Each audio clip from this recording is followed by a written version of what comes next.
You're the one that killed him! You dare say reality is preferred? Don't come up here!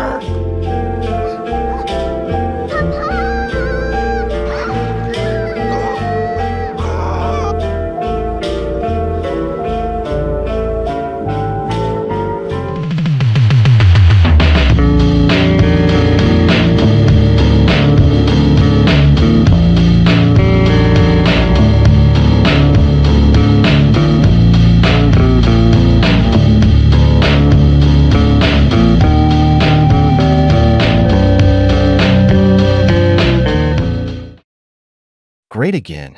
The new anti-Americanism in the age of Donald Trump.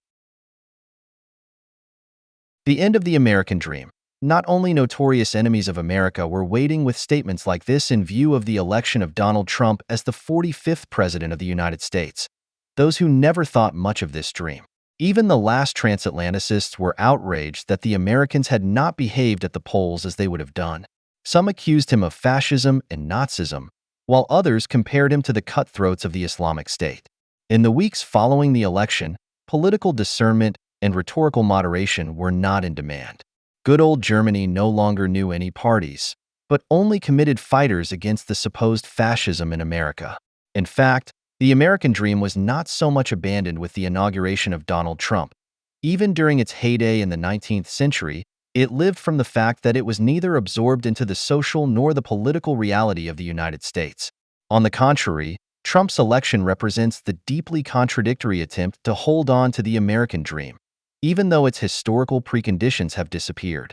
Instead, liberal projections of America came to an end, above all the belief in the crisis-free and friendly capital relationship next door. The lecture will therefore explore the conditions of the American dream.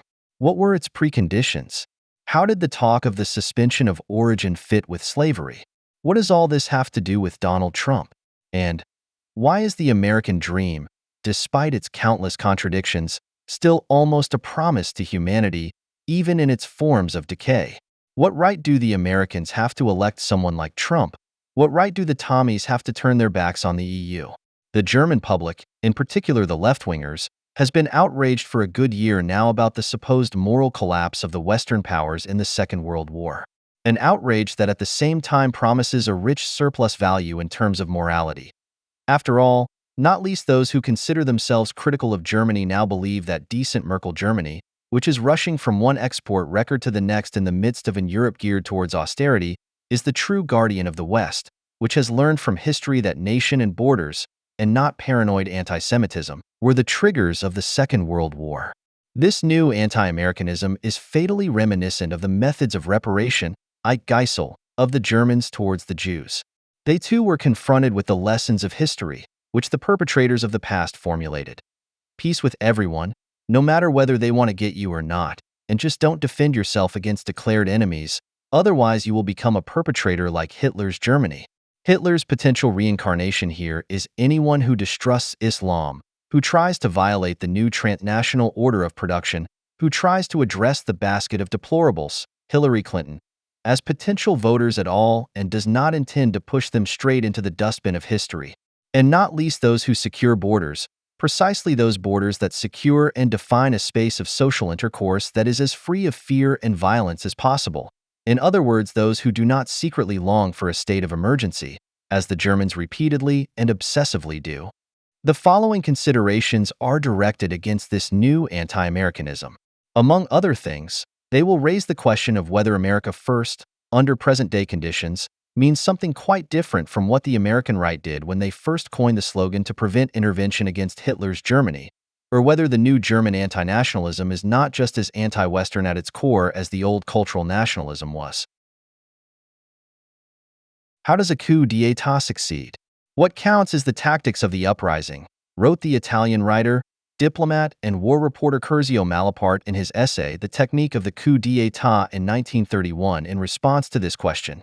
In the years before, Malaparte had had numerous opportunities in Europe to study successful and unsuccessful attempts to seize power, whether they had been carried out by communists or fascists.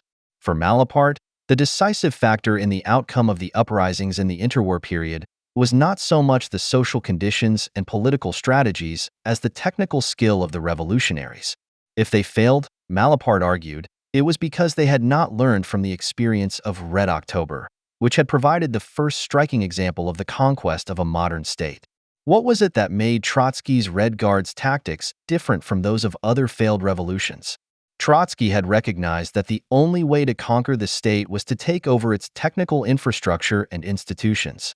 The provisional government formed after the Russian February Revolution, which was now under the control of the former Minister of War Alexander Kerensky, was, on the other hand, primarily concerned with securing the bureaucratic and political organizations of the state, ministries, the Mariinsky Palace, the Council of the Republic, the Tauride Palace, the Duma, the Winter Palace, and the General Staff. According to Malaparte, Trotsky, who recognizes this mistake, will limit his attack to the technical organs of the state and city machinery.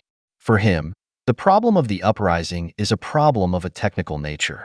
To seize the state today, he says, you need a shock troop and technicians, squads of armed men, engineers as operations managers. Trotsky's tactic of the invisible maneuver called for concerted actions carried out by gangs disguised in civilian clothing. He was certain that the Red Guards do not need to worry about the existence of the Kerensky government, that it is not a matter of fighting the government with guns, but of seizing the state. That the Council of the Republic, the ministries, and the Duma, from the point of view of the tactics of the uprising, have no significance and do not constitute the goals of the armed uprising. That the key to the state is not the bureaucratic and political organization of the state, nor the Tauride Palace, the Mariinsky Palace, or the Winter Palace, but rather the technical facilities, i.e. power stations, railways, telephone, telegraph, harbor, gasometer, waterworks. In broad daylight, Trotsky had his troops, under the command of Vladimir Antonov, explore these institutions without being noticed. Meanwhile, the police and military were so obsessed with the idea of a sudden uprising of the proletarian masses, so preoccupied with warding off this danger, that they did not notice the Antonov groups at all. On October 24th, Trotsky launched his attack. In a surprise attack, he managed to take control of the energy supply, communication channels, transportation routes, food reserves, in short, the entire technical infrastructure of the state. The legislative, political, and administrative organs, Malaparte reports, were still in Kerensky's hands. The Tauride Palace, the Mariinsky Palace, the ministries were not even attacked. Of course, the situation is paradoxical.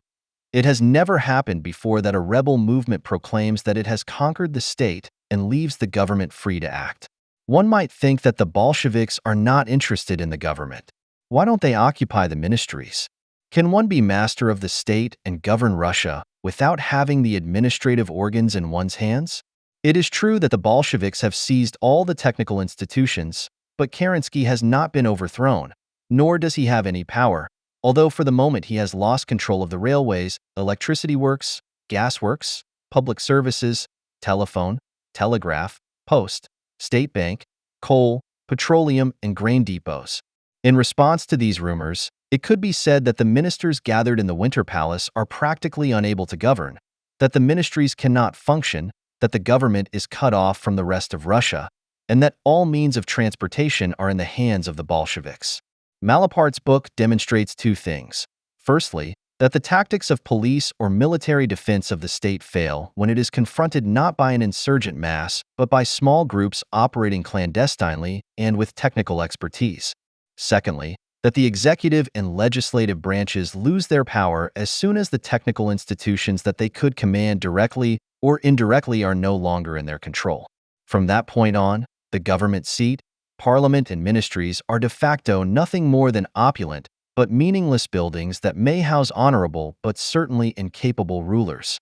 Trotsky's success, then, lay in seizing the instruments of the state directly, rather than targeting the conductors. In terms of their instruments, today's developed states differ from those of Malaparte's time in a decisive way.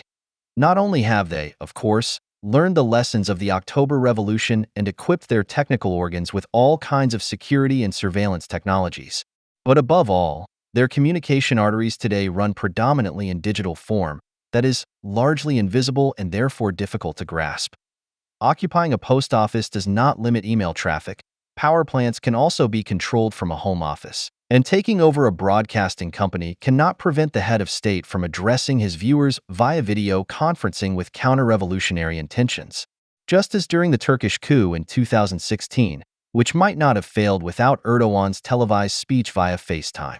Because the data streams and information channels of the contemporary state cannot be physically seized, but at the same time they are not safe from the access of experienced technicians, the armies are less and less dependent on violent brutes to defend the state and instead compete with the tech industry for computer nerds who are able to defend against cyber attacks. The abolition of compulsory military service in almost all Western countries is a symptom of this. For the same reason, because the state machinery is hardly tangible anymore, any attempt to seize it, for example by storming the parliament, is even more obviously doomed to failure than it would have been in Malaparte's time. The storming of the U.S. Capitol in Washington by Donald Trump sympathizers on January 6, 2021, was an attempt at a coup d'état that ended in disgrace. The man he was supposed to bring into office was already, or rather still, in office and nevertheless refrained from using his authority over the federal police and military authorities, in particular to torpedo the counting of the electoral votes that had taken place in the Capitol. Instead, Trump mobilized his supporters to the scene of the action to put pressure on his party comrades who had deserted the flag, so that they would still exhaust the legal possibilities to stop the election process and thus prevent the confirmation of Joe Biden as president-elect. Even without Trump publicly calling for violence, it was not surprising that some demonstrators saw an opportunity to get to the throats of their Democratic opponents and the Republican traitors.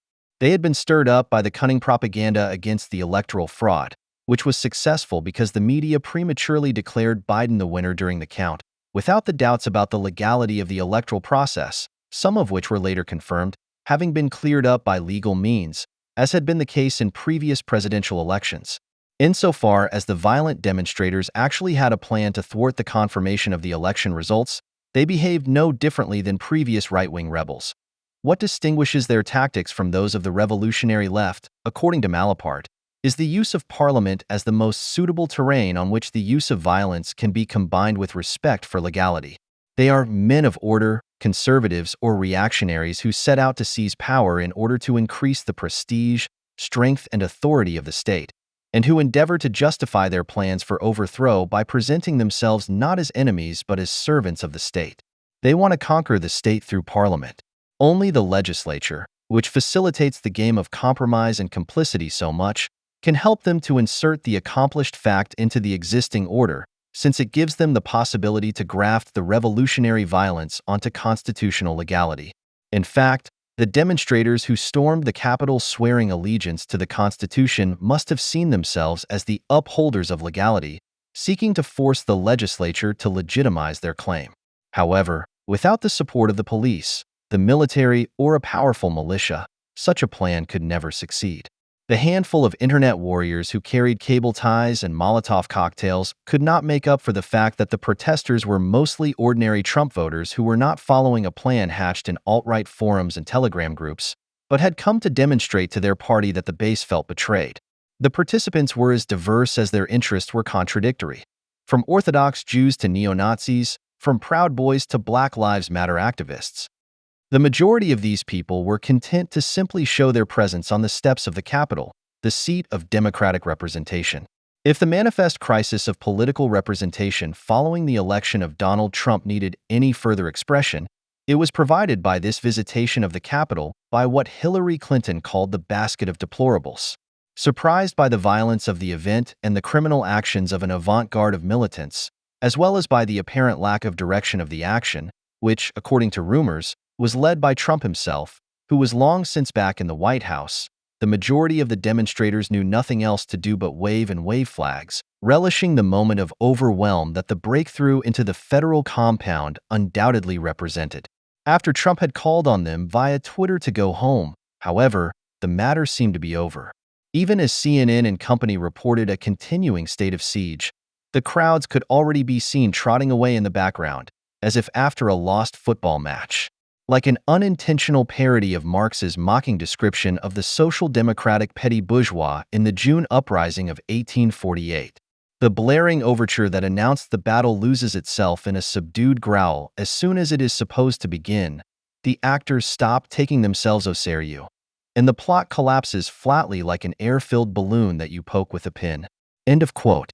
The balance of the events is, however, not at all funny. Numerous people were injured in the crush and in the clashes with the police forces, and several died. Trump supporter Ashley Babbitt was shot by a police officer. Another is believed to have died of an amphetamine overdose. 2 demonstrators and a police officer died of strokes and heart attacks. However, when the true extent of the serious criminal acts that had taken place and the number of deaths became known, they were hardly worth mentioning anymore, but rather their subsequent justification. The real scandal seemed to have been that an outrageous desecration of the Capitol had taken place, as everyone said in unison. The images that dominated the official and social media from the outset were symbolic of this act of desacralization. Photos of grotesquely dressed intruders, of Jake Angeli, the horned shaman figure of the QAnon sect, of a cheerful person wearing a bobble hat stealing a lectern, of a demonstrator casually lounging on a congressman's desk chair. Similarly curious were the images that seemingly showed the opposite, with demonstrators inside the Capitol following the signposts as if they were tourists, taking selfies in the art gallery and posing with the statues in the National Statuary Hall. As contradictory as these images may seem, they express the connection between the use of violence with respect towards the state and its symbols, which Malaparte had always characterized such revolts. The irritation of this simultaneity of disrespect and respect, of blasphemy and reverence, was also so great because it seems to have originated in an extremely un-American tradition, the carnival. During the 1930s, the Soviet literary scholar Mikhail Bakhtin developed a theory of carnival and the carnivalesque in art while in Stalin's exile.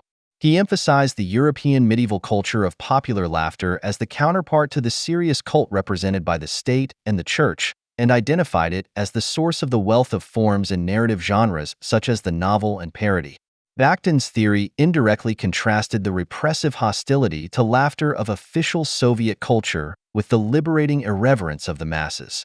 In this sense, Bakhtin, whose carnival texts were not published and translated until after the de-Stalinization, was able to advance to the status of a pop theorist avant la lettre in the reception of the New Left, an advocate of a counterculture of the many that was as mocking as it was utopian. In Carnival, according to Bakhtin, the orders, symbols, and clothing of the powerful are travestied and parroted. Laughter builds its own counterworld against the official world, its counterchurch against the official church, its counterstate against the official state. The people celebrate their victory over the fear of the sacred and the forbidden, a fear that remains present at the same time. In the form of the repulsive and comical, in the form of inverted symbols of power and violence. The decisive category of carnivalism is profanation, the play with the symbols of the highest power. However, the popular carnival was by no means as critical of official culture as the analogy with contemporary popular culture would have it. Bakhtin was aware that carnival was not just a permitted and temporary excess, but that its technique of profanation was itself highly ambivalent. It would be wrong to believe that the people's mistrust of seriousness, their love of laughter as a different truth, would always have taken on a conscious, critical, and oppositional character. We know that the people who composed unruly parodies of the sacred texts and the church cult accepted and served this cult. medieval man was able to reconcile pious attendance at Mass with the cheerful parodying of the official cult in the public square. Instead of blasphemously dethroning the sacred and the holy, Carnival unites, blends, and marries the sacred with the profane, the high with the low. It is therefore not surprising that the Fools' Revolt in the capital did not just mean a scandalous desecration of the state shrine, but was accompanied by a peculiar sacred act. A video published by the New Yorker magazine 10 days after the riot shows how the intruders, after gaining access to the Senate chamber, do not cause any devastation there, but instead pray with their heads bowed. The moment of conformist revolt has always accompanied Carnival, which is why Bakhtin was probably mistaken when he wrote, "Power, violence, authority never speak the language of laughter." Anti-Semitic rituals in particular have long been part of Carnival traditions, and still are today, as in the Belgian town of Aalst. In the alt-right internet forums, it is not only nihilistic jokers like Pepe the Frog who are hanging around, but also Sturmer caricatures are experiencing a renaissance. The proudly humorless postmodern left, on the other hand, articulates its anti-Semitism seriously, solemnly, and with a surfeit of moralizing, and considers these very qualities to be its political virtues. The affront of the Capitol occupiers was therefore less a matter of their alleged or actual political objectives than of their violation of the code of form of unambiguous pathos that prevails in this place. In the course of the Capitol occupation, everyone involved helped to demonstrate what the so-called aestheticization of politics consists of today. Following the rules of the carnival spectacle, the excesses of the fool's people had to be followed by the overthrow of the carnival king. Trump was sent to Lent by Twitter, and impeachment proceedings were initiated. Finally, the inauguration of Joe Biden was celebrated as a national celebration of resurrection. As the second Catholic U.S. president after John F. Kennedy, Biden continued the tradition that Kennedy had established of celebrating the transfer of power with a recitation of poetry. Kennedy had invited Robert Frost to appear and recite his poem The Gift outright. Frost's poem, which would probably be canceled today for political incorrectness, used erotic symbols to talk about the English colonizers' seizure of America and the overwhelming seizure of the colonizers by the American landscape, about the new citizens' self-abandonment to a still virginal country. After Kennedy, the Democratic presidents Bill Clinton and Barack Obama also had their inaugurations accompanied by poets, although in these cases the public interest was more often focused on the poet's ethnic or other identity background than on their artistic abilities. In 1993, Maya Angelou appeared as an African-American civil rights activist who included a list of all American minorities in her poem, which is now certainly criticized as incomplete. In 2009, Elizabeth Alexander, a gender studies lecturer, read, and in 2013, Richard Blanco, a homosexual Hispanic, attracted attention. Traditionally, the texts read on this occasion have been of the kind of functional poetry that is not subject to strict aesthetic judgment from the outset, because it is more interested in staging and political significance. Amanda Gorman, who appeared as Joe Biden's inauguration poet on January 21, 2021, has stirred up emotions as the youngest poet to date to take on this role.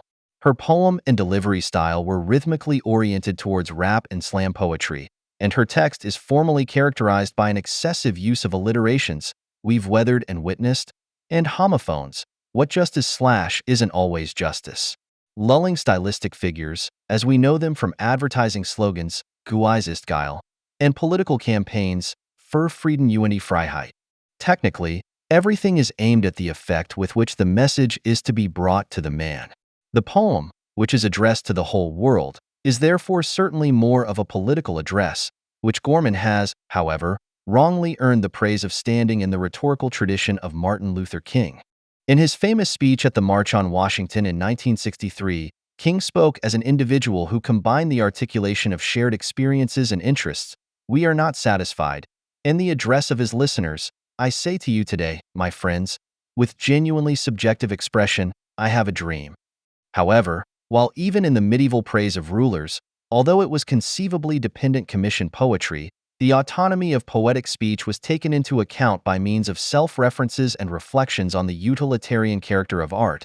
In Gorman's poem, the speech instance bloats into an all-embracing lyrical we that leaves no possibility for a change of perspective, nuance, or even distancing.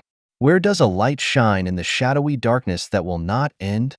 it asks at the beginning. The answer is given at the end. For light always shines, / if we are only strong enough to see the light, / if we are only strong enough to be light ourselves.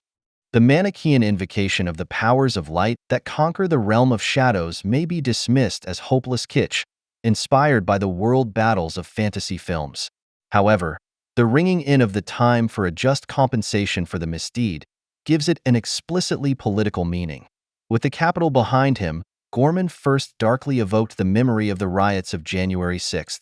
We have experienced a force that drove wedges between us, / instead of sharing power, / that destroyed our country and almost defeated the people's rule, / and this almost succeeded.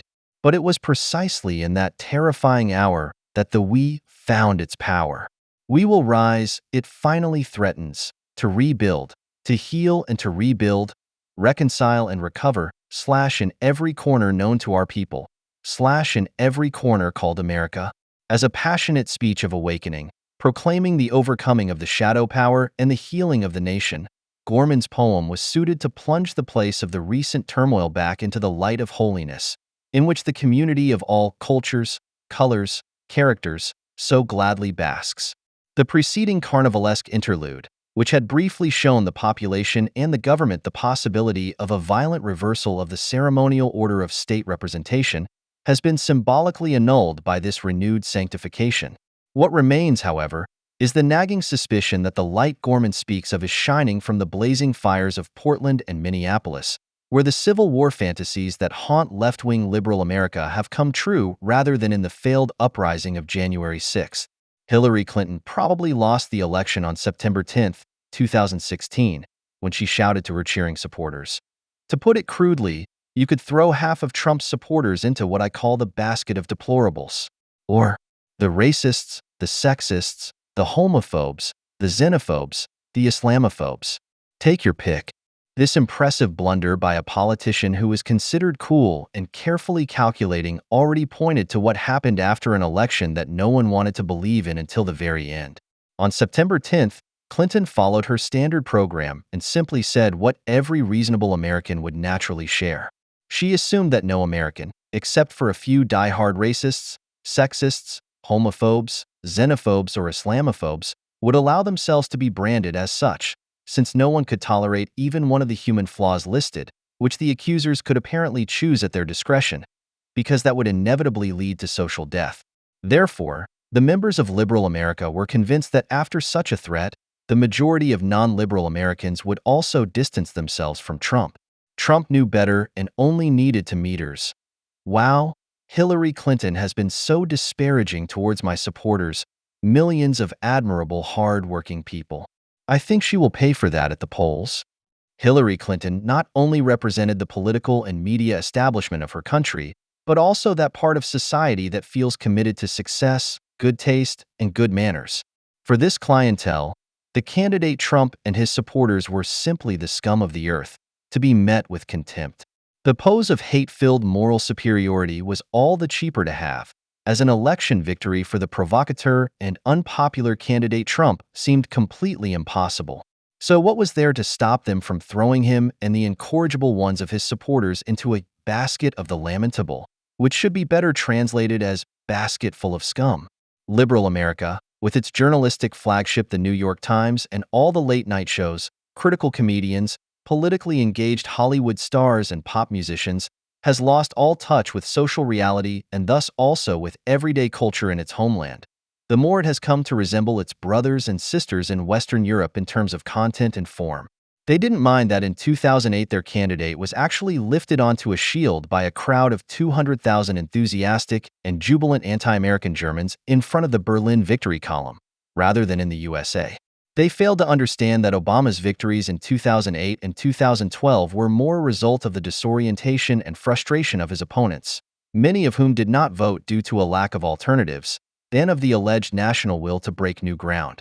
As soon as Hillary Clinton's defeat was certain, the seemingly so distinguished liberal and left-liberal camp overtook its favorite enemy in its own discipline. Instead of simply swearing and sneering like him, liberal America surprised with a truly German discipline and acted as a state anti-fascist against the fascist elect, invoking the downfall of the nation. If the columnist for The New Yorker, David Remnick, is right with his catastrophic scenario entitled An American Tragedy from September 11, 2016, then the slogan once so popular among West German leftists, where right becomes wrong, resistance becomes duty, would be the only adequate response. From the beginning, Trump seemed like a perverse caricature of every hideous reflex of the radical right. That he has gained the upper hand, that he has won this election, is a shattering blow to the spirit. It is an event that will very likely throw the country into a period of economic, political, and social uncertainty that we cannot yet imagine. The fact that the majority of the electorate has decided to live in Trump's world of vanity, hatred, arrogance, untruthfulness, and ruthlessness, their contempt for democratic values, is a fact that will inevitably lead to all forms of national decline and suffering. End of quote. Not only German America haters, but also liberal Americans, failed to recognize the warning signal in the large number of Republicans and Democrats who did not consider President Trump a good choice, but who wanted to vote for the lesser of two evils compared to Clinton. The fact that, with the best will in the world, you cannot imagine going out for a beer with this woman did not, however, prevent her from being elected. The New York Times also suggests that voters were put off by her cool workaholism, but this is not very plausible. Hard work is considered a virtue in the USA, regardless of gender, and the emancipation of women in the workplace, in the form of greater wage equality and stronger representation in management positions, is much more advanced than in Germany. In May 2016, Trump tested whether labeling his opponent as heartless Hillary would be better received than deceitful Hillary, and quickly dropped the accusation of heartlessness. Because of the Benghazi affair, the use of a private server for emails classified as state secrets, the lavish lecture fees and donations from Saudi Arabia, Hillary Clinton was never convicted in a court of law. Nevertheless, the impression that she must somehow be up to no good and is primarily lining her own pockets should remain with her. But the attempt to brand her as a notorious fraudster would have gone unheeded if the Clintons' at least clumsy maneuvering in various legal gray areas had not created fertile ground for such prejudices. Even though Clinton has regretted her statement about the basket of scum, a columnist for The New York Times, which supports her, has, for example, significantly reinforced this very statement with regard to Islam. Another Reuters Ipsos online poll found that 58% of Trump supporters have a somewhat unfavorable view of Islam and that 78% believe that Islam is more likely to encourage terrorist attacks. He then cites a survey from North Carolina that revealed particularly extreme attitudes to state for all Trump voters. I understand that people recoil from the realization that they are the contents of a contemptuous basket. I understand the reflexive resistance when your own negative beliefs are exposed and your self-esteem is lowered. I understand your anger, but it does not move me. If the basket fits. End of quote. In American English, the friendly principle of remaining polite and open-minded even when you don't feel like it has been transformed into a veritable exclusionary machine against criticism and directness.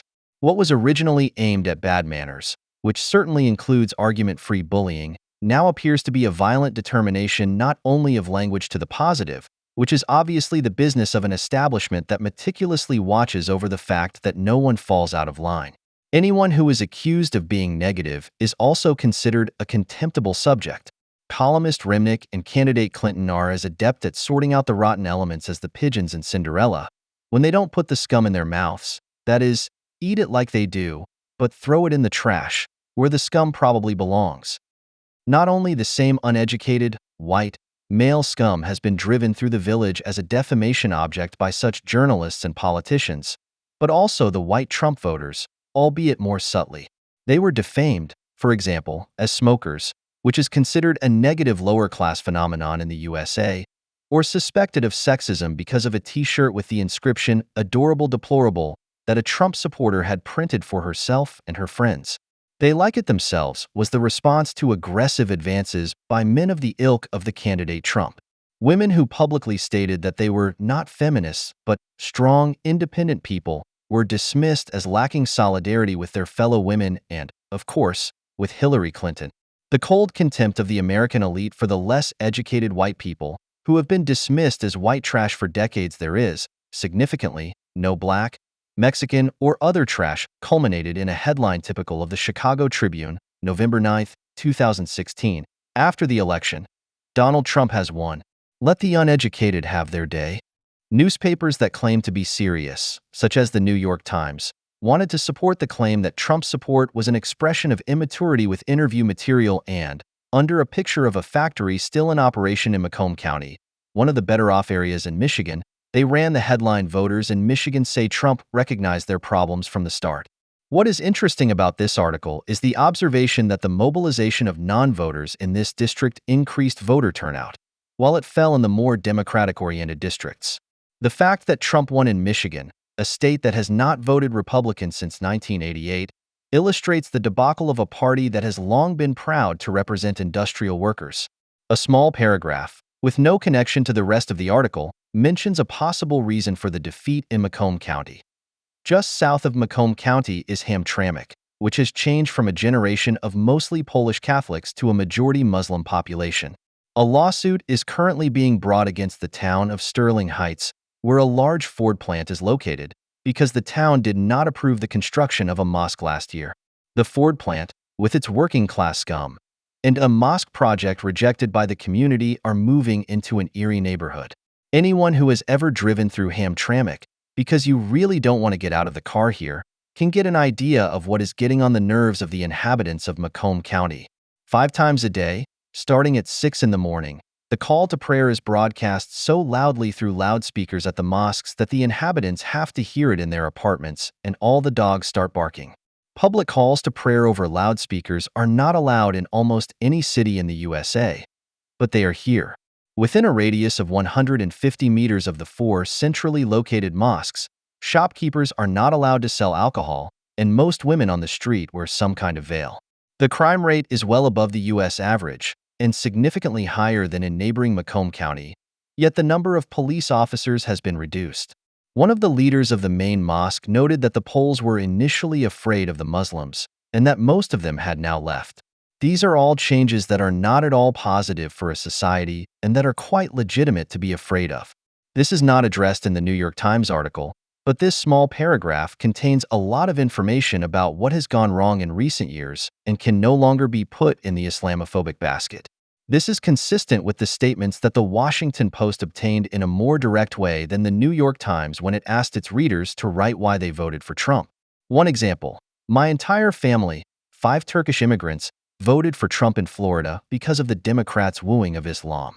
As people who have actually experienced Islamism in its purest form in Turkey, we supported the candidate who promised to fight this problem, regardless of his other policies. For us, as people from the Middle East, this election has been too important to let someone like Hillary Clinton win. Denise Dolan, 22. A Muslim journalist and university lecturer, Azra Nomani, explains why she voted for Trump for similar reasons. As a liberal Muslim who has experienced radical Islamism firsthand, I disagree with President Obama's and the Democratic Party's decision to avoid Islam in the Islamic State. Of course, Trump's rhetoric is more than tactless and one can have political disagreements with him, but for me it has been exaggerated and demonized by the governments of Qatar and Saudi Arabia, their media outlets, such as Al Jazeera, and their equivalents in the West, as a convenient distraction from the problem that concerns me most. The extremist Islam that has left a trail of blood from the Taj Mahal Hotel in Mumbai to the dance floor of the Pulse Club in Orlando, Florida. End quote. This courageous article has earned Azra Nomani public abuse from a colleague and former friend on Twitter who called her an idiot, said she had written off Nomani as a human being, and culminated her vituperation by saying that Nomani had privately described herself as an atheist, which in Muslim countries leads to execution and could completely discredit Nomani in the Muslim community in the United States. Azra Nomani continues to call herself a Muslim. Although the number of black people who voted for the Republicans has increased slightly compared to the last election, with the proportion of black voters with a higher level of education being slightly higher, not lower, as the Trump voters who were left behind would claim. The Republicans have received very few votes from the pool of black voters. And even though the Latino minority voted Republican as never before, it does not change the fact that the majority of Trump voters are white. They are white Christians without a college degree, which in the U.S. is not as immediately linked to income as it is in Germany, i.e. it also affects higher income groups, who are convinced that their quality of life has deteriorated and will continue to deteriorate, and for whom immigration and terrorism were the most important issues in the election campaign. After 8 years of Obama, they certainly did not expect the Democrats to solve the problems, especially not from a representative of the financially strong coastal regions who declared anyone who cannot keep up but still does not humbly accept their fate to be a scum of the earth. The Democrats have lost 800 seats at the state level since the beginning of Obama's presidency. Outside the coastal regions with their advanced IT, media, and service industries, they are only ahead in Illinois and New Mexico. This disaster is likely to have been caused primarily by the Democrats' focus on minorities, which by no means only refers to race, but also to gender, sexual orientation, physical limitations, and, as far as Islam is concerned, religion, and the inevitable neglect of the problems of a large part of the population that goes hand in hand with this. Instead of recognizing that their minority policies have not helped anyone, the party wants to counter the loss of trust among white voters without a college degree with a reform of the party infrastructure or a change in communication tactics and more progressive political ideas. Obama's last official act, the amnesty of a gender-transformed traitor who calls himself Chelsea, and the election of a headscarf-wearing Hamas supporter as organizer of the feminist anti-Trump demonstration in Washington on January 21, 2017, make it clear that the Democrats' supporters have certainly become even more progressive since the election defeat. People who know full well that they are still considered scum, who want better jobs and more security in their neighborhoods, understand very well that progressive ideas are only suitable for discriminating against them even more. Although the enthusiasm and voter turnout of millennials, the younger generation, for Clinton was significantly lower than for Obama. So it's not just the white, backward men who couldn't afford to pay for college who have plunged the young, dynamic millennials into ruin. Apparently, many millennials in the U.S. are also convinced that the older generation has ruined their lives and declare themselves traumatized. Lectures and exams at elite colleges were canceled and students were offered psychological help as if a natural disaster or terrorist attack had taken place. Not a few equated the election result in the USA with the Islamist attacks in Paris using a Facebook cover photo, "Je suis USA," while others hallucinated that Donald Trump was the embodiment of the Antichrist or compared the election result with 9/11. Perhaps this is an expression of the same fears of decline as those felt by the despised white people living beyond the coastal regions, because the jobs of most millennials are not particularly secure or particularly well paid either.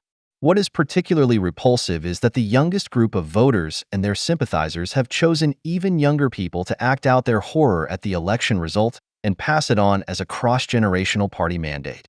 The day after the election, numerous blogs and news entries dealt with the question of how to explain to a child under the age of 10 that Trump has become president of the USA, as if children don't care about it. But mothers and fathers who announce, "I will teach my children to survive in the new America," as if a wave of persecution or nuclear death were imminent, obviously want to indoctrinate their children against a class enemy that threatens their multicultural niche society and could appear as a competitor and no longer as a patronized pauper. Accordingly, a father on a plane drew up a whole list of skills and strategies that he now wanted to teach his children. How to punch someone / how to run faster / how to get through hallways, passages, large groups / how to get your wrist out of a stranger's grip who has grabbed you and says you should go the hell home, / how to fight with words / how to fight with anything what's handy / how to look at someone intimidatingly, but not provocatively / what rules you can break / how to break them. Undetected / how to speak with a southern accent / how to lie, how to lie / how to find their people / how to convince everyone else that they, my children, are their people / how to be the kind of Mexican that other people forget that he is Mexican / how to get whatever you want, whatever you need, whatever you can / when to stop, how to stop, when to let something go, and what you should never let go of. End of quote. The concerned father has certainly not noticed that his list almost consistently, albeit in a negative tone, reflects the brutal, dishonest, and fraudulent way in which he and his peers assert themselves against the competition. The list also reveals how much antisocial individualism and gang mentality is at home, especially among those who otherwise like to celebrate themselves as civic-minded representatives of an open and fair democratic society. The anti-democratic attitude of Trump's opponents goes so far that the Teachers Union has provided a document as download material to talk to students about the election, in which it says, Let us not forget that a racist and sexist man has become president of our country because he courted a large racist and sexist base. End of quote. Another example of demagogic education by teachers is the report The Trump Effect by the notorious Southern Poverty Law Center, SPLC, in which teachers are quoted as saying that they are proud to have been able to teach their students that Trump can be compared to Hitler. Another way of defaming, which can peacefully coexist with demonization, is the seemingly comical mockery. The following explanation was found for a 6-year-old girl whose worried father did not know how to explain the election results to her. Imagine the stupidest thing you could ever do, like peeing on a stack of pancakes. Now imagine that the United States is a stack of pancakes. Millions of adults just peed on it. End of quote. Although it may be better to teach a child contempt than to scare him or her and prepare him or her for a state of emergency, this also shows the inability to convey democratic values, and thus the system that one has supported for years. The author concludes by saying that he now needs someone to explain the election results to him again. Trump himself was not only frequently the target of personal vilification. His face was pasted onto various food products, all evening entertainers made jokes about him, and his hair seems to have occupied the creativity of many people. The hatred of the candidate spread to his relatives. After the election, Trump's daughter Ivanka was confronted by a lawyer and his partner, a professor, on board a flight before takeoff, who told her that her father was ruining the country after a harassment with her as the target had been announced by the lawyer on Twitter. Ivanka Trump's only reaction was to distract her 3 small children with colored pencils, after the professor had started to needle the children as well. The 2 academic hooligans were escorted off the plane and booked on the next flight. The Democrats and their supporters, who hatefully attack and manipulate the weakest members of society, who abused their authority and questioned the established legal system when they seriously alleged electoral fraud, who incited violent protests against the election results, surpass in their contempt for those who are worse off all the uncivilized behavior that they accuse Trump and his fans of. Even accusations of anti-Semitism in connection with the appointment of Steve Bannon as chief strategist did not deter the losers, who mostly hate Israel. Bannon is said to have made his anti-Semitism clear in a private statement that his wife made public during the divorce proceedings, and in a statement that was not even written by him but by David Horowitz. In fact, Horowitz has called a Republican who wanted to prevent Trump from being nominated as the Republican presidential candidate against the will of the party base a renegade Jew. It is strange that Trump, who has often spoken positively about Israel during the election campaign, is considered an anti-Semite either directly or through the names of individual supporters, although there is no material to support this claim, while the ranks of the Democrats not only include numerous Israel haters, but also pure anti-Semites, with whom neither party nor electorate seem to have a problem. It is generally difficult to assess Donald Trump in terms of realpolitik, and it is an open question what kind of policies he will pursue in the future.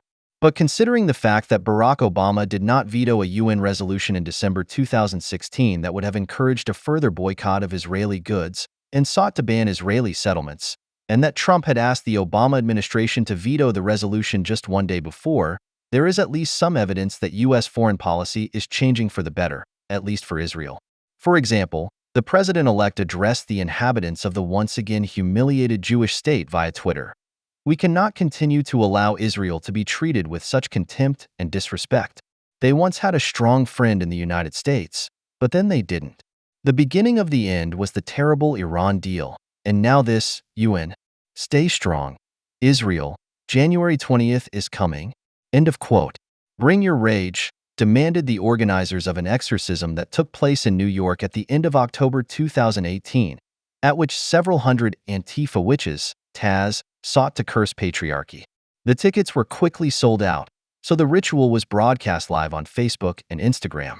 The event for the Creative Resistance, Taz, as part of a nationwide protest movement against allegedly mass-abusive older white men, was the nomination of conservative federal Judge Brett Kavanaugh for the Supreme Court, the highest court in the United States, several months earlier.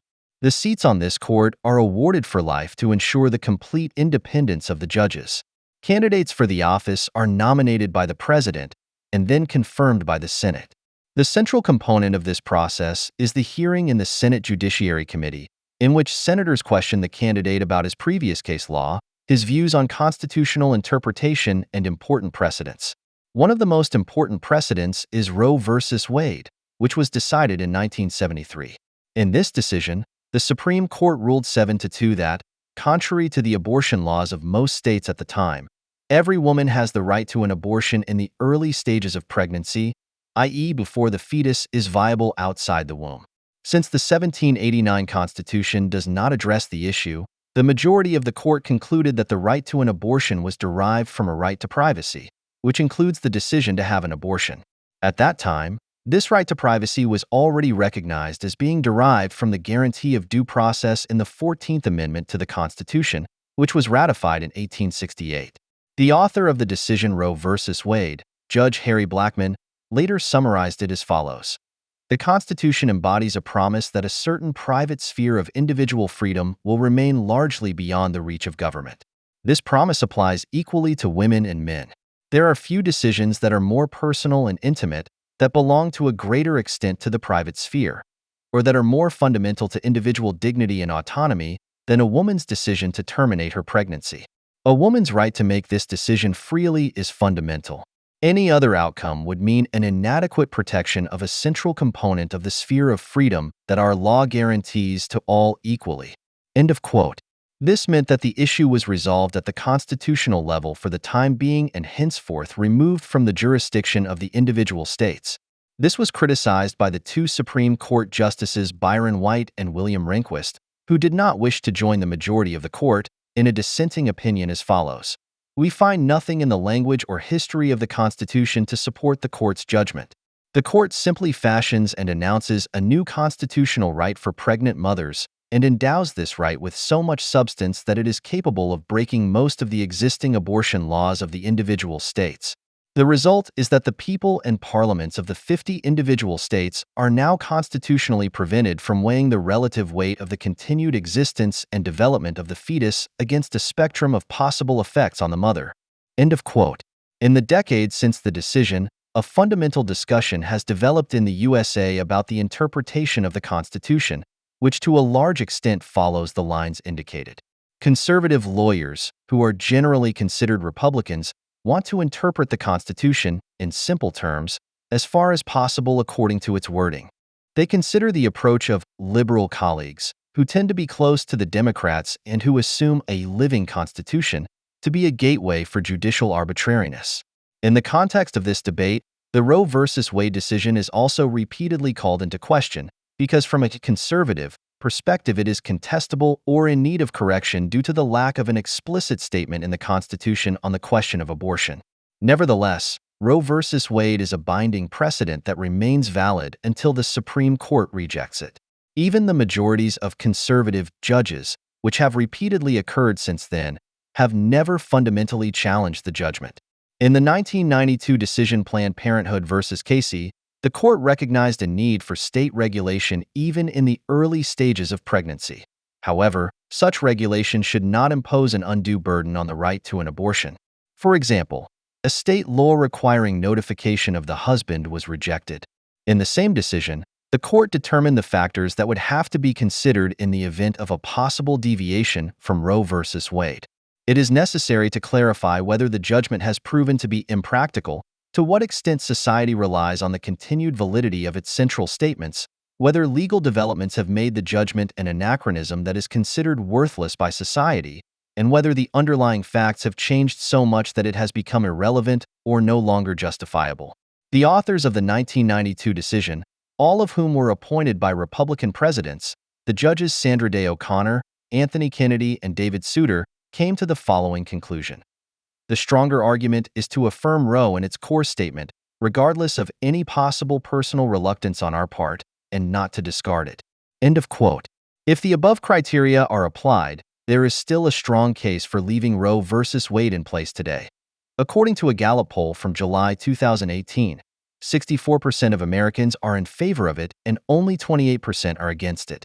Nevertheless, a ruling that would invalidate Roe v. Wade is currently only to be expected, if at all, from a Supreme Court that is predominantly conservative. In such a scenario, abortion would not simply become illegal, but the states would be given back the old right to shape their own abortion laws. No wonder, then, that Supreme Court candidates nominated by Republican presidents are usually met with massive protests from women, who understandably have little desire to hand over the decision on personal reproduction to a parliamentary majority. In the case of Brett Kavanaugh, who was nominated by Trump, two further factors made the situation more difficult.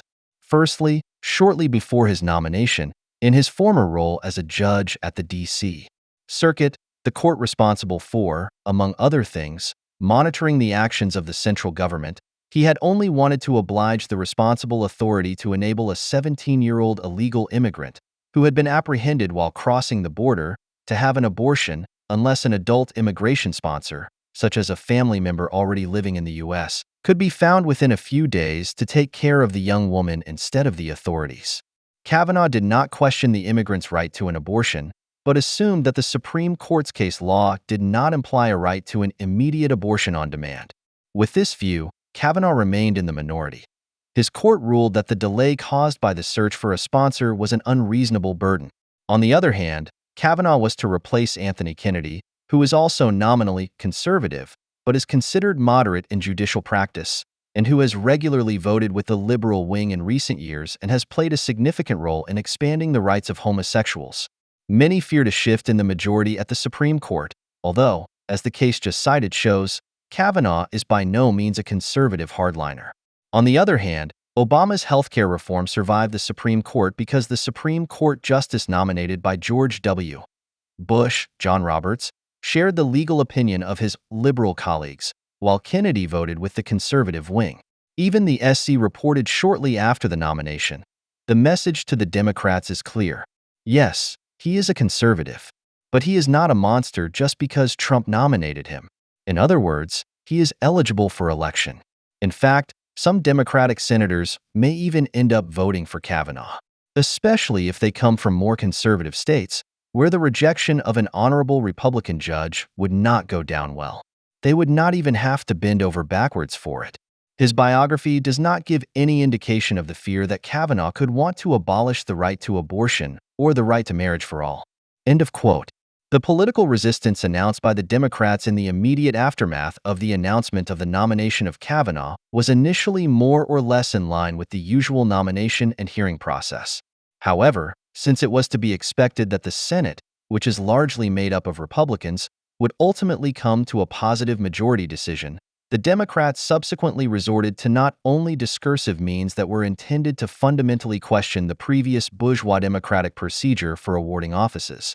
In order to prevent the undesired candidate, the opponents of Kavanaugh ultimately no longer wanted to recognize proven, general, and formal legal principles. The opportunity for this was provided by a letter published in mid-September 2018, which a former classmate of Kavanaugh's named Christine Blasey Ford had written to the highest-ranking Democrat on the Judiciary Committee, Senator Dianne Feinstein, shortly after his nomination in early July. In it, she accused the judge of sexual assault at a party in the early 1980s. The drunk Kavanaugh allegedly pushed her onto a bed, tried to undress her and held her mouth shut to prevent her from screaming. Only after a friend of Kavanaugh's, who was also present, jumped on the bed, was the student able to free herself. A week after Ford's allegations were published, another person, Deborah Ramirez, came forward and reported that Kavanaugh had exposed himself to her at a college party in 1983, whereby she had accidentally touched his penis. Shortly afterwards, the notorious anti-Trump activist and lawyer Michael Avenatti presented another woman, Julie Swetnick, who accused Kavanaugh of regularly taking part in gang rapes. Since it is the Senate that decides on the appointment, this did not even come to pass in the case of the nomination of Judge Merrick Garland by Barack Obama in spring 2016. The Republican Senate majority that already existed at that time simply did not schedule a hearing for over a year, thus simply halting the nomination process.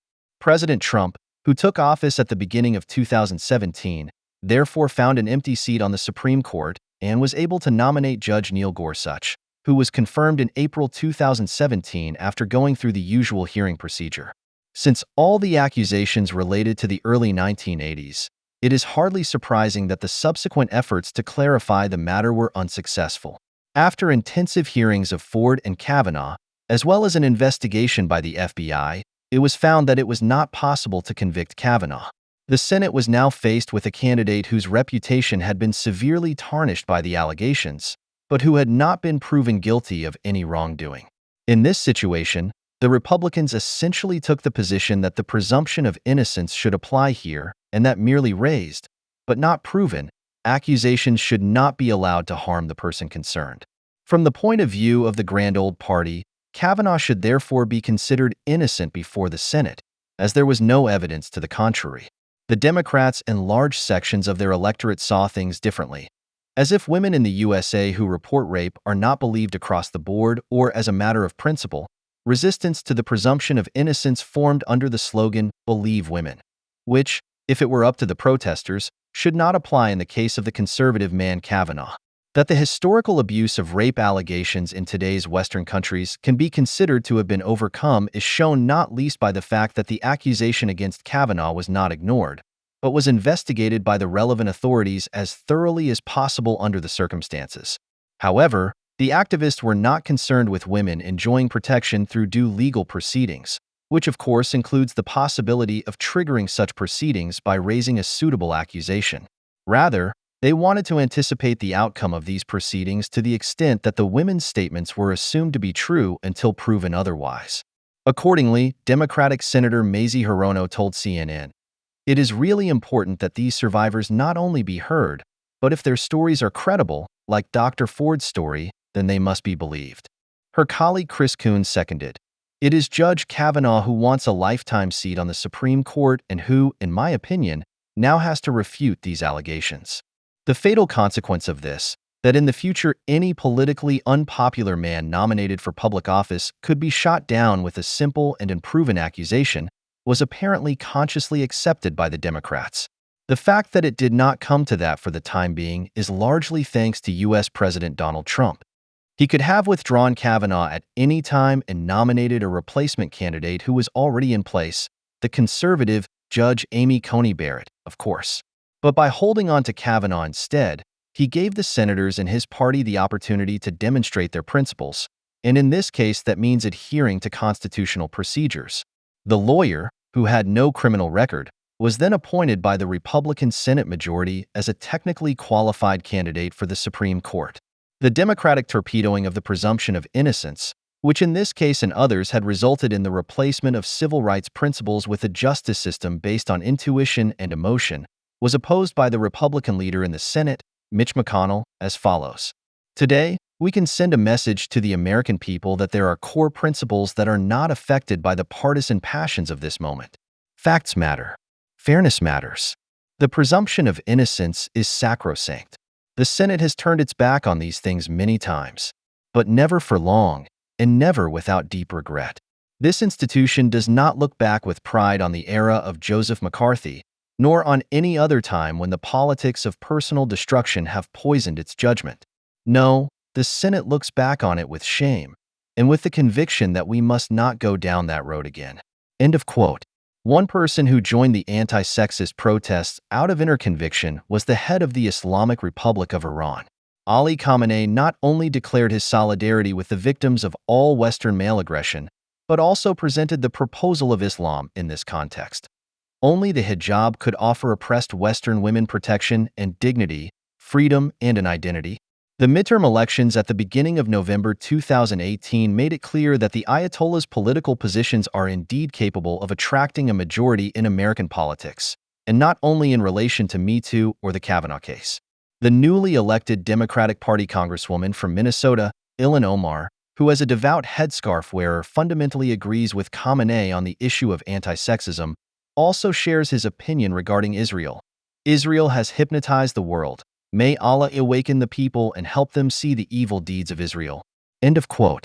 Since the wearing of headscarves had been banned in the House of Representatives, especially during speeches, the new Democratic majority abolished the 181-year-old rule for the sake of Omar. As a refugee from Somalia who immigrated in the 1990s, Omar, together with her Palestinian colleague Rashida Tlaib, is the first female Muslim congresswoman in the history of the United States. As critics of Israel by virtue of their favored identity of origin, both are long-standing supporters of the BDS movement.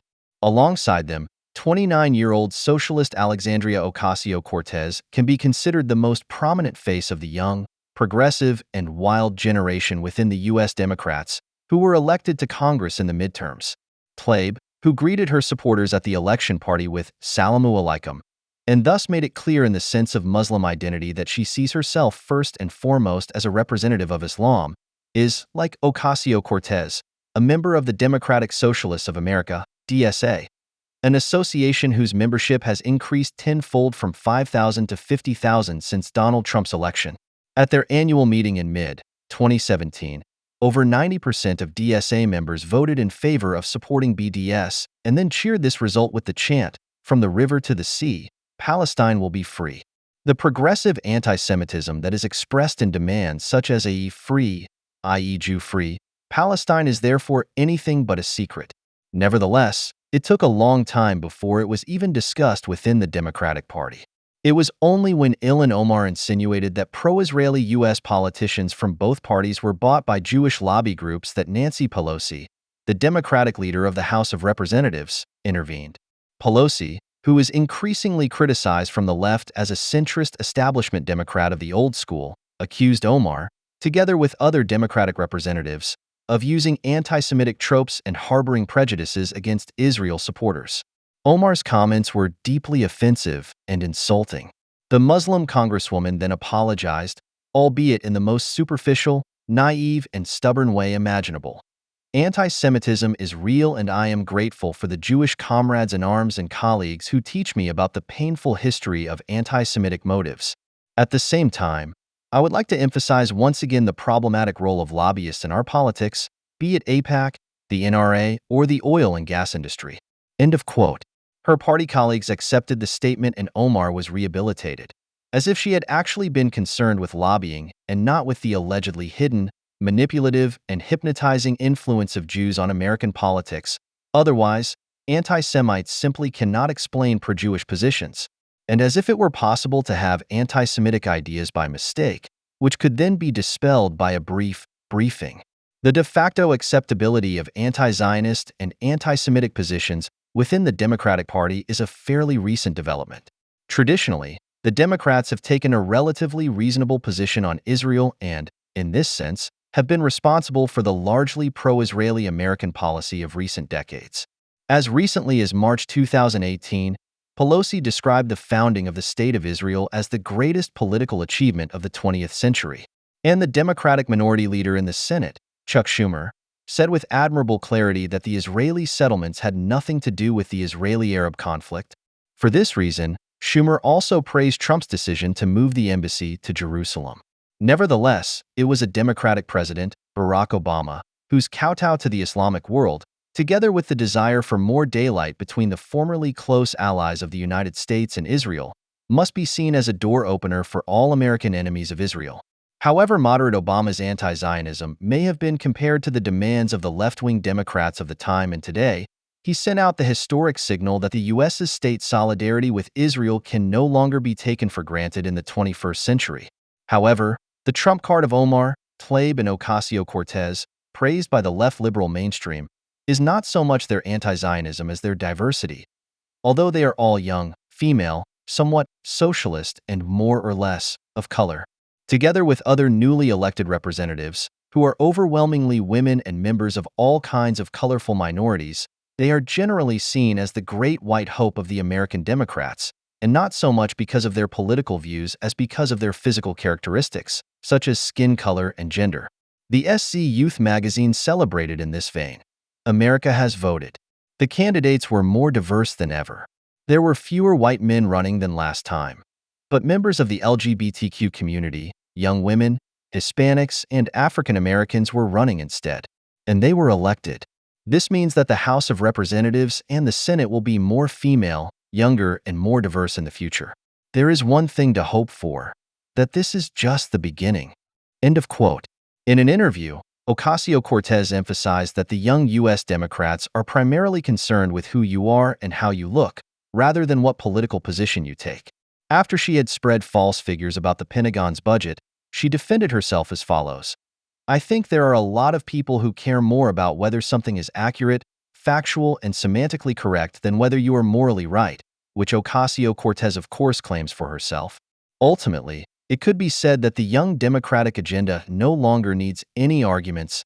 The demarcating reference to Donald Trump is enough. In fact, the Democratic Party, whose left-wing or radical left-wing politicians represent Ocasio-Cortez, Tlaib, and Omar, seems to be united only by its dislike of the American president, or more precisely, of his person. Since the American president is considered by the U.S. Democratic camp to be a misogynistic, anti-Semitic, and racist motherfucker, Tlaib, any means is as right as it is justified, as long as it is directed against his government. Since Trump took office, U.S. leftists have seen themselves as part of the resistance against malicious, Republican enemies of humanity who are determined to destroy them.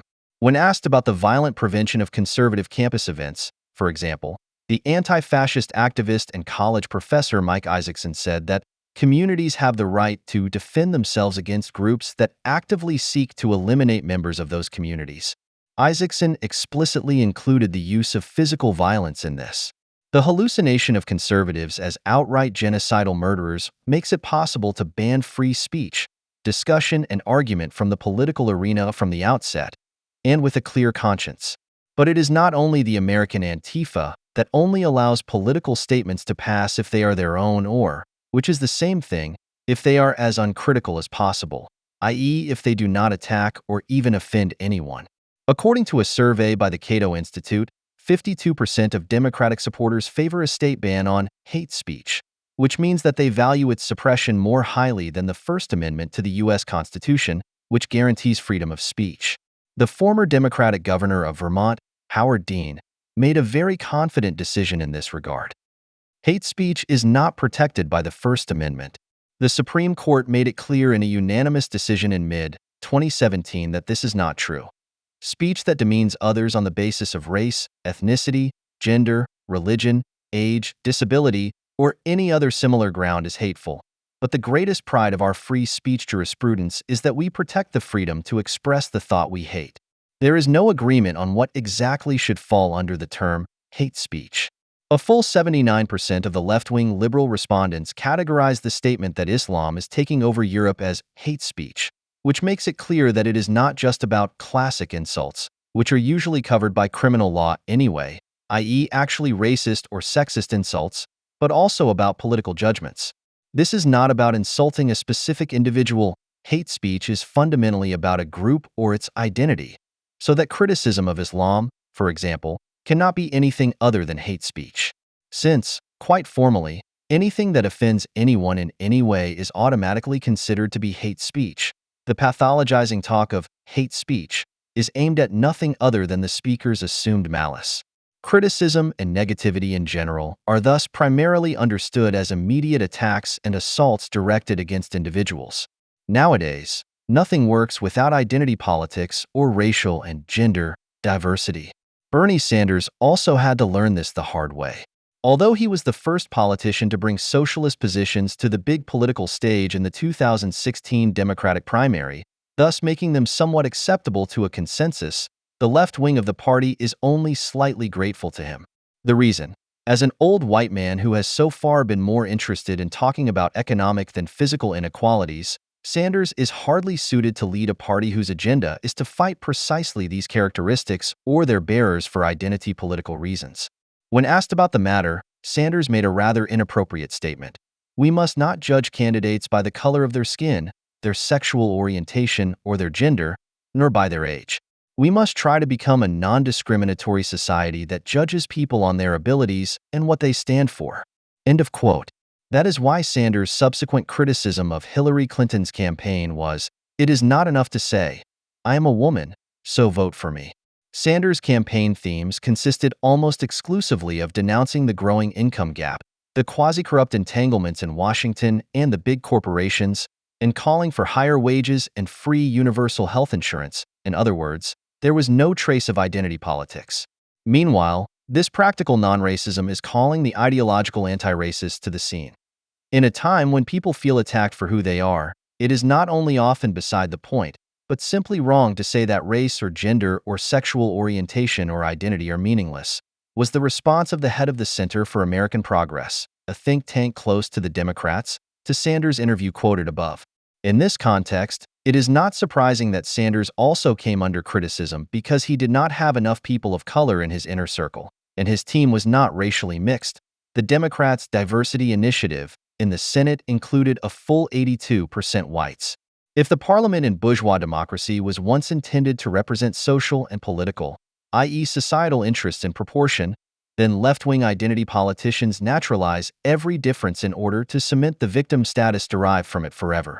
In direct reversal of the American motto E pluribus unum, from many one, the transformation of the supposedly universal civil society into a particularistic tribal community organized according to identities appears on the horizon, with the highest rank being occupied by the group that allegedly suffered the most under white supremacy. Traditionally, the goal of American politics was the emancipation of immigrant, ethnically and culturally diverse groups into citizens through their integration into the one society, whereby the socially mediated differences of these groups became just as recognizable as their overcoming was on the agenda. As a general, which consists of individuals, the concept and possibility of reconciliation appeared here, quite apart from the real historical implementation. Today, however, when every general concept is supposed to be an immediate expression of authoritarian tyranny and the idea of humanity at peace with itself must pass as hate speech, the purely negative concept of rebarbarization is on the left's agenda. Since tribalism, by definition, cannot recognize any generally positive goals, because their formulation is not possible without a universalistic determination that does not see individuals as group members, but as human beings, it needs the enemy image of the bourgeois society naturalized by left-wing ideologues as white. The racist tribal cult thus remains constitutively dependent on its opposite and therefore becomes an eternally unsatisfied, infantile rebellion in perpetuity. A nihilistic cult of destruction, in the face of which even Obama can be seen in retrospect as a reasonably bourgeois figure. Since the New Democrats essentially see bourgeois capitalist society as white, male, and heterosexual, they automatically regard those who possess these characteristics as privileged winners, which does not necessarily imply a materially better position. The dumbing down that has been going on since the 1980s as a result of post-structuralist philosophy, which has now sunk into everyday consciousness and must be regarded as left-liberal common sense, has meant that in left-wing neo-tribalism someone is also considered privileged if they are not actually a profiteer. The following story illustrates this. At the beginning of January, a video showing a white youth wearing a "Make America Great Again" cap and watching an elderly man dressed as an Indian drumming and jumping around in front of him with a cool, stoic smile on his face went viral on social media. Within a few hours, a virtual left-wing mob had formed, accusing the young man of making racist fun of the Native American. Journalist Keith Boykin, who works for CNN and other media outlets, identified the young man as a direct descendant of the same white privilege that had also been at the root of the racist riots against black students in Little Rock, Arkansas, in 1957. This narrative, which the Indian himself further fueled in an interview, and which was spread not only by American but also by German media, was, however, shattered a few hours later by further videos that showed that the Indian and his group had previously physically harassed the boy and his classmates and had called them, among other things, incest babies and racists when they were waiting for their bus back to Kentucky. With a poverty rate of 17.2% in 2017, it is the fifth poorest state in the USA. This pseudo-progressive ideology has been the new guiding ideology of the Democrats since Trump's election victory at the latest, with its representatives the discursive avant-garde, whose identity political attacks no one can escape. It is therefore not surprising that Bernie Sanders also felt compelled to give in, as his positions seemed too old-fashioned. In contrast to his presidential candidacy before Trump, Sanders announced his candidacy for 2020 with all kinds of new left phrases. He said he wanted to establish a government based on the principles of economic, social, racial, and ecological justice. His campaign, according to Sanders, wants to end racism, sexism, homophobia, religious hypocrisy, and all forms of discrimination.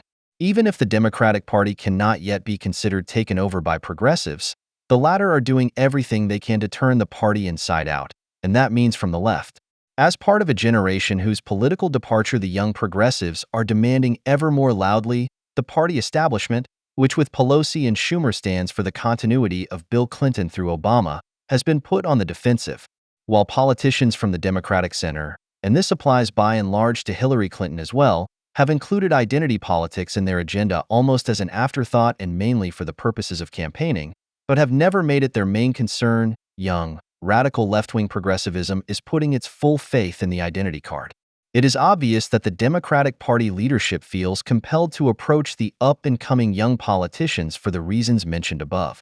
Nevertheless, it seems that they are aware of the problem that a radicalization in the field of identity politics could stand in the way of a reconquest of the white, working middle class, a development that even intellectuals close to the Democrats, such as Mark Lilla and Francis Fukuyama, have recently warned against. Since the Democratic establishment does not want to go along with the anti-white declaration of enmity with its anti-bourgeois consequences, they are meeting, for the time being, in the middle. This compromise was expressed in Schumer's decision to entrust Democrat Stacey Abrams with the traditional opposition response to the President's State of the Union address. Abrams, who hails from the state of Georgia and is considered to be part of the left wing of the Democratic Party, was the first African-American woman to be nominated by one of the two major parties for governor in the fall of 2018. During the election campaign, which she was to lose, she said that she had tried to appeal to both discriminated groups and white workers, as both often had the same socio-political goals. According to Abrams, the aim was to forge an alliance of interest between non-whites, white suburban and rural residents, and young people. However, what sounds reasonable is only partly true. Abrams also emphasized that she had addressed the respective groups separately in order to address the specific needs of each group, rather than painting a false picture of universality. She justified this by saying that the respective methods by which the United States had excluded women, Native Americans, African Americans, immigrants, or the LGBT community, homosexuals, bisexuals, and transsexuals, from property, educational success, or political participation were different. The alliance of interests that Abrams is seeking is therefore only a temporary and tactical one. In a sense, it is about putting the differences, which are also conceived of here as quasi-ontological, since they are regarded as existing and relevant for all time, on the back burner for the time being, in order to put them on the agenda all the more afterwards. At the same time, the contradiction of the concept is all too obvious.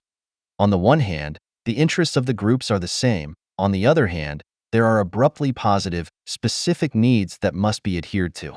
It also remains questionable how the coalition of different collectives, which are historically justified on the one hand and considered substantial on the other, is supposed to be possible without a common, group-related definition of the enemy, in the much more consequent view of the left-wing radicals, the white majority society.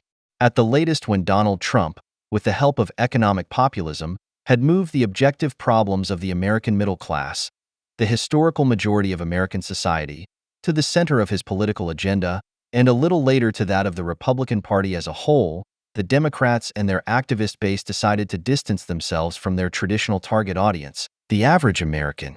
The opportunity to win back former voters who had been scared off by the focus on minorities and the primacy of discourse, and who are clearly more interested in real economic improvements than in diversity and identity-based symbolic politics, was missed, knowing full well that large sections of Bernie Sanders supporters had not voted for Hillary Clinton after his defeat in the primaries, but had defected to Trump. Since the vote for Trump is considered by left-wing ideological opinion leaders not only as an unforgivable moral misstep, but also as an immediate expression of misanthropy, the decision was subsequently made to tend to leave the traditional white and working-class supporters behind. For the more left-wing Democrats in particular, this had the advantage of finally no longer having to take into account the ideas of any middle-class, average Americans, but instead being able to morally forbid any concessions with reference to Donald Trump. After all, the whites had proven with their vote how sexist, racist, fascist, etc. they were. In accepting another electoral defeat, most Americans are still not members of a minority. They are simultaneously betting on the future. At some point, that is, if things continue as they are, whites will actually be in the minority, and then they are counting on the solid support of all those whom they have protected until then. In reality, the identity political trend among the Democrats means nothing more than the final concealment of social conditions through personalization, racialization, and moralization. Diversity activists do not interpret facts such as the fact that in the USA the probability of dying at birth is 3 times as high for black women as for white women as an expression of social inequality, but as a consequence of supposedly unbroken white supremacy. The genuinely left-wing approach of viewing objectified power and exploitation as personal, deliberately motivated discrimination and exclusion, which can be tackled with discourse strategies and moral politics, falls behind even the most crude vulgar Marxism. In the face of identity-based attacks on Sanders, Adolph Reed, a professor at the University of Pennsylvania, had already stated in 2016, every statement, every suggestion regarding lasting patterns of economic inequality is now perceived as an excuse for white supremacy. End of quote.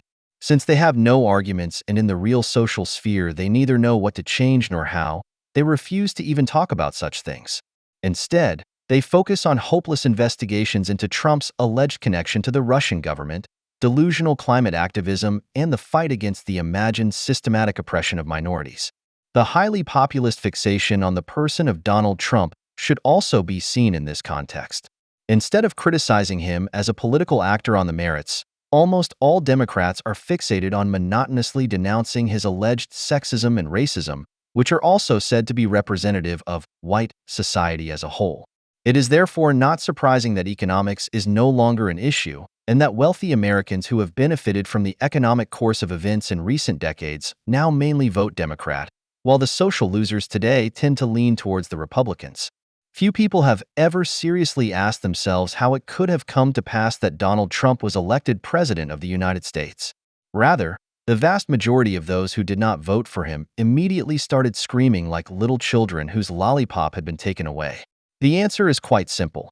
Trump was elected because he never took seriously the moral fanatics who see their own country and its population as a homogeneous racist bloc that should finally be abolished. His popularity was also based on the fact that not a few Americans were happy that there was finally someone who showed the progressive, always-on ideologues their limits, i.e. made it clear that democratic conditions prevail in the USA. From the outset, Trump proved immune to the unprecedentedly fierce hostility of left-wing conformists, for whom everything, including material conditions, discourse, and thus the immediate struggle for power and interpretation has become. For the U.S. left, which has long been anti-American, Trump is the right-wing strawman that allows them to justify their own pseudo-radicalization and to pass it off as rational and, above all, morally correct.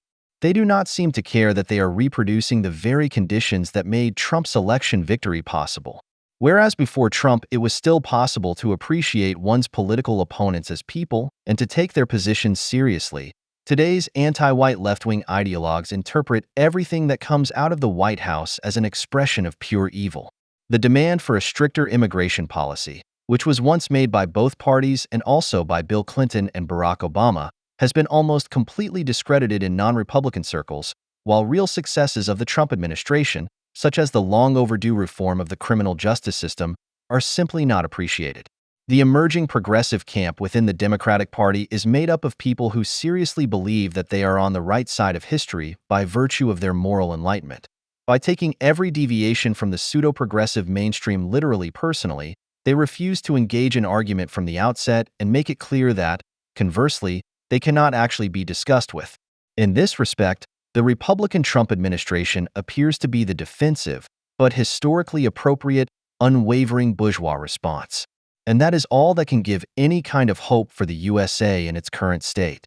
In times when the infantile tantrums of notorious Israel hater Lori Penny are considered the ultimate in gender political theory, anyone who wants to be considered a feminist has to come across as brash, bold, and angry. The less concrete the experience that women continue to be systematically oppressed in the Western world, despite legal and economic equality, the more blindly any manifestation of social unfreedom is declared to be an expression of misogynistic or at least gender-specific discrimination. Not to feel automatically attacked as a woman every time you experience frustration in your everyday life, but at least to consider that the disappointments and deprivations you experience may have little to do with your own gender or with you personally at all. Such an ability to think abstractly seems unfeminist. Women are better at feeling than thinking and immediately relate everything that happens to them to themselves. This misogynistic insinuation is the consensus in today's feminism. The fact that women are now of great importance in many of the so-called right-wing populist parties, both as protagonists and as voters, presents such feminism with a problem. The politicians and supporters of the Front National, the Dutch Partij voor de Vrijheid, and even the AFD cannot simply be dismissed as an alliance of housewives. The routine malice with which Beatrix von Storch is treated in the media and social networks because of her supposed conservatism is more evidence that the type of woman she represents has long been the exception, even in the right-wing populist spectrum. The majority of supporters of the unpopular parties no longer belong to the milieu from which the right-wing mob is traditionally recruited. In France in particular, a large proportion of them are well-educated and see themselves as rather liberal. This does not contradict the assumption that social fears of decline play a role among sympathizers of the Front National and related parties. While the losers of globalization affected by the new regulation of the labor market were initially mainly men, the precarization is increasingly affecting women of the younger generation as well. Studies on the reasons for the growing support for right-wing populist parties are still scarce. The criticism of these parties of Islam has certainly made them attractive to women in recent years. This is more true in France and the Netherlands, where there is a longer history of Muslim immigration than in Germany, but it can also be seen in the AFD, a party that is popular with men. While female AFD supporters, for example, are significantly more open to the idea of homosexual couples adopting children than their male counterparts, they are particularly convinced that Islam is incompatible with the values of the Federal Republic of Germany. The appointment of modern, women and homosexual men to key positions, Geert Wilders, Florian Philippot, Sebastian Senu, is also likely to have appealed to female supporters. In view of this, feminism has only one option if it does not want to question its own dogma: to declare the women who voted en masse for the insurgent and deluded, or even to declare them traitors to their gender, because they do not want to admit that their decision could be the consequence of political judgment. This effect, which has already been practiced in recent years with regard to Marine Le Pen's female supporters, has come to itself in all its repulsiveness after Donald Trump's election as U.S. president. On the night of the election, Lauren Groff, an American author who, according to The Welt, wrote a book about female rage, with her novel Light and Fury, explained to the newspaper in an interview that she was awake and sick with rage in the face of the election results. The voters had voluntarily gone against their own interests in order to give a free hand to hatred, bigotry, ignorance, and the maintenance of a fragile white male hegemony.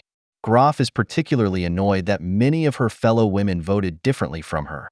I am dismayed that these women hate themselves so much and have internalized American cowboy misogyny to such an extent that they vote for someone who despises, hates, and treats them as if they were a piece of meat. End of quote. Trump voters could respond that, in view of the Islamic land grab in Western states, which is being carried out under the leadership of Germany and with the active participation of the American Democrats, they are quite interested in a less fragile, white male hegemony, because such a hegemony is more conducive to the freedom of all women than any Islamic domination, even if it is carried out by women themselves. That they have not yet met Trump in person, let alone been treated by him like a piece of meat, that personal sympathy should not be the main reason for a political decision anyway, and that anyone who considers the cowboy type to be misogynistic has obviously never seen a Western. The cowboy cliché even contains a reference to what Groff represses in her outrage at the alleged self-hatred of Trump voters. In the image of the strong, independent, erotically confident woman who in the Western acts as both the partner and the opponent of the cowboy, the viewer encounters a figure who has little in common with the type of brash, belligerent hothead favored by today's feminists. In the USA, however, unlike Groff's wishful thinking, voting decisions are not a substitute for self-awareness therapy, but the result of pragmatic considerations. In her conviction that citizens should vote for the person with whom they can identify emotionally 100%, rather than for the person whom they trust most to counter virulent political dangers, Groff is a German in spirit. The fact that a president who makes repulsive comments about women but wants to fight Islam politically could be more useful to women's freedom than an Islam-sensitive women's rights activist does not occur to her, because for her election results are not the result of a rational weighing of interests, but an authentic expression of subjective sensitivities.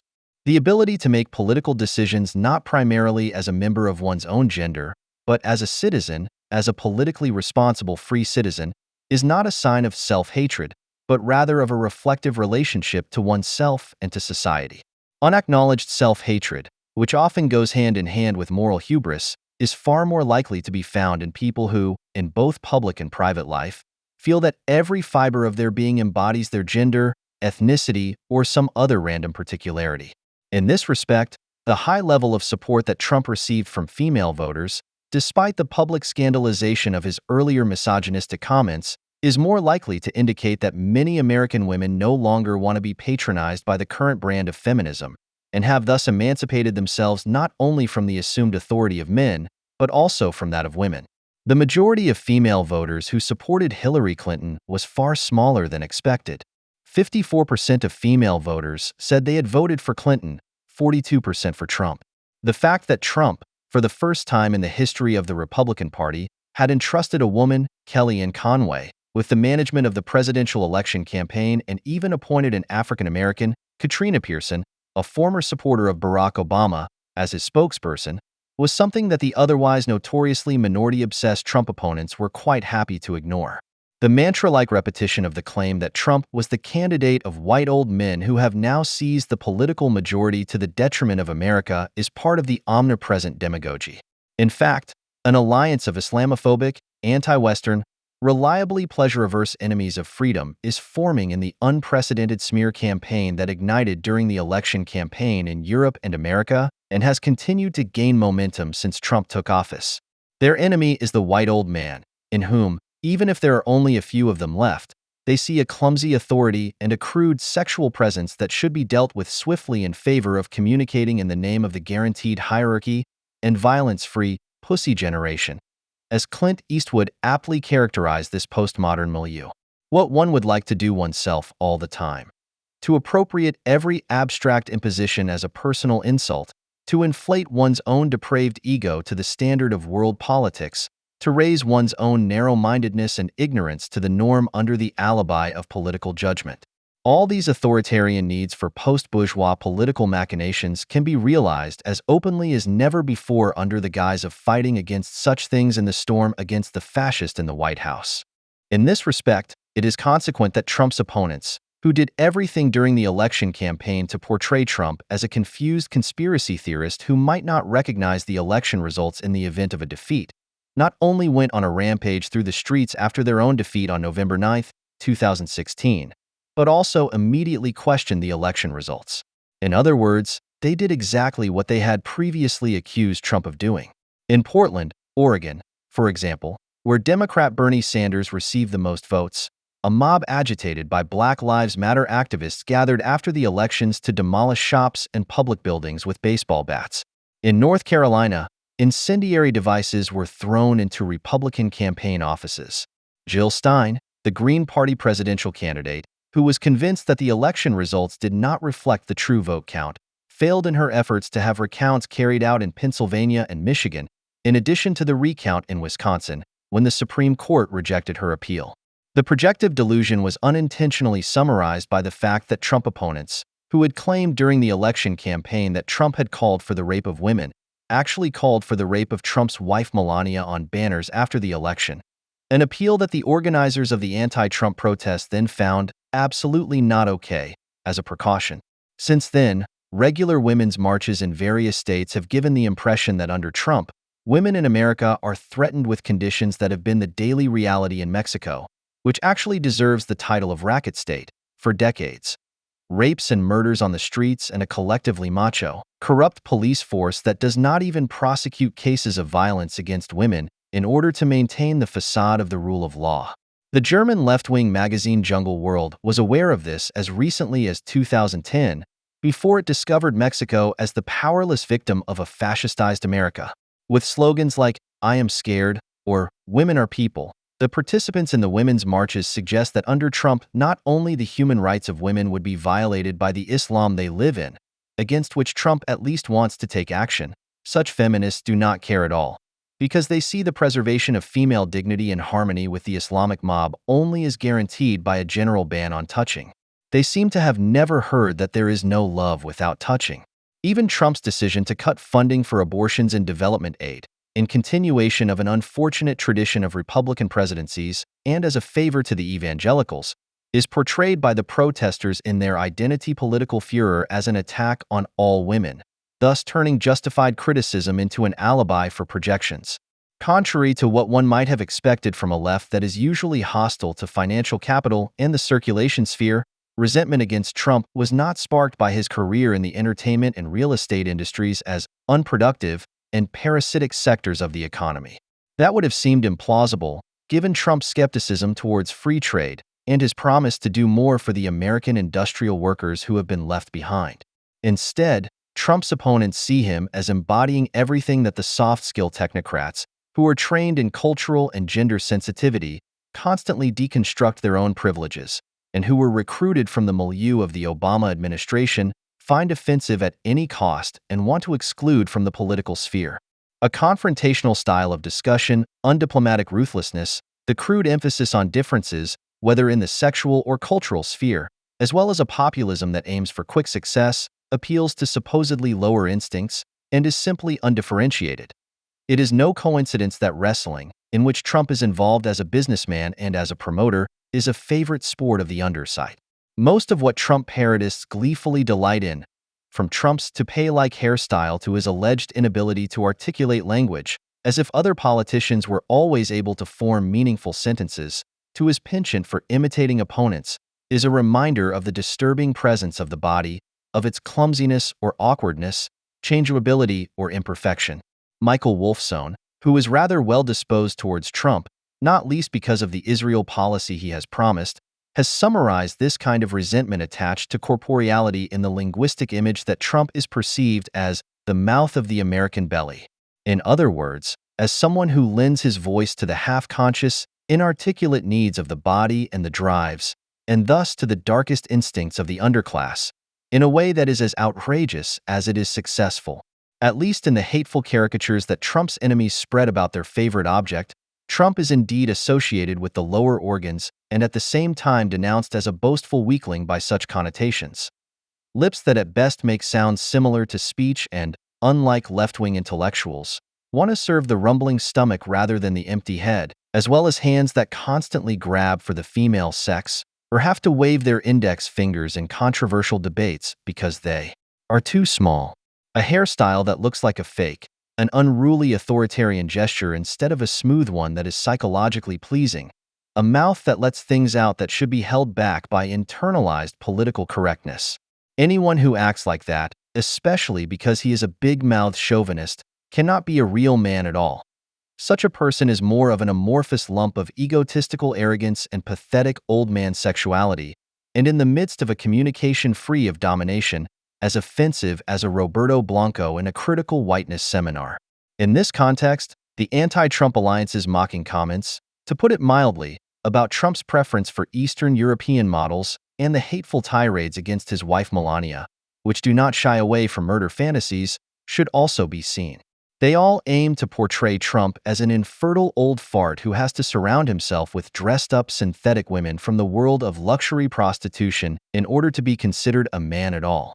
From 1977 to 1990, Trump was married to the Czech model Ivana Zelníková, who later became known as an author of light fiction. Melania Naus, who has been married to Trump since 2005 and whom his opponents would like to see as a rape victim, grew up in modest circumstances in Slovenia and worked as a model from the age of 5. In 2001, she was granted permanent residence in the USA. Trump's sexual preference is apparently not only reflected in the delusions of his opponents, who see it as a sign of the rapprochement between Eastern European and Anglo-American states, by means of which the latter seek to escape the migration policy blackmail of Germany. It also revokes long-suppressed resentments against the freedom of movement and unscrupulousness of Eastern European women, who are basically dirty in body and soul, but who catch rich men all the more securely through sophisticated deception. George Cieslin, who is able to decipher collective obsessions in every advertising jingle but not in his own chatter, writes about a photo of the Trump couple. Quote, "Here sits the false king on the throne, and his family is also made up of nothing but falsehoods. He is not just unjust, but self-righteous. This false king laughs as much at the liberal narrative and the liberal self-portraits as he does at the old men and their traditions. Plastic surgery has turned Melania Trump into a male fantasy, which in turn does not fit into the required image of a caring mother and responsible first lady. Even parts of a fake biography, a degree in architecture, my ass, come to light. Nothing is right. Jungle World 37, September 15, 2016. The lament that someone who, of all people, exposes authenticity and actuality for a living is singing about the decline of the Real America is symptomatic. In the halcyon days of Abraham Lincoln, American rulers were not yet limp dicks, but old men, just and not self-righteous, and their wives, who were certainly not the product of cosmetic surgery, served as caring mothers and responsible Sunday speakers, and of course did not fulfill any male fantasies. Melania Trump, on the other hand, who has been disparaged as a living implant, is a fake like her husband. Her primped sexuality only serves to conceal the fact that she is as little a real woman as he is a real man. The pretentious postmodern critique of gender essentialism has degenerated into such wretchedness, with its adherents finally proving to be the most sleazy sexists and most anti-pleasure, envy-driven bitches that the Western cultural industry, which is only a name now, has to offer. At the same time, however, such invectives unintentionally reveal what really has to make anyone who does not want to completely abandon the concept of civilization afraid of Trump. His weakness, which can be heard most clearly in his loudest insults and most unruly tirades, threatens to make important initiatives such as the control of Muslim immigration a waste of time due to a lack of planning. And it is this weakness that makes it possible for the collective of anti-Western misogynists and Islamophiles to triumphantly march against him. This gloating malice runs through all the affable complaints about America's latest sellout. Not only the FAZ and Stern, Zeit and Süddeutsche, Jungle World and Welt See the American Dream, coming to an end. Almost the entire anti-German scene posts weeping statues of liberty or blathers on Facebook, like Arthur Buckow, for example. Quote, "These are times in which the greatest attachment to the American dream, this great naive, innocent, and undoubtedly universal dream, is shown by naming and lamenting its betrayal by Trump and his henchmen. This applies unwaveringly to those who can use real reasons to justify their old anti-American grudge against the new U.S. president. And this applies all the more to those alleged friends of the USA whose political awareness has become so reified and degenerated into a reflexive, unreflective phrase that they actually welcome the new miserable conditions. There is nothing left but to trust the Americans and to believe that they will put an end to the madness and save the dream. And not just for themselves." End of quote. The American dream was never naive and innocent, precisely because it is universal. Because it aims for the best for everyone, it was always aware that misery cannot be eliminated without staining oneself with it, and that the drivel of innocence and greatness does not make a dream a reality. This is one of the reasons why, even before Trump, American migration policy was a constant violation of human rights according to the culturalist anti-racist standards of German refugee aid workers. Germans have never been considered as rights of individuals, but only as examples of certain cultures. And that is why the ruthlessly assertive egoism that seems to have become incarnate in Trump is not considered unethical, anti-peace, and harmful to the people in the United States with the same matter-of-factness as it is here. But for the anti-German social media networkers, trusting America has only meant one thing since Trump: to blackmail the Americans with all the moral sentimentality that can be mustered, to save their dream not for themselves alone, but please also for the Germans and all the other anti-Western coercive collectives that have lived so well from it for so long, to do everything to end America, while they profited from the fact that it never ended with America. As if Trump's maxim, "America first," is not first and foremost a response to the collective experience of having spent decades pulling the chestnuts out of the fire for the members of the Western community of values, which has become increasingly openly anti-Western, only to be abused for it. Now that the USA is seriously threatening to end this game, the most corrupt representatives of that community of values are discovering the American dream for themselves. It is fitting that Buckow's comments were followed by the posting of a cartoon showing Trump as an IS fighter who has beheaded the Statue of Liberty, a cartoon that has now even been used on the cover of Der Spiegel.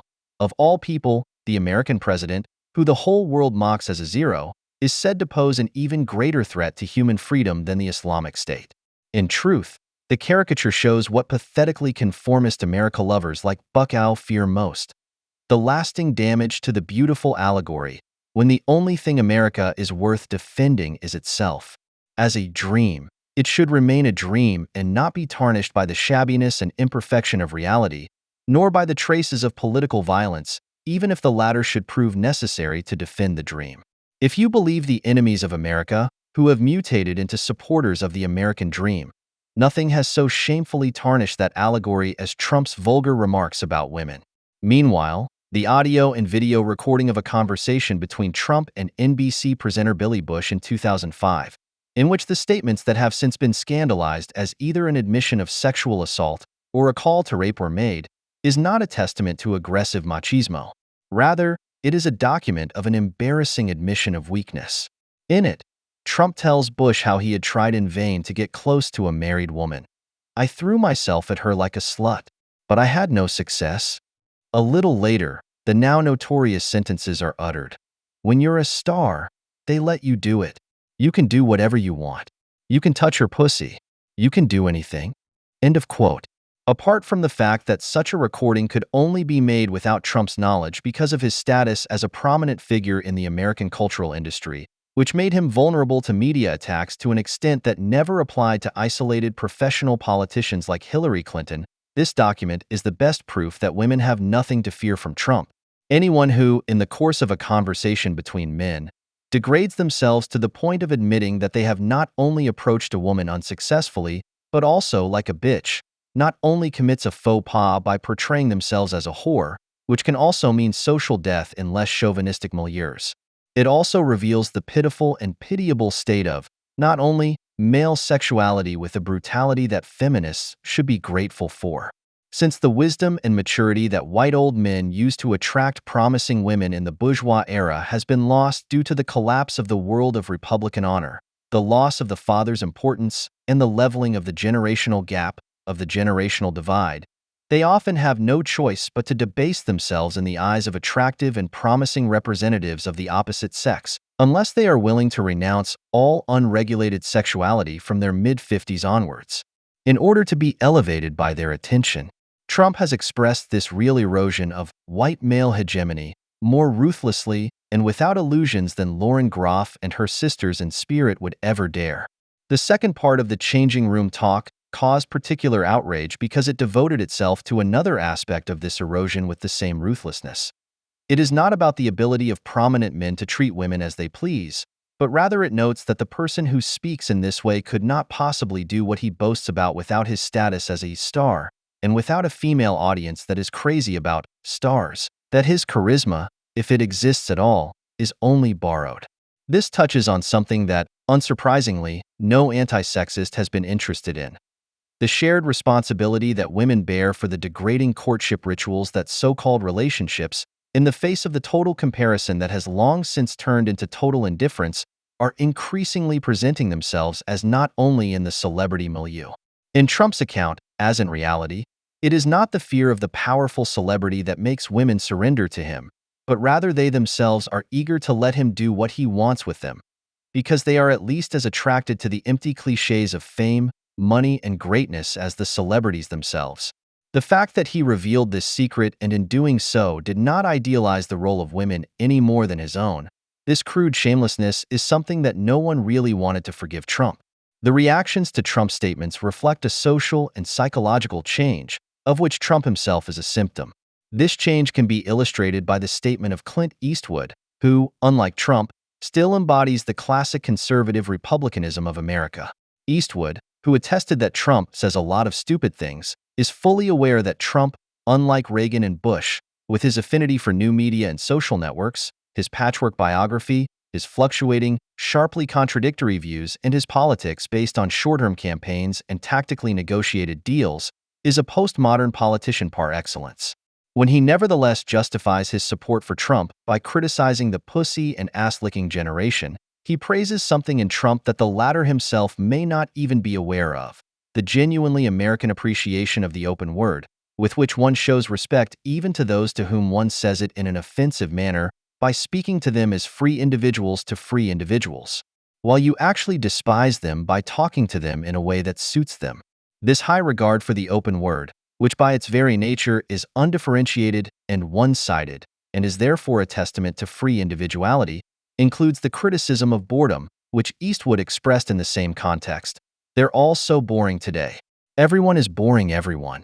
It's boring to listen to all the shit people talk. End of quote. If he were to give a campaign speech today, it would, according to Eastwood, simply be, "Let it be, people. Just let it be."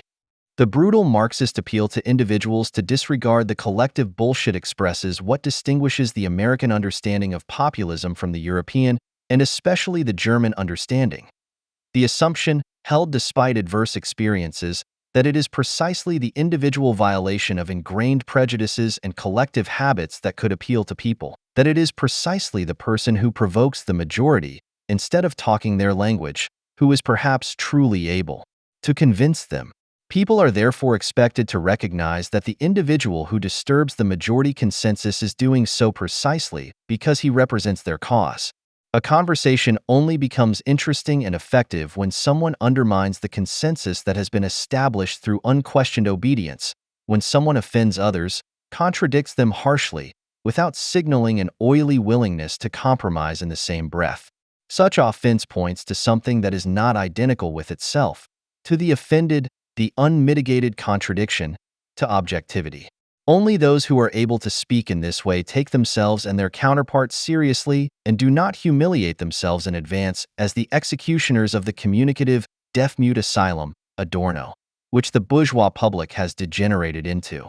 Because Eastwood sees the ethos of the open word surviving in Trump's gruffness in a ruinous way, so to speak, he has taken his side without placing too much hope in the future of this attitude. For just as the ethos of the open word has been reified by Trump and his supporters to glorify the crude breach of style, so the diction of the pussy generation criticized by Eastwood is a reenactment of the gesture that, together with respect for the open word, characterized the American character until the early 20th century. This has always included the puritanical silence of the insubordinate. To keep quiet about it and to speak the truth openly were basically two sides of the same coin. The specific relationship between speaking out and silence reflected the self-confidence of the freeborn citizen who shows courage at the right moment and restraint at the right moment. Only because this citizen hardly exists anymore as a phantom could the puritanical decency distort into the anti-racist, anti-sexist language control that Eastwood takes offense at. With Trump, the presidential election has now been won by someone who seems like the nightmare of those neo-Puritans come to life.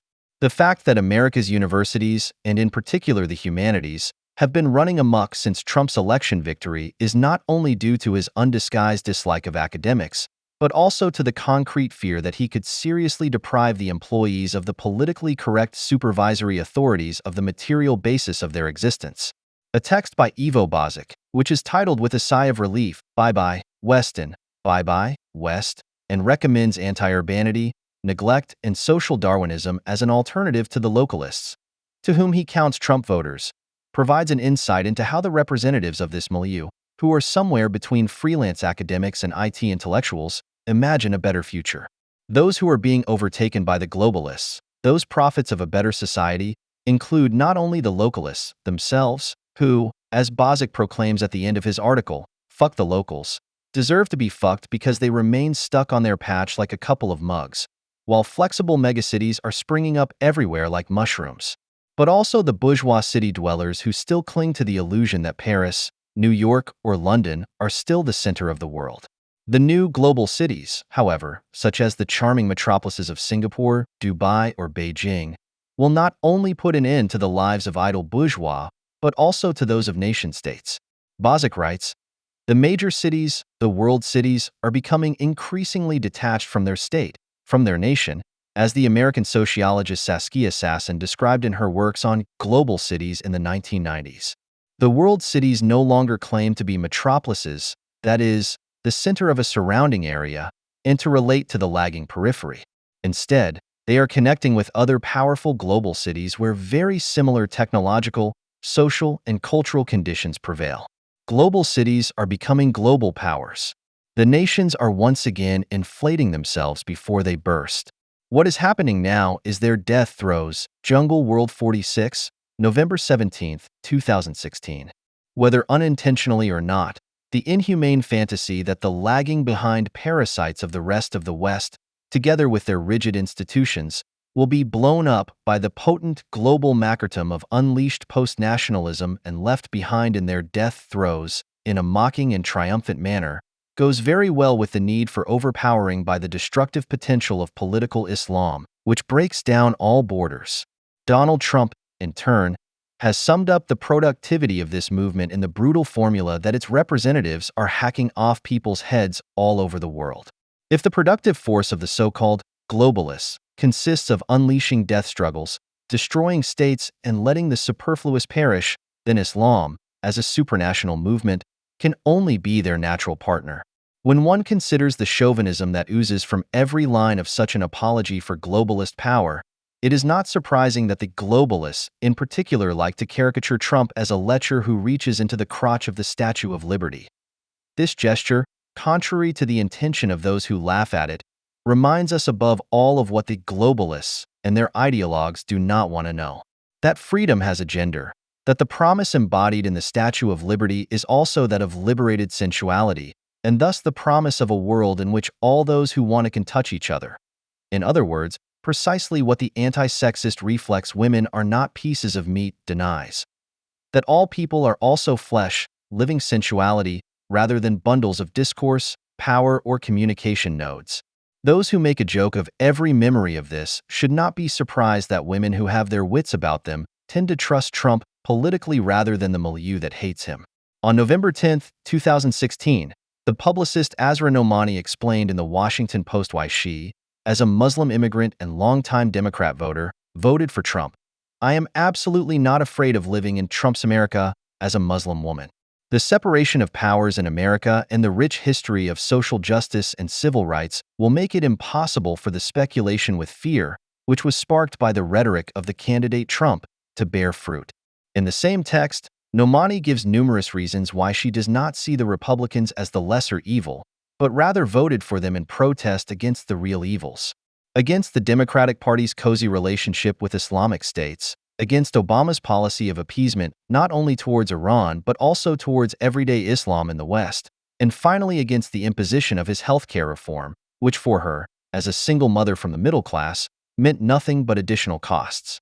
Phyllis Chesler, who has written several articles on the subject that are well worth reading, also cited original feminist reasons for her support of Trump's ban on Muslim immigration, not least of which is that uncontrolled Muslim immigration would import bigotry and hatred, including honor killings and other violence against women, into the migrant communities of the United States. She confronted the outcry about the bigotry of Trump and his supporters with the only yardstick that can be used to judge whether Trump's government is misogynistic. It is not the president's statements about women, not his style of communication or his habitus. It is the question of what will be done against political Islam under Trump's presidency, which is currently the only threat of global magnitude that is directed against women as women. Instead, the storming of the fascist and sexist in the White House is nothing more than a display of projectivity. The fear for life and limb that anyone who is living badly enough in the remnants of civilization must have not only of the Islamic State, but of everyone who has made it possible and continues to make it possible, is transferred to a squad of old white guys, all of whom know that they can hardly hope for a future anyway. That is the only reason why they are so well suited as objects of ridicule and contempt. But today, criticism can only be in solidarity with those to whom the future does not belong. The left has always only valued old people insofar as they embody, to the last fiber of their being, a vigorous optimism and indestructible faith in the youth that the respective avant-garde sees itself as. Just as the Lebensreform movement was accompanied on its forced marches by red-cheeked protesters with flowing beards and health sandals, whose paternalistic comradeship they preferred to the authority of their fathers, today the 99% have their resentment against selfish community pests orchestrated by Heiner Geisler and Stefan Hessel, who praise the justified anger of the youth in a preaching tone. The cheerful senility of such figures, who are reconciled with the world because they no longer have anything to expect from it, is not even wrongly understood by their prematurely aged grandchildren as an expression of openness and civic engagement. Their opposite are the fossilized and reactionary people who stubbornly cling to their habits and prejudices, protect their private lives and their land, and refuse to be convinced by the permanently grinning honorary officials of civil society that the common good comes before self-interest. The hunt for old farts, which is also popular in anti-German circles and sometimes, as in the case of Martin Walser and Gunnar Grass, hits the right people by chance, is no longer aimed at the concrete, eternal-minded worldview, but at being old itself. The quirks of the elderly, the hardening of their character, which actually always harbors a moment of violence against themselves and others, hold on to the unfulfilled aspects of every life, the disappointed hopes, shattered dreams, and thwarted desires, which remind us how little has changed despite all the changes. Precisely because they do not walk into nirvana at the end of their lives with a headband and stopwatch, but stubbornly insist on the random remnants of their existence, they remind us of the possibility of something better, which productive optimism does not want to know anything about. Max Horkheimer, who perhaps took the conservative element of Enlightenment thinking even more seriously than Adorno, concisely described the type of comic old man in his notes. Older people often develop preferences and dislikes that make no sense to others, attachments to things and relationships that are pointless, sensitivities for no understandable reason. They become, so it is said, strange, peculiar, and one feels sorry for them at best. In truth, the same applies to culture in general, insofar as it is to be more than a mere means of coexistence.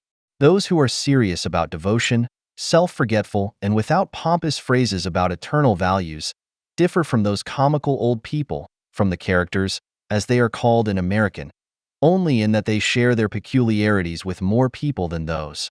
That's all. But happiness and sadness are serious for both. Delusion is serious, and those who do not live in delusion are airheads. Where earnestness, loyalty to a truth once recognized, to madness and cunning insincerity become the principle of reality, those who remind us of what civilization once meant are considered to be strange birds, and their peculiarity, the residual form of free individuality, becomes a nickname. The characters only have a chance to be heard as buffoons of bourgeois society. On August 30th, at the height of the American presidential election campaign, Clint Eastwood took on such a job when he played the warm-upper for the Republican candidate Mitt Romney in Florida, who later failed as expected. And in doing so, he attracted such vehement collective scorn that his widely diagnosed embarrassment must be questioned in terms of its inherent truth. The role of the warm-upper here is to prepare the charismatic candidate's appearance with a short, witty speech. Eastwood, who has been decried as an arch-reactionary in the predominantly Democratic Hollywood for decades, began his appearance with a reference to the political distance of conservatism, which sees its task not in political engagement, but in its limitation, and therefore rarely gets a stage. I know what you're thinking. You're thinking, what's a filmmaker doing here? But there are many conservative people, moderate people, Republicans, Democrats, Hollywood. It's just that conservative people, as the meaning of the word itself suggests, are more self-contained. They don't constantly parade their attitudes. End of quote. The fact that he dislikes his role as a warm-upper, but nevertheless puts up with it, stems from a conflict that underlies conservatism. Precisely because conservatism is not a belief, but rather an attitude that does not seek engagement, but rather seeks to preserve the conditions for the possibility of individual happiness, it must advocate that everyone can do what they want, as long as others are not adversely affected in their pursuit of happiness. The pursuit of happiness, enshrined in the American Constitution as an inalienable human right, does not formulate a civil society ethic, but rather aims to limit society's access to individuals. In this respect, Eastwood's conservatism differs from the anti-individual, puritanical ideology of other Republican currents. I explained Eastwood in an interview, the libertarian view of leaving everyone alone. Even as a child, I was annoyed by people who wanted to tell everyone how they should live. This puts him in the right-wing anarchist wing of the Republican Party, which, in its praise of strong individualism, also advocates the right to abortion and equal rights for homosexual couples, and is not on the party line of those who defend family values against a vicious outside world. This heterodox conservative position explains Eastwood's aversion to lawyers in his dialogue with the invisible Obama, among whom there is a strong Democratic lobby in the USA, while entrepreneurs are traditionally more likely to be found among the Republicans. In Eastwood's speech, the lawyers do not appear as representatives of the rights of the individual against collective impositions, but as agents of a disintegration of civil law, whose universal validity they dismantle by creating various particular rights. It is precisely this relativism of law that makes them closer to the principle of conviction, which demands unconditional obedience but at the same time remains arbitrary, than to the attitude of the conservative, which is so intertwined with his individual desires and idiosyncrasies that he cannot discard it like any other opinion. The sophistical lawyers, to whom Eastwood counts Obama, and whom he contrasts with the entrepreneurial individual, are characterized by the fact that they discuss everything, always weigh everything up, sometimes represent this and then champion that. In other words, they judge according to the dictates of their respective tactics rather than on the basis of one indivisible law. In this way, they abandon the libertarian ideal of individual advancement through one's own efforts, which civil law is supposed to protect, because their professional relativism shows understanding for everything and everyone. The most obvious example of this is the foreign policy of Barack Obama, who, with the lawyer Hillary Clinton, is courting the enemies of the West in an honest dialogue with the Islamic world, while George W. Bush declared after the attacks of September 11th that the American way of life was not negotiable. Just how much the empty pluralism criticized by Eastwood has become a consensus under Obama is demonstrated not only by Eastwood's rather helpless appeal to all Americans, regardless of whether you are a Democrat or a Republican or whether you are a libertarian, to recognize that you are the best in the world. The consistently mocking reactions to his appearance in particular illustrate that the Republican commitment to America's greatness has long been perceived by the public, even in their own country, as arrogant and out of touch. The writer Paul Auster, who otherwise expresses himself in favor of Israel, compared the right wing of the Republicans with the jihadists, which he explicitly wanted to be understood, not only as a rhetorical exaggeration, since the Republican plans to dismantle the welfare state make them indirect murderers.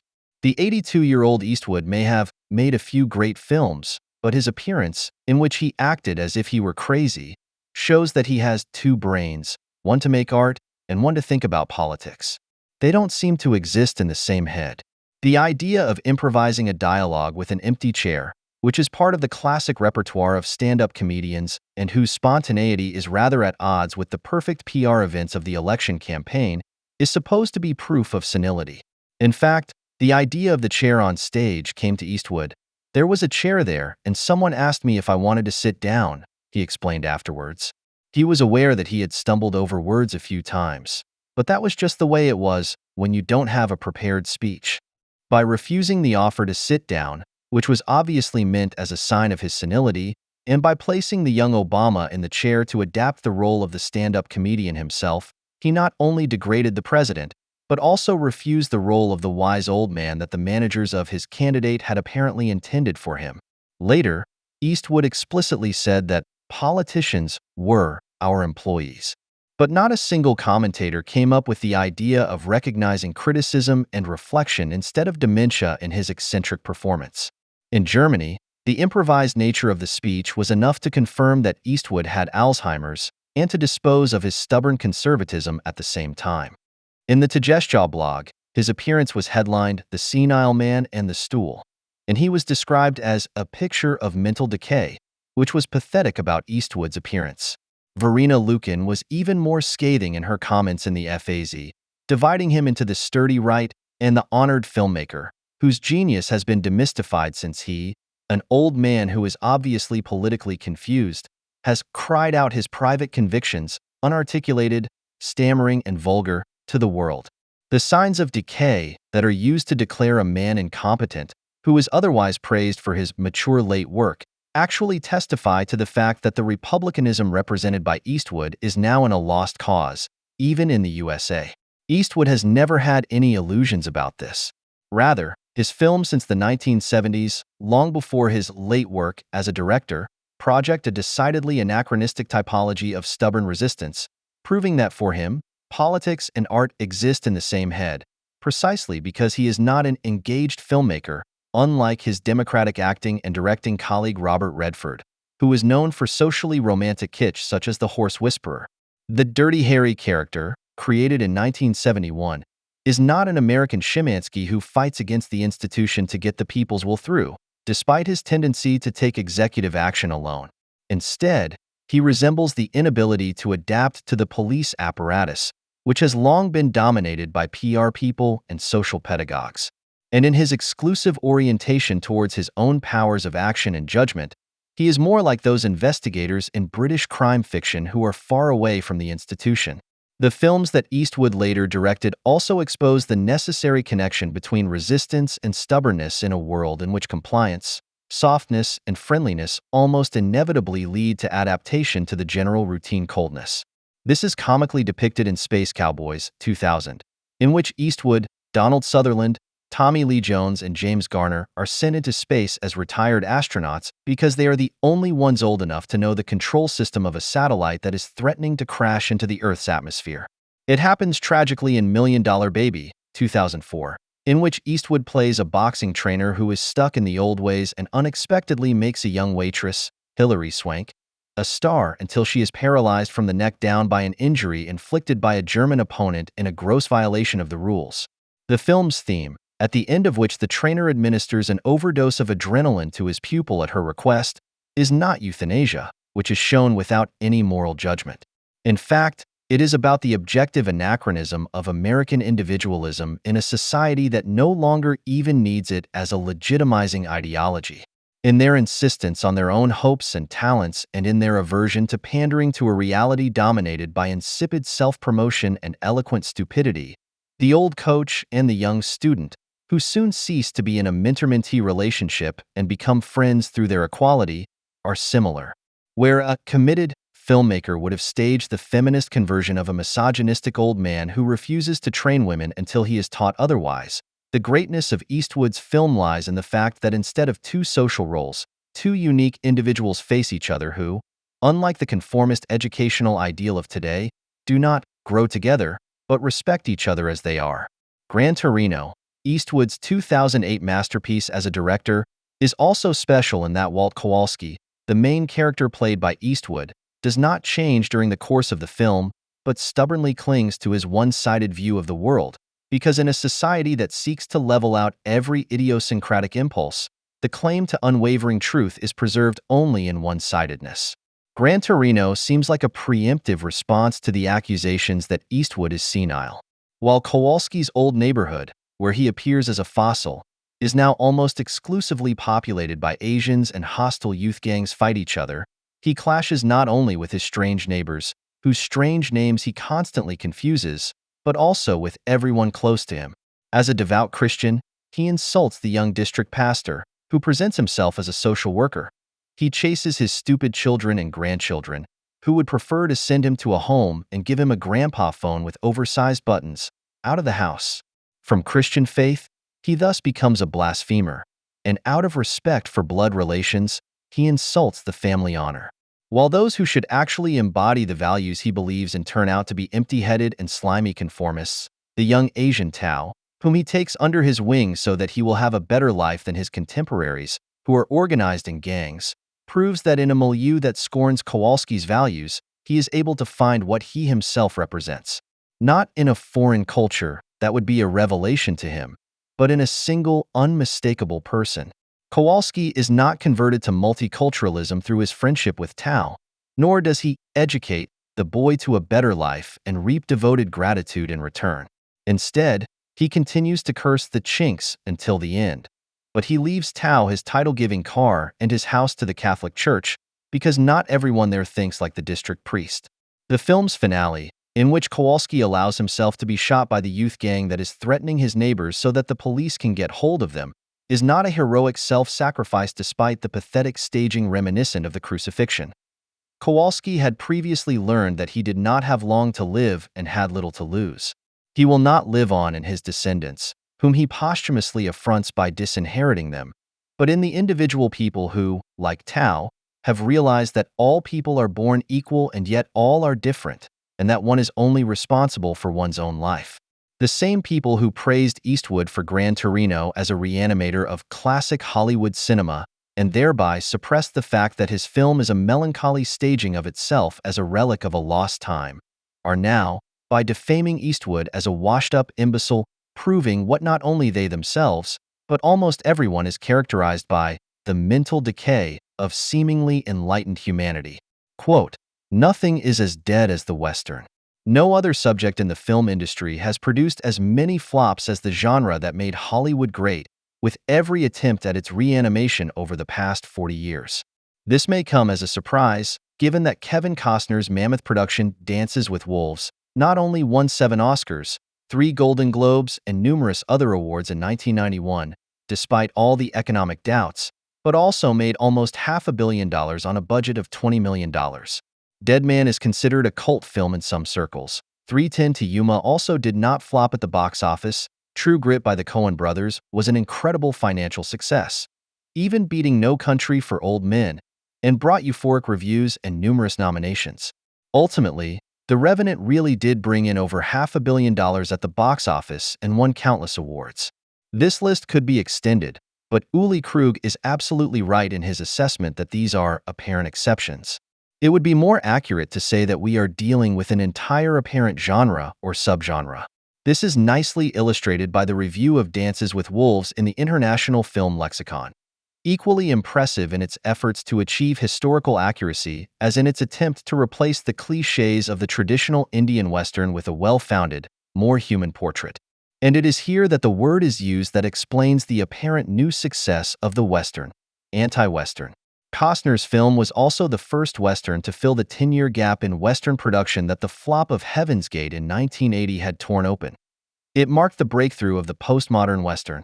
At the same time, this one sentence contains numerous other important keywords: historical truthfulness, humanity, realism, etc. According to a recent anthology, the main flaw of the traditional Western is the naive idea of good, which is depicted in a classic black and white drawing. In addition, the Western romanticizes the history of the conquest and settlement of the American West and corresponds more to Hollywood's creation of legends than to historical facts.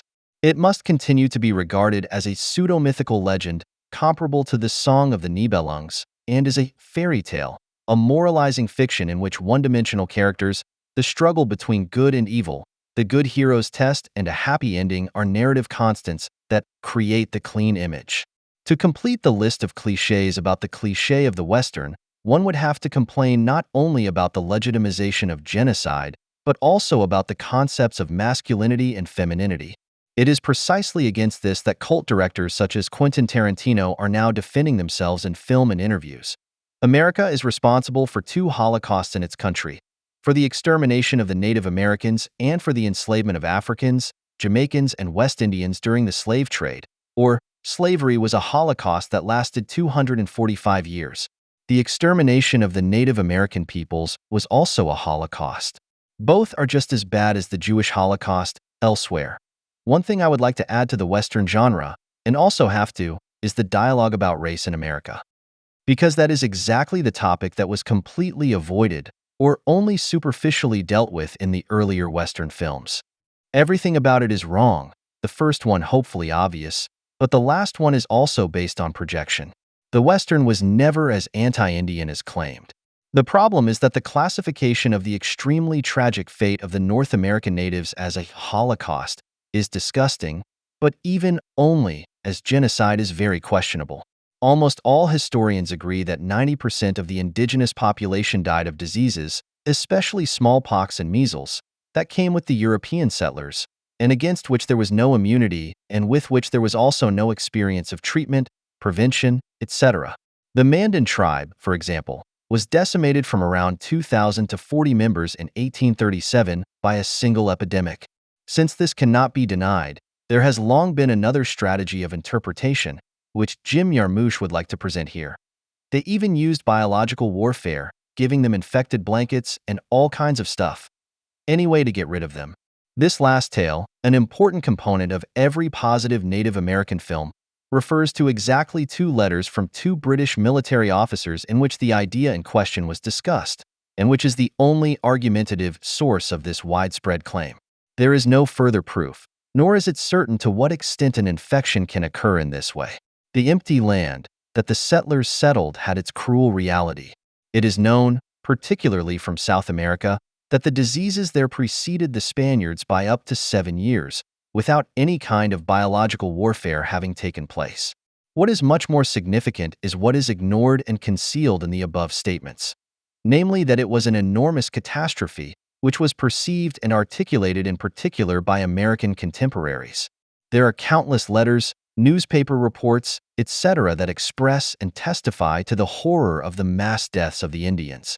Furthermore, numerous measures were taken to prevent and contain this, such as vaccinations, quarantine, etc., which were already prescribed by the government under Jefferson. The 1862 smallpox epidemic in the Pacific, which killed 14,000 Native Americans, is a good example of how the numerous vaccination efforts. The vaccine against smallpox was discovered in England in 1798, failed, mainly due to the resistance of the respective indigenous medical people. There was never a state-sponsored extermination program. It is difficult to even speak of a war of extermination. According to the U.S. Census, around 19,000 U.S. citizens and 30,000 to 45,000 Native Americans died in the more than 40 wars between the USA and various indigenous groups up to 1894. There were massacres and war crimes on both sides to a frighteningly similar extent, as well as negotiations, alliances, and treaties. The fact that Indian slavery is no more subject to today's moral indignation than the countless tortures of prisoners of war is rather symptomatic. Regarding Ward Churchill, who writes of a vast genocide, the most sustained on record, and is one of the most important defenders of this theory, it could simply be objected that he was dismissed in 2005 on suspicion of forgery and plagiarism in at least 7 cases, although it had already become known that he had not only simply made up an alleged Indian descent, but also an alleged membership in a special unit in the Vietnam War, which would have led to his radicalization. In reality, he was a film projectionist during the war. In 2003, he called the people who had just been murdered and who had worked in the World Trade Center Little Eichmanns. But even the more honest historian David E. Stannard writes in his book, American Holocaust, that the European conquest of America was the worst human holocaust the world had ever witnessed, roaring across 2 continents nonstop for 4 centuries and consuming the lives of countless tens of millions of people. These kinds of theories have been extremely successful in recent years or even decades, not despite, but because of their misrecognition of the contradictions. The Sand Creek Massacre, in which 133 Native Americans were murdered by the U.S. Army, was condemned in Congress as a vicious and dastardly massacre that would have disgraced the vilest savages among those who became its victims. What is to be criticized in this example is the failure to punish the main perpetrators, which did not occur because their service had already ended. After the suppression of the so-called Dakota Uprising of 1862, in which around 800 white settlers were killed and 40,000 fled, 392 Dakota were put on trial. 303 of these were sentenced to death in summary courts. Lincoln demanded an investigation, which led to the pardon of all but 38, for whom individual murders could be proven. It was the largest mass execution in U.S. history, but this example is one of many that prove that those in political power did not intend to destroy. And the question of intention is by no means irrelevant in the assessment. Anything else would be even prejudicial. The suffering of the Native Americans cannot be denied, but projecting it onto the Holocaust does not do it justice. This is not to say anything against compensation payments, support programs, or the like, but presenting Jefferson's efforts to integrate and assimilate the Native Americans as a Holocaust suggests an attitude that was neither in the West nor in the Western. Of course, the genre of the Western is not a collection of the most advanced works of art, but it was never as bad as its reputation. Above all, those people who, when it comes to the Western, always claim, "If you've seen one, you've seen them all," are proving that they have never seen more than one. Because the Western is one of the most self-reflective and self-critical genres in film history. The Western has a rough outer framework. The action is set in the American West and the shifting frontier, and the time frame is between 1850 and 1910. The first film Western, The Great Train Robbery, 1903, was therefore shot in the late period of the real Wild West. In general, It can be said that the earlier Westerns reflect the stages of the development of the West with a delay of 30 to 50 years. During the real end of the West, the Westerns mainly dealt with its development. The history of the Western thus reflects the history of the West. After the early, naive Westerns, 1903 to 1923, the epic Western, ca. 1923 to 1939, begins with the Covered Wagon and Iron Horse, both 1924. This era saw numerous covered wagon and trail films. It is the myth of the pioneer that gives rise to extremely materialistic depictions of the opening up of the West. It shows the means and ways in which civilization, production, traffic, and law are to be created. One of the highest and densest forms of the epic Western was found in Stagecoach, 1939, which at the same time anticipates the beginning transition to the tragic Western of the coming years. The Indians are still present as a threat on the outside, but the frontier is already clearly opening up between the pioneers. The horde chased out of the city by the Puritans will prove to be the most solid and heroic. It was John Wayne's first significant role. The dramatic Western, ca. 1939 to 1950, ultimately tells the myth of the Westerner who defends the community against lawlessness in the newly established towns. Important locations in the plot are in particular the boom towns that sprang up due to the discovery of precious metals or a hub in the cattle trade and developed into early, mostly short-lived, metropolises. The range of land theft during the so-called primitive accumulation, which is played out again in the West, is revealed in the range of land theft during the so-called primitive accumulation, which is played out again in the West. Some people still refer to the psychological Western, meaning the migration of the border into the interior of the protagonists. This is often referred to as the adult Western of the 1950s. This is now the decade of the Western par excellence, the heyday of stars such as John Wayne, Kirk Douglas, and Anthony Quinn. The myth of the West begins to topple, releasing an astonishing expression in the Western once again. Solitude, self-doubt, doubts about the West move more into the foreground without taking over. They are often seen as generational conflicts that, in a sense, discharge themselves from a reversal of the Freudian myth, for patriarchs have risen from the brotherhood of pioneers who are approached by their sons. It is never clear in advance who will win. The Searchers, 1956, and Last Train from Gun Hill, 1959, are films of the highest quality. The classic or true Western, under which all the upper subcategories could be subsumed, is a heroic story, and rightly so. Unfortunately, one has to agree with Cieslin when he writes, "The Western is a childish genre.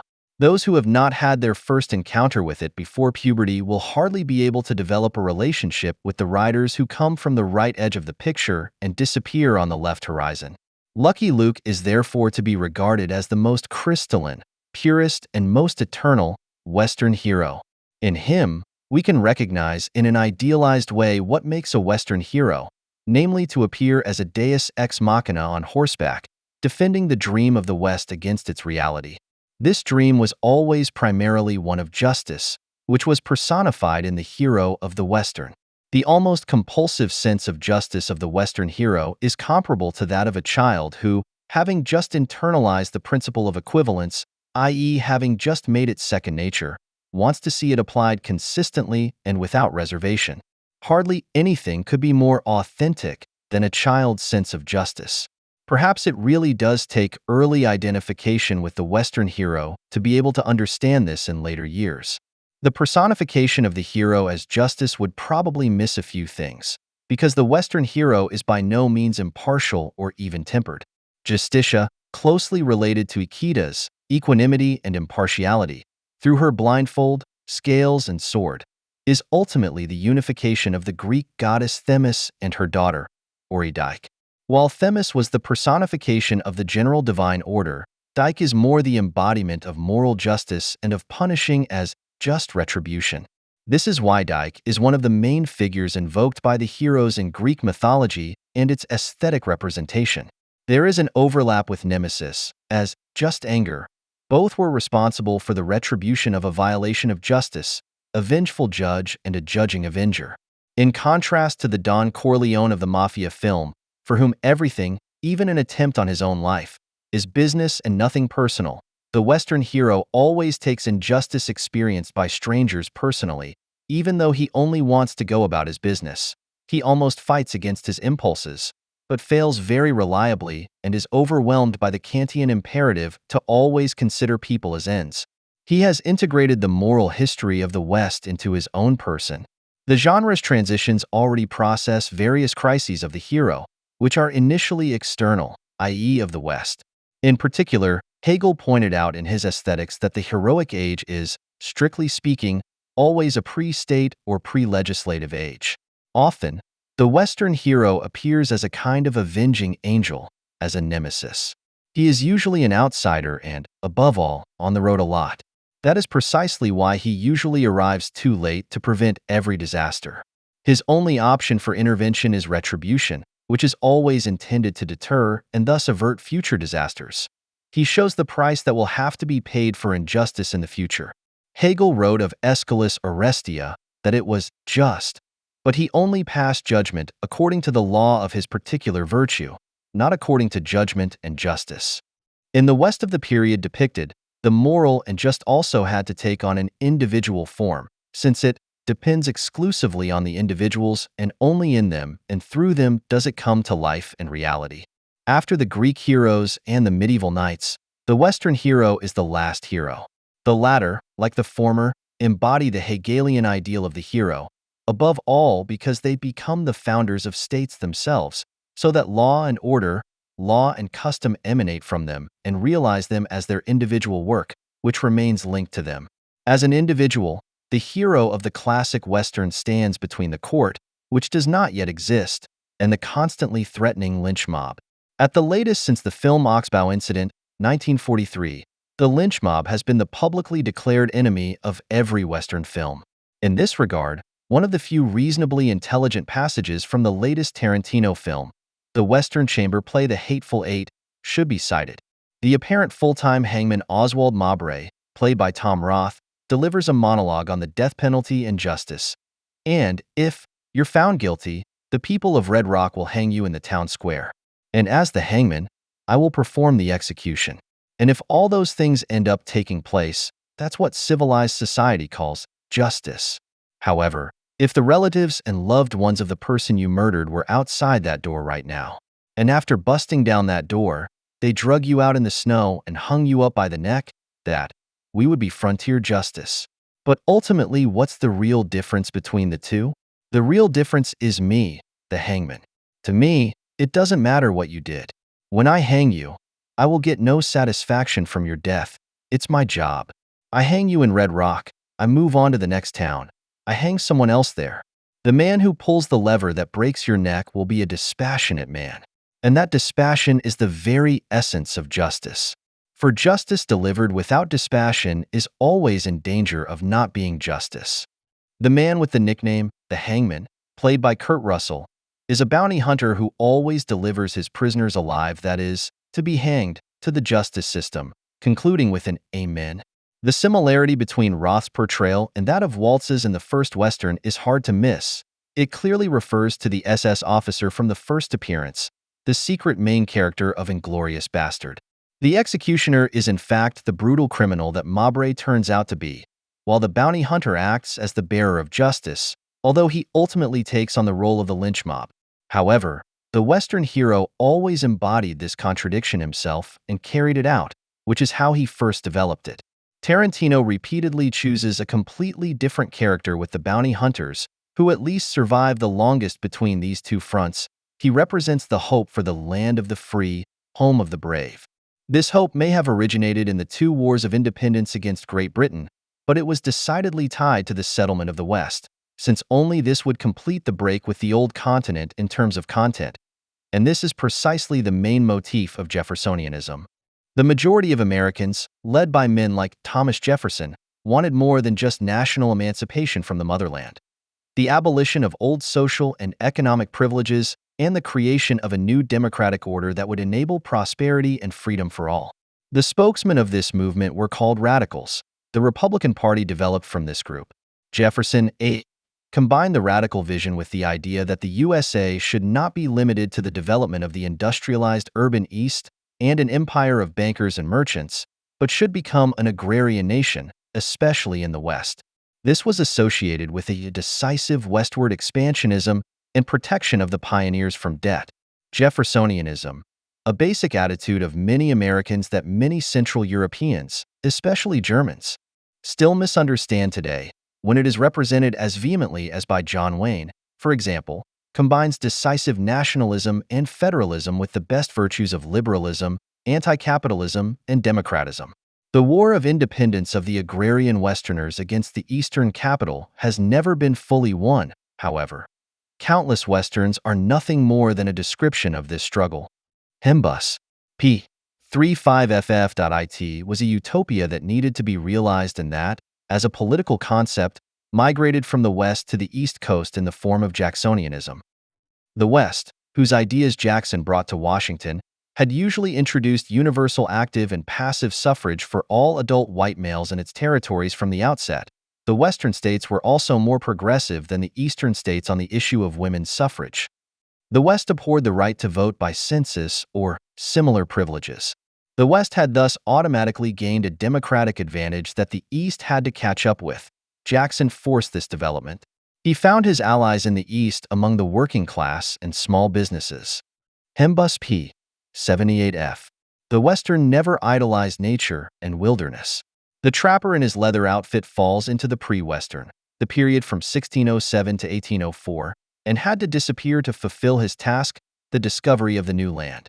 The Westerner is the true Western hero, not the trapper or pioneer, because the states begin with his figure.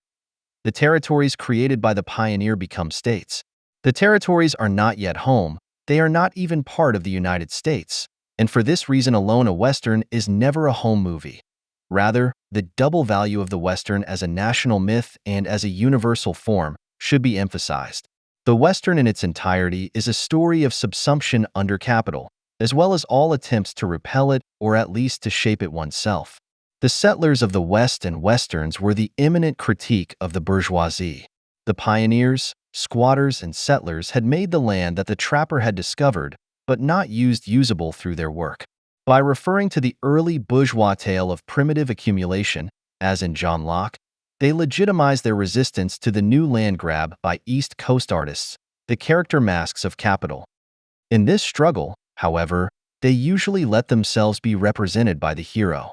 In civilization, his deeds would usually be barbaric, but he stands between community and society, between past and future, and above all he stands between different stages of personal development, which is exemplary for the external one. It is about his past and overcoming it, in the process of which he creates civilization or defends it. In doing so, he stands for the blend of individualism and solidarity that is so difficult to understand in Europe. For even if the Western hero wears a sheriff's star, he is usually part of a private feud. But because these very private crusades also benefit the general public, one cannot really speak of abuse of office. He is in search of a community that ends in the construction of society. But there will be no place for him in the new society, as every Western in which the hero rides off again suggests. And yet it is precisely the silence of the Western hero, which people like to make fun of, that represents the ban on images in this utopia that is to be realized or saved. This hero starts to become a nuisance because, after a certain point, his presence and the memory of this utopia only serve to disturb. The subgenre anti-Western is a rather diffuse category that is often used synonymously with the late or Italian Western.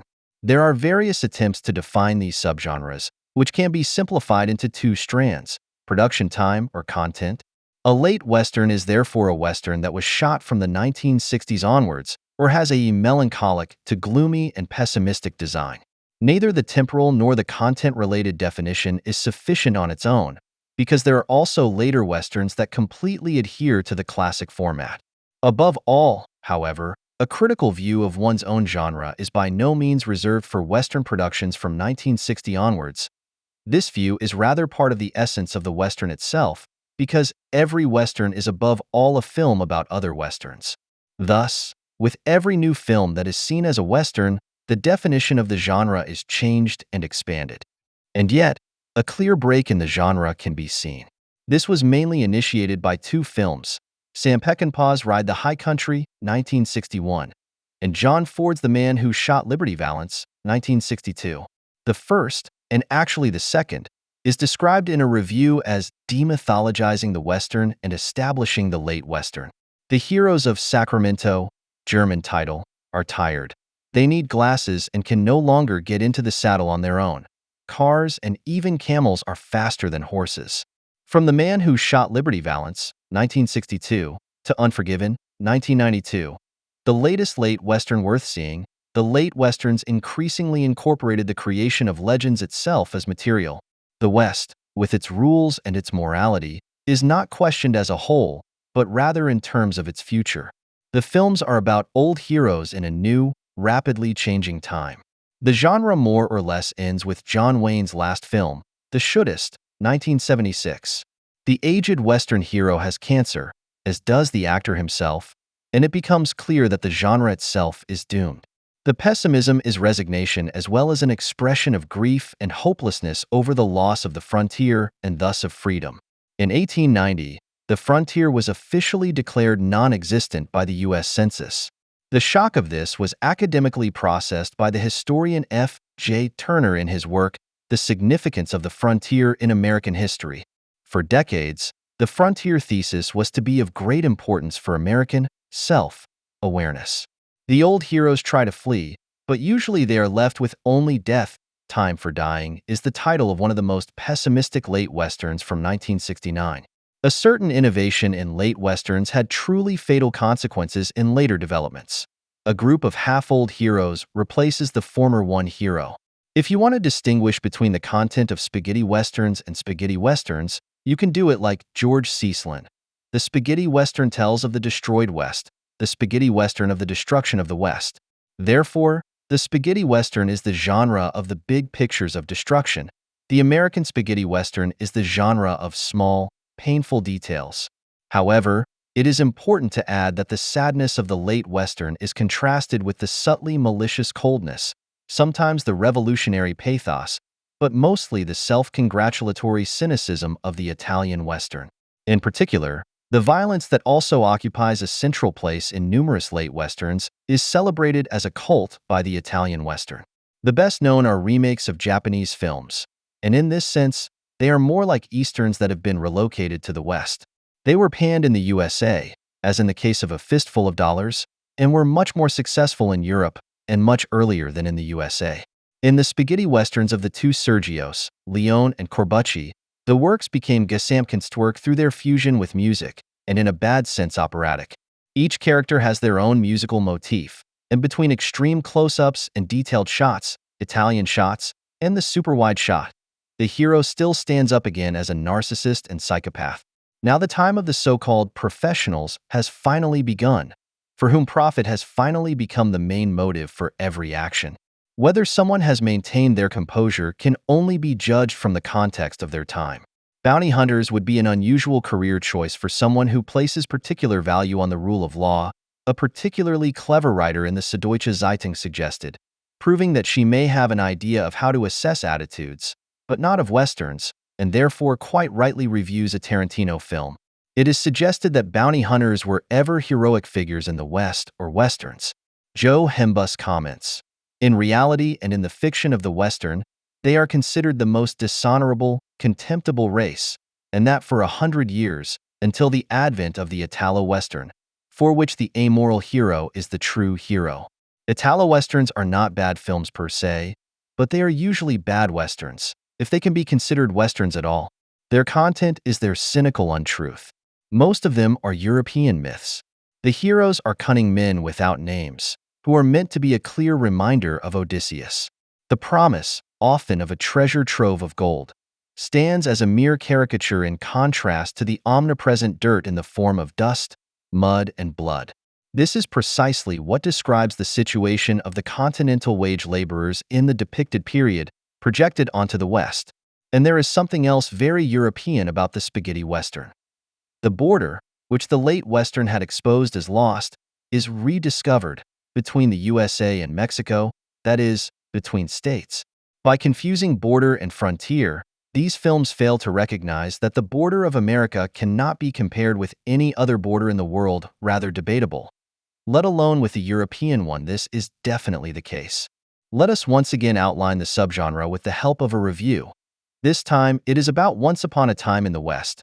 Sergio Leone's Baroque horse opera is the summary, climax, and apotheosis of the spaghetti western, in which classic genre models are subjected to an idiosyncratic reinterpretation. The film's style pays homage to the myths of American history and drives them to a pessimistic, often cynical resolution. In terms of dramaturgy, editing, set design, and musical accompaniment, it is a prime example of perfect cinematic entertainment. Cynicism and perfect cinematic entertainment show their kinship. Until Dances with Wolves, the film was the most financially successful Western. The Italian Western is in contrast to the late Western, which consciously produces its own Don Quixotes, a Don Quixotery, since it first had to build up or assert the cliché of the Western in order to then seemingly heroically tear it down itself. A special variety of the late Western is the anti-Western, which not only reflects the myths of the Western, but also radically destroys them. Another online film encyclopedia describes the anti-Western as follows: a subgenre of the Western that can be dated to the mid-1960s to the mid-1970s. It is also called the hippie Western and coincides with the rise of the civil rights, student, women's, and anti-war movements. The main theme is the demasking of the idealizing and stereotypical portrayal of the settlement of the West.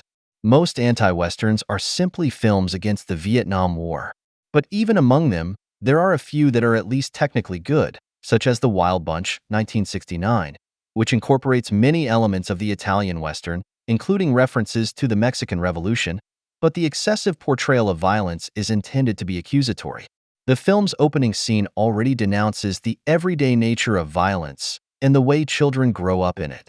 The fact that the story is set in 1913 almost makes it fall outside the Western genre, but it fits better as a reference to revolutionary Vietnam. One of the few other anti-Westerns that can still be recommended to a certain extent is McCabe and Mrs. Miller, 1971, not least because of the music by Leonard Cohen. In contrast to the hysterical productions of that era, it is rather melancholic. Above all, however, the anti-Western was an Indian Western. The three best known from this period: Soldier Blue, Little Big Man, and A Man Called Horse, all 1970, which are already characterized by a considerable degree of masochism. As is so often the case, these are also white people who grow up and live with indigenous people and tend to represent the longing for nature of their time. This goes hand in hand with a blind acceptance of the peculiarities of the subjugated. For example, the culturally embedded cruelty and harshness of the Indians is contrasted with the perverse lust for murder of the white land occupiers. End of quote. The cultural violence of the indigenous people thus receives its cinematic, partly pseudo-documentary, blessing, while the violence of the whites is simply pathological. The Western was always an attempt to express the dialectics of civilization. Only the anti-Westerns are decidedly anti-civilizational. These films tend to be the cinematic counterparts to the slogans of the student anti-war movement. In the extreme of German students, SS, SA, USA. The blind and deluding solidarity with the Native Americans, which became a leitmotif in the anti-Western, was previously a very German affair. It began not least with Karl May, who was after all a favorite author of Hitler's, and whose wife and estate administrator Clara May became an early and convinced member of the NSDAP. Goebbels' ministry soon announced that attacks on the books of Karl May were undesirable. May's oeuvre became part of the desired youth literature, which is not too surprising, because in the best-known works, a German always merges with either an Indian, Winnetou, or a Bedouin/Arab, Orient cyclist, to form a blood brotherhood. This continued with Fritz Steuben and his Tecumseh series, which was awarded the Nazi State Prize for Youth Literature in 1939. These works are often only examined from a decidedly fascist perspective, which is why such an approach usually also misses another important German strand of Indian worship, for example, the work of Lieselotte Welskopf-Henrich, who, as an avowed anti-fascist, also won almost all the GDR's awards for her Indian literature, The Sons of the Great Bear.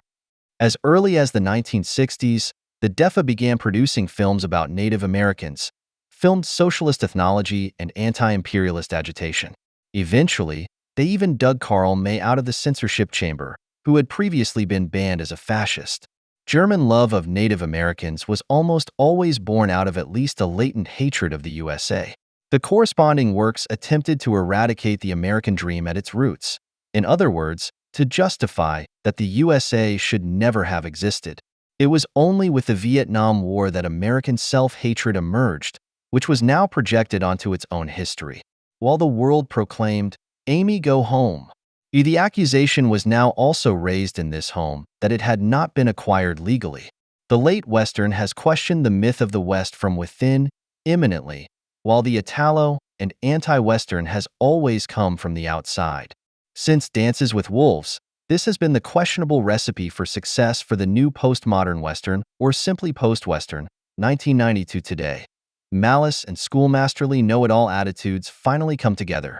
The post-Western took over the popular content from the older anti-Western, such as anti-heroes, strong female roles, sympathetic portrayals of Native Americans, criticism of the attitudes of settlers, the government and the military, increased violence and lawlessness, sexuality and black humor, but usually packs them all into every film.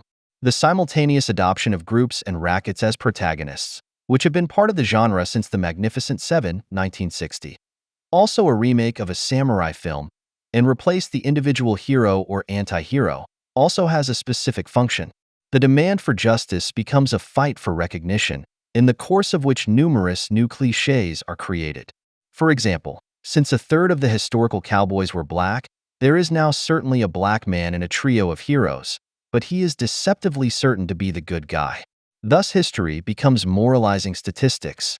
In relation to the West, anti- and post-Westerns are to each other as the revolt of the 68 heirs and today's deconstruction. Post-Westerns are after-Westerns in a double or bilingual sense. They are simply too late and are also or therefore simply shitty. Post-Westerns are filmed cultural studies and fake Westerns, because the post-Western is not a film about an era or a myth, but a film about a genre. This means that it no longer has any reference to its intended material or even subject. Post-Westerns are desperately trying to hide the fact that it was science fiction that took over from the dead Western. Here, new geographical borders could be found without any restrictions, such as the Outer Rim territories, which are central to the plot of Star Wars.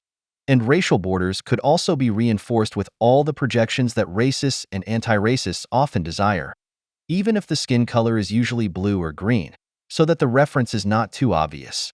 An adventure or fantasy film a la Lord of the Rings or Harry Potter is also a natural choice for this, and the genre is one of the most successful in literature for a reason. What these do to the old myths can hardly be described. But above all, science fiction offered the seemingly urgently needed opportunity to live out one's pessimism as a dystopia. Here, one has space and time at one's disposal, which is usually reflected all too clearly in the arbitrariness of these projections. When two academic Western experts write, post-Westerns present a dystopic vision of both the past and the present. They express the absurdity of the entire post-Western with the absurdity of their statement. It is not a matter of a dystopian future as a representation of the repulsive past or present, but rather the postmodern Western really tries to discover the dystopia in the past. The fact that a dystopia in the past is logically impossible does not bother the alternative narrative, which considers itself realistic but confuses the utopia of the West with the fiction of the Western, whereby the latter only reminds and warns of the former. Some time ago, Magnus Clow wrote in Jungle World, "Negativity aims at non-identity. It understands the claim to happiness as true, but powerless, the prevailing misfortune as real, but not as necessary." Pessimism, on the other hand, exorcises happiness as a deceptive phantom and affirms misfortune as a necessary reality. Negative thinking does not want to be right, but to create conditions that refute it. The pessimist, however, wants to prove himself right by affirming the world in its badness. In this, he is a positivist. The anti, and even more so, the post-Westerns try to prove themselves right with their dogmas about the alleged badness of American society by deriving it as a necessity from history or by identifying this badness in the past. Their artistic depiction of the past is just as absurd as their confused analyses of today's society. In his quest for recognition and authenticity, Kevin Costner, who, like Lieselot Well Skopf Henrik before him, was made an honorary member of the Sioux tribe as a reward for his film, managed to completely distort the reality of violence. In his film Dances with Wolves, the Pawnee are portrayed as bloodthirsty savages who repeatedly attack the honorable and peaceful Sioux tribe. However, it was usually the other way around, if you ignore the honorable ones. It is somewhat telling that literature and film production always choose the most aggressive tribes as the ones to sympathize with, be it the Apaches, Iroquois, or Sioux, who, however, portray these subjugated and massacred tribes as aggressors. The Lakota Sioux had only discovered their eternally sacred mountains, the Black Hills, a few decades before the white man wrested them from other tribes by force. The honorary membership in a tribe, longed for by numerous directors and achieved by some, would be better regarded as a clear indication of the propagandistic content. The pessimism that is so praised in the anti- and post-Westerns is directed against the optimism of the old Westerns, which never existed in this form. The Western was a critical treatment of the utopian optimism of the West. They were elegies motivated by the failure to realize utopia. The driving force behind all thought is suffering and hope. Just as suffering points to the necessity of its abolition, so does hope to the predominance of suffering. Optimism and pessimism are related to each other in the same way as hope and suffering and criticism, but on a completely different level, namely in the denial of contradictions. The hope that was expressed in the classic Western, sometimes explicitly, but often implicitly, was that the complaint/criticism it depicted might still have an effect, that change could still be stopped, that a reasonable organization of the West was still possible. The pessimism of the late Western was therefore an adult one, because it did not like itself in it. By ceasing to exist, this subgenre drew the consequences from its own hopelessness, recognizing the historically missed opportunity as a missed opportunity. Clint Eastwood, who himself became famous with and through the spaghetti Western, but who in his own directorial project, Unforgiven, settled the score with this subgenre in a way that was true to the title, is one of the few who tries to channel the few remaining scraps of hope into the suffering of recent and present history, while a Tarantino pursues his splatter path in the opposite direction. The anti-Western and the post-Western that emerged from it are simply adolescent. Their pessimism is complacent defiance. If the Westerner returns, then only as a merciless and sadistic avenger or as a clown. End of quote. Today's post-Western shows that it will be both at the same time.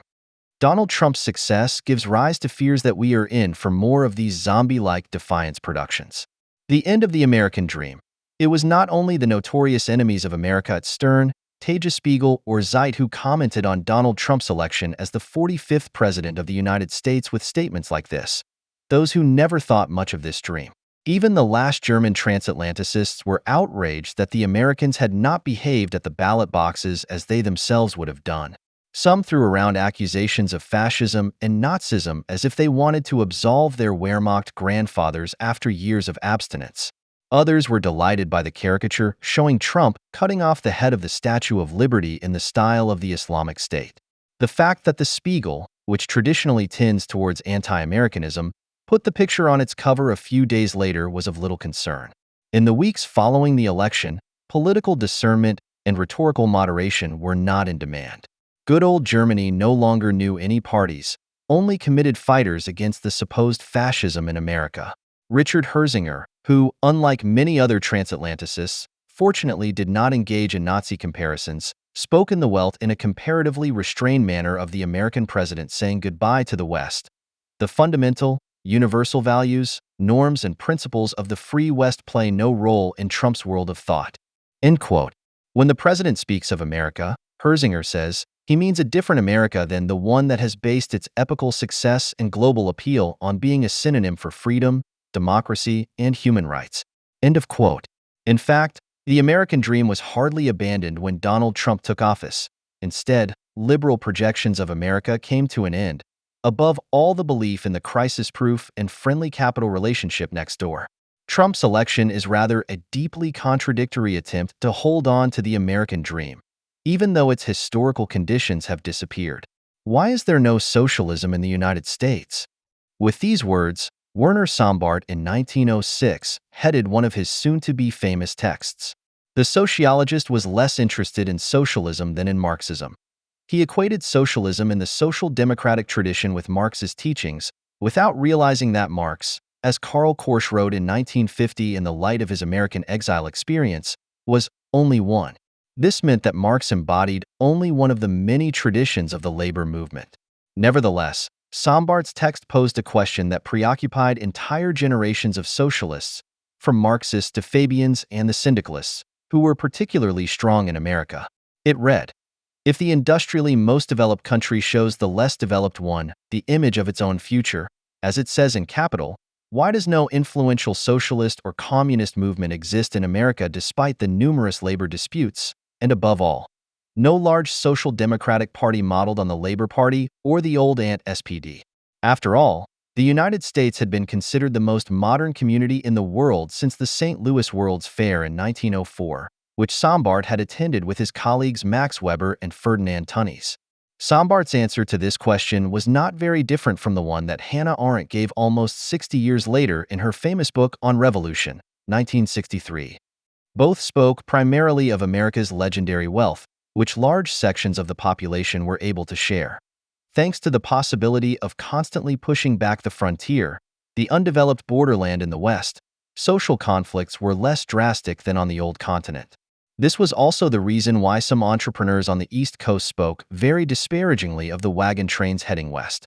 At times they tried to overturn the Homestead Act of 1862, which allowed people to settle on unsettled land and stake out an area of around 64 hectares. The legal restriction of migration was intended to create an oversupply of labor in order to keep wages low on the East Coast. Forced immigration also served a similar function. It was always a capital measure against the drain of labor to the West, which helped to increase social pressure in the industrial regions of the East Coast. From the perspective of many entrepreneurs, this was absolutely necessary. Despite all efforts, it was not possible to declare the Homestead Act invalid. Its abolition would have contradicted the American self-image and the immediate principle of land seizure. As an idealized total capitalist, Friedrich Engels, the state had to represent not only the interests of a few entrepreneurs, but also to ensure social balance. The law remained in force until 1976, and in sparsely populated Alaska until 1986. The journey over the Oregon Trail, the California Trail, or the Santa Fe Trail, which was initially undertaken in a covered wagon and later in a Ford, was also a weapon in the labor dispute. The ever-present threat of migration to the frontier put those in the working classes who wanted to stay in the industrial regions in a better negotiating position. Above all, however, the possibility of being able to move to the fertile and mineral-rich West ensured that the American labor movement remained largely non-revolutionary in accordance with Marxist ideas. Although class struggles in the United States were often fought with far harsher methods than in Europe, the various trade unions in particular regularly took a militant and extremely self-confident approach, as opposed to what the talk of the integration of the working class suggests. The demands of the labor organizations were nevertheless mostly within the framework of the Constitution. They did not aim for a radical transformation of the production relations, but for higher wages, better working conditions, and social and corporate codetermination. The hope of being able to build a new life in the West at any time contributed to the fact that the belief in the necessity of a qualitative leap into a new social order, as Marx, the old Social Democrats, and the Leninists had always spoken of, was not as strong as in Europe. A better life, social advancement, and the cooperative societies, which were extremely popular among American workers, seemed to be possible here and now. Thus, immigration to America could at times become not only an alternative to the glaring misery in Europe, but also to the socialist revolution. It was an answer to the social question of the Old World. At the same time, immigration helped to prevent the population of the poor on this side of the Atlantic from growing even further. Just as the frontier acted as a social pressure valve for the densely populated industrial regions of the American East Coast, the existence of the USA as a country of immigration helped to dampen the intensity of social conflicts in Europe. Given that the American dream of becoming a millionaire from rags to riches remained the absolute exception, the reference to the unlimited opportunities in the New World was always ideological. However, it allowed the privations and poverty that also existed in America to appear as atavisms or transitional phenomena, thus reconciling hope with reality. Due to the greater social permeability, the lack of traditional privileges, and the fact that the working classes in the New World were mostly only poor, but not destitute, as Hannah Arendt writes, a lesser degree of reconciliation was needed in America. In New England, the wages of a laborer were at times 3 times as high as in Great Britain or Sweden. Adorno, who emigrated to New York 3 years before Hannah Arendt, wrote in retrospect that America was undoubtedly no longer the land of unlimited opportunities. The New Deal remained largely ineffective until well into the Second World War. In the face of the economic crisis, immigrants in particular had the greatest difficulty finding jobs, let alone jobs that they considered appropriate.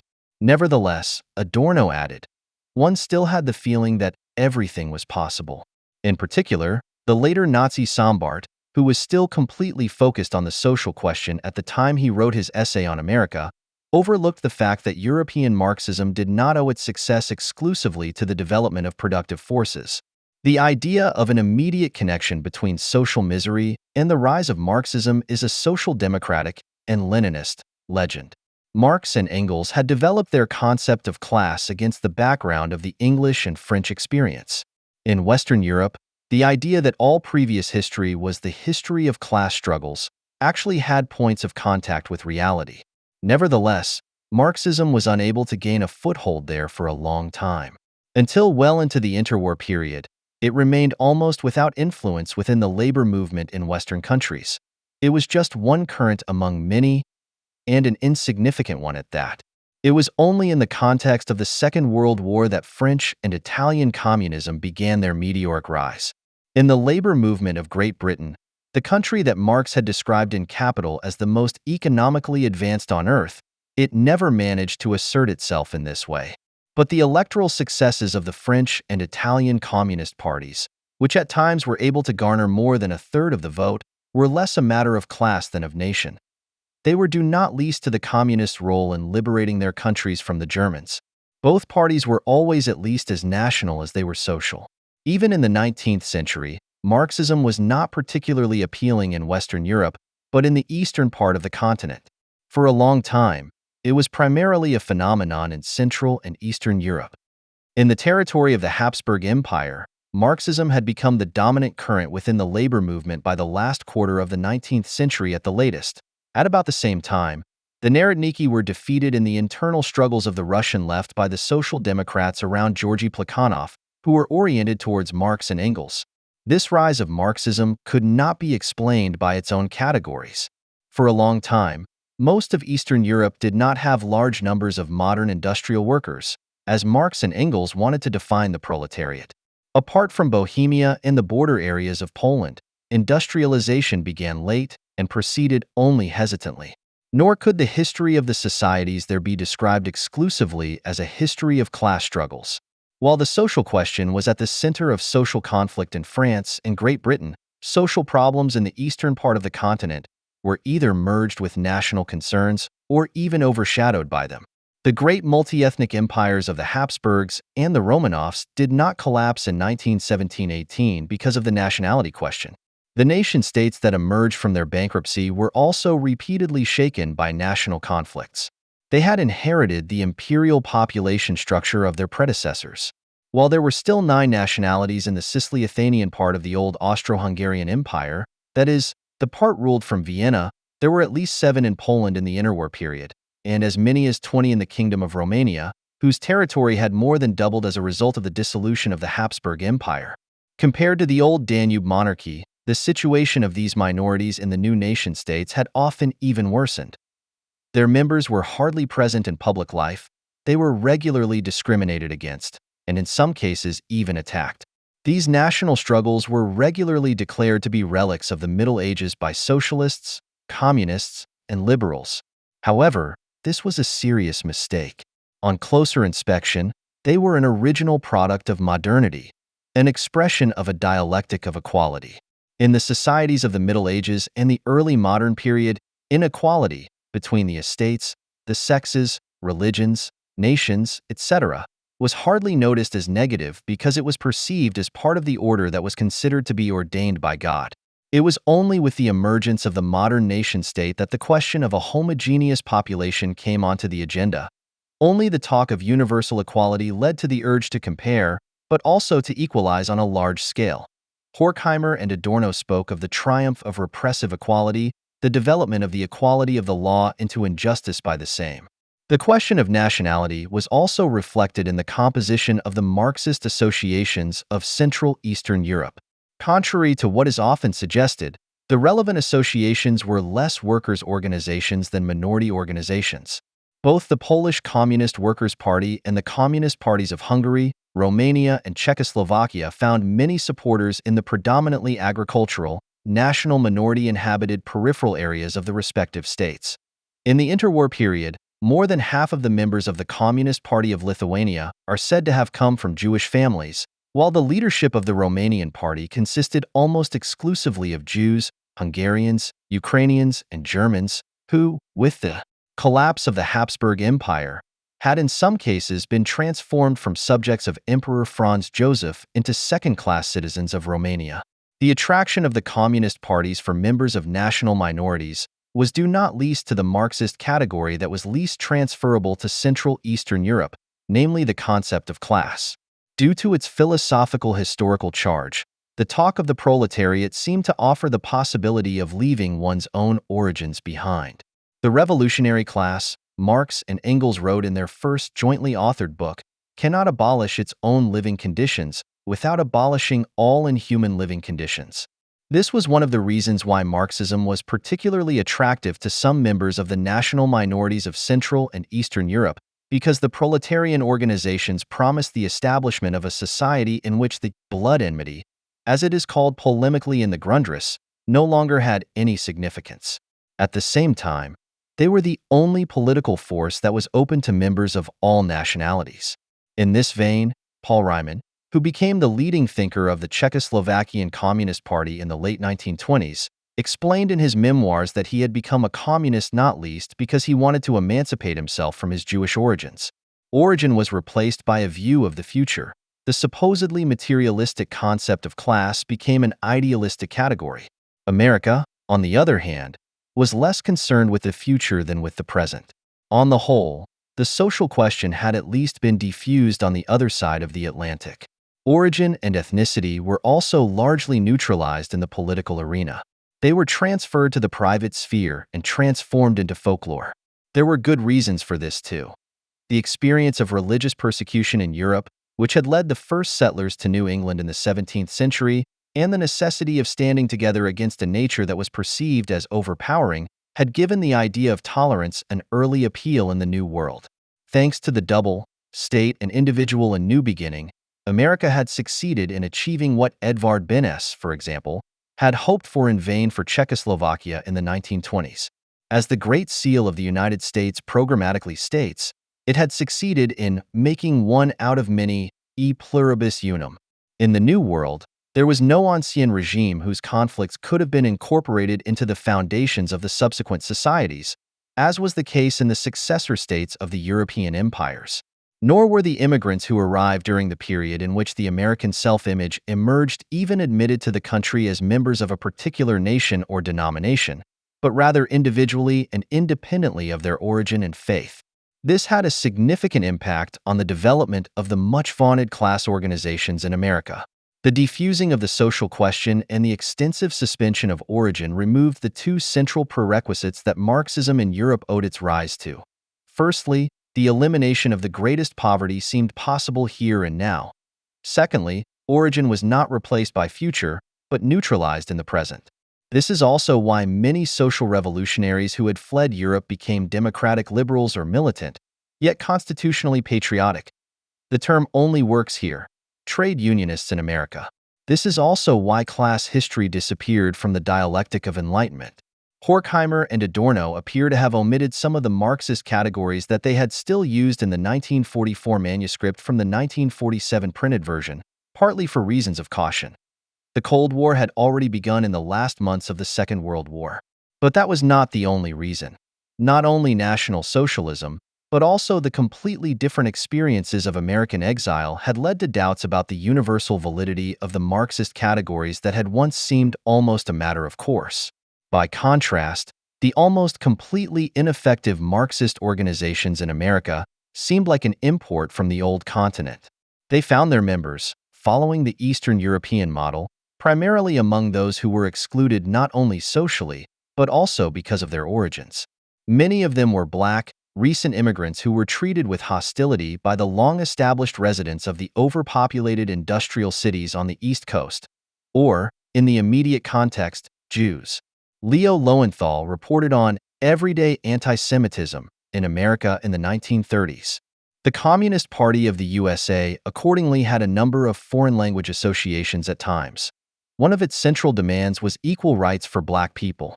At its peak, it was almost a European party. Many of its leading members were born on the old continent, where they also became acquainted with Marxism. Alfred Wagenknecht, one of the party's founders, came from a social democratic family in Gorlitz, while his fellow campaigners J. Lovestone, Jacob Liebstein, and Alexander Bittelman came from the Tsarist Empire. The long-standing General Secretary Gus Hall, born Arvo Custa Hallberg in Minnesota, who spoke English with a heavy Finnish accent throughout his life, was almost an exception. He belonged to the generation of those who had grown up in America from birth, to whom Marxism had even less appeal than to disappointed newcomers. So far, so liberal. Up to this point, many of the former friends of America who suddenly see the end of the American dream with the inauguration of Donald Trump may be willing to go along. If their former allegiance to the USA was not based on repressed hatred, which is a distinct possibility, then they are happy to overlook the fact that their idea of the land of the free, which they are using against the 45th President of the United States, is somewhat blurred, to say the least. The talk is of slavery and racial discrimination, which the Communist Party of the United States, for understandable reasons, focused on more than the less pressing social question. The liberal Philo-Americans, whose love turned to aggression after the election on November 8th, thus proved to be a mirror image of the European cultural relativists who have always wished America death. The former want to see the American promise go hand in hand with the end of discrimination, while the latter must minimize slavery to a historically irrelevant phenomenon that stands in stark contradiction to the American principle. In fact, there is much to be said for the idea that slavery and racial discrimination were among the central prerequisites of those American promises of freedom, equality, and a new beginning that made Marxism seem so unfounded in America. The dialectic of equality was never silenced in the United States. It simply functioned differently than on the old continent. Its basis was the peculiarity of the American mode of production, which in the economic saddle period, in which the American self-image also emerged, was based on plantation economy and slavery. Contrary to what is repeatedly claimed by anti-racist groups, racism was not the cause of slavery. On the contrary, for almost 200 years after its reemergence in the 16th century, it managed without any racial theory. It was only when the idea of equality developed into a general principle that the continued existence of inequality had to be justified. It was only when the contradiction between the founding ideas and reality became undeniable with the Constitution of the United States, as Robert Zwarg summarized this development some time ago, that the schematism of races established itself as the legitimizing ideology of a political economic constellation through a collaborative effort of supporters and opponents of slavery. From then on, those who had previously been kept as slaves were considered racially inferior. But that was not all. With the help of slavery and racial discrimination, the urge to compare was also offered a clearly defined population group on which it could be acted out. They enabled immigrants from Europe and later from Asia to see themselves as equals to a much greater extent than was possible in their countries of origin, which had emerged from the ruins of the various ancien regimes. And indeed, in view of the treatment of blacks, the differences between immigrants from Poland, Russia, Germany, Italy, and Ireland seemed to disappear for a long time. The rights of an Englishman, propagated in the course of the American Revolution, which were soon extended to all other voluntary immigrants, were based, in other words, on the injustice towards the blacks. The rights of Englishmen supported in the wrongs of Africans, wrote Edmund S. Morgan in a groundbreaking 1972 essay that no friend of the critical whiteness, the Black Lives Matter movement, or even the liberal belief in a humane capital relationship wants to take note of. These rights, and this is something that is often overlooked by anti-racists, were at the same time the indispensable prerequisite for the abolition of slavery. This is also what the dialectic of enlightenment means. Enlightenment was associated with inhumanity from the outset, and yet it is the necessary condition for being able to speak of humanity at all and to take action against inhumanity. In this sense, the two mutually dependent principles of the American paradox that Edmund S. Morgan talks about, freedom and slavery, were bound to collide. Both the abolitionists of the 19th century and the activists of the civil rights movement of the 1960s always referred, quite rightly, to the birthrights of an Englishman from the Revolutionary period. This was, as strange as it may sound, the actual beginning of the end of the American dream of a new beginning and the suspension of origin. For as the formerly excluded gradually gained full civil rights, i.e., as official state racism disappeared, the orientation towards origin also returned on a large scale for those who had previously remained largely unaffected by it. It was therefore far more than a historical coincidence that the final equality of blacks in the 1960s coincided with the beginning of particularism and identity politics. Because the huge population group whose institutional exclusion had allowed other Americans to see themselves as a community of equals was now being absorbed into this community, the urge to compare, which was constantly being produced by the capital relationship, began to float freely. The end of the Fordist era and the associated dissolution of the old milieus did the rest. Israel Zangwill's melting pot thus increasingly turned into W.E.B. Du Bois' salad bowl, which America always was. The immigrants not only became Americans, but also increasingly remained Germans, Italians, Irish, Mexicans, etc. The mainstream of minorities began to assert itself, which is what Hillary Clinton tried to address in her election campaign. With the end of the Cold War, the second central condition for the widespread failure of socialism in America also disappeared. The strategists of the Cold War had always taken care, at the cost of enormous national debt, that poverty could not become the main argument in the comparison of systems. With the fall of the Eastern Bloc, however, the social question returned to the United States in a more pressing form for the first time since the catastrophic Great Depression of the 1920s and early 1930s, when not only poverty and misery, but also labor disputes assumed a previously unknown scale in America, and the Communist Party was able to increase its membership sixfold. The dissolution of the Soviet Union in 1992 and Bill Clinton's abolition of federal guarantees for social assistance 4 years later belong in the same historical context. The major crises of 2000 and 2007 did the rest. They not only made the famous 3 jobs needed to make ends meet, but also life below the poverty line, a mass phenomenon in America. This did not put either communism or socialism back on the agenda. After the catastrophes of the 20th century, hardly anyone knows what these terms, which have never been very meaningful, are supposed to mean anyway. However, the erosion of American promises explains, on the one hand, the previously unimaginable enthusiasm for Bernie Sanders, who, by American standards, not entirely unjustifiably sees himself as a socialist. On the other hand, it forms the backdrop to the successes of Donald Trump, who consciously or unconsciously placed the return of origin and poverty at the center of his election campaign. While Sanders, in the European tradition, focused on the social situation, Trump combined social promises with invectives against the identity politics that stand for the departure from the American dream of a completely new beginning beyond origin, tradition, and blind natural growth. Working together, we will begin the urgent task of rebuilding our nation and renewing the American dream, he declared in his victory speech.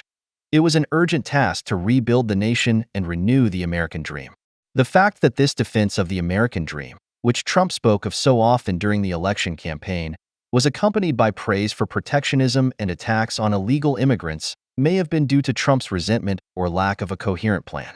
The first 100 days of his presidency have not only shown how strong American institutions are despite all the anti-American prophecies of doom, but also that the president's approach is not very consistent. Above all, however, this inconsistency was due to the new American paradox. It consists of saving the American dream, of saying goodbye to the bad old days, even though its preconditions have long since become a thing of the past. This dream lives above all from a memory, however, that is still very much present. And that is more than could ever be said of Germany. There has not been as much fascism in 2017 as since 1945, at least if you believe the commentators of Zeit, WDR, Süddeutsche Zeitung, or even the smaller publications such as Konkret or Jungle World. But one thing about fascism seems to have changed fundamentally. The Germans are no longer the perpetrators, but the guardians and admonishers who show the others, the non-Germans, how racist, how fascistized they are. Germany and the German-dominated EU, whose economic structure is so similar to that of its World War II predecessor, even if today it is held together by foreign currency rather than divisions, are increasingly acting as a bulwark of reason and peace in Europe, as a state and institution that has learned from history. In left-wing Germany in 2017, the worst drivers of fascisation are considered to be the former victorious powers of the Second World War, or rather their legal successors, the United States, Great Britain, and Russia. Now, the accusations against Russia are rarely completely unfounded, because there is no doubt that autocracy, militarism, corruption, and mismanagement prevail there, while the hyper-reactionary Orthodox Church establishment is courted by the state. It is only strange that such a country, whose conditions are unlikely to appeal to other Europeans or even Americans, is suddenly being attributed such immense power over the way people think and feel politically in the West.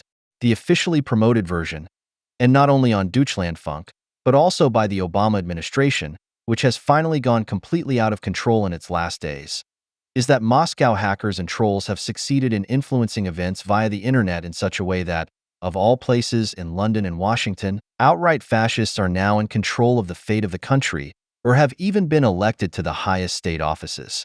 The media of the Berlin Republic left no doubt that Donald Trump, who had the audacity to describe the EU as a means to an end for Germany, is to be seen as the reincarnation of Hitler in the White House.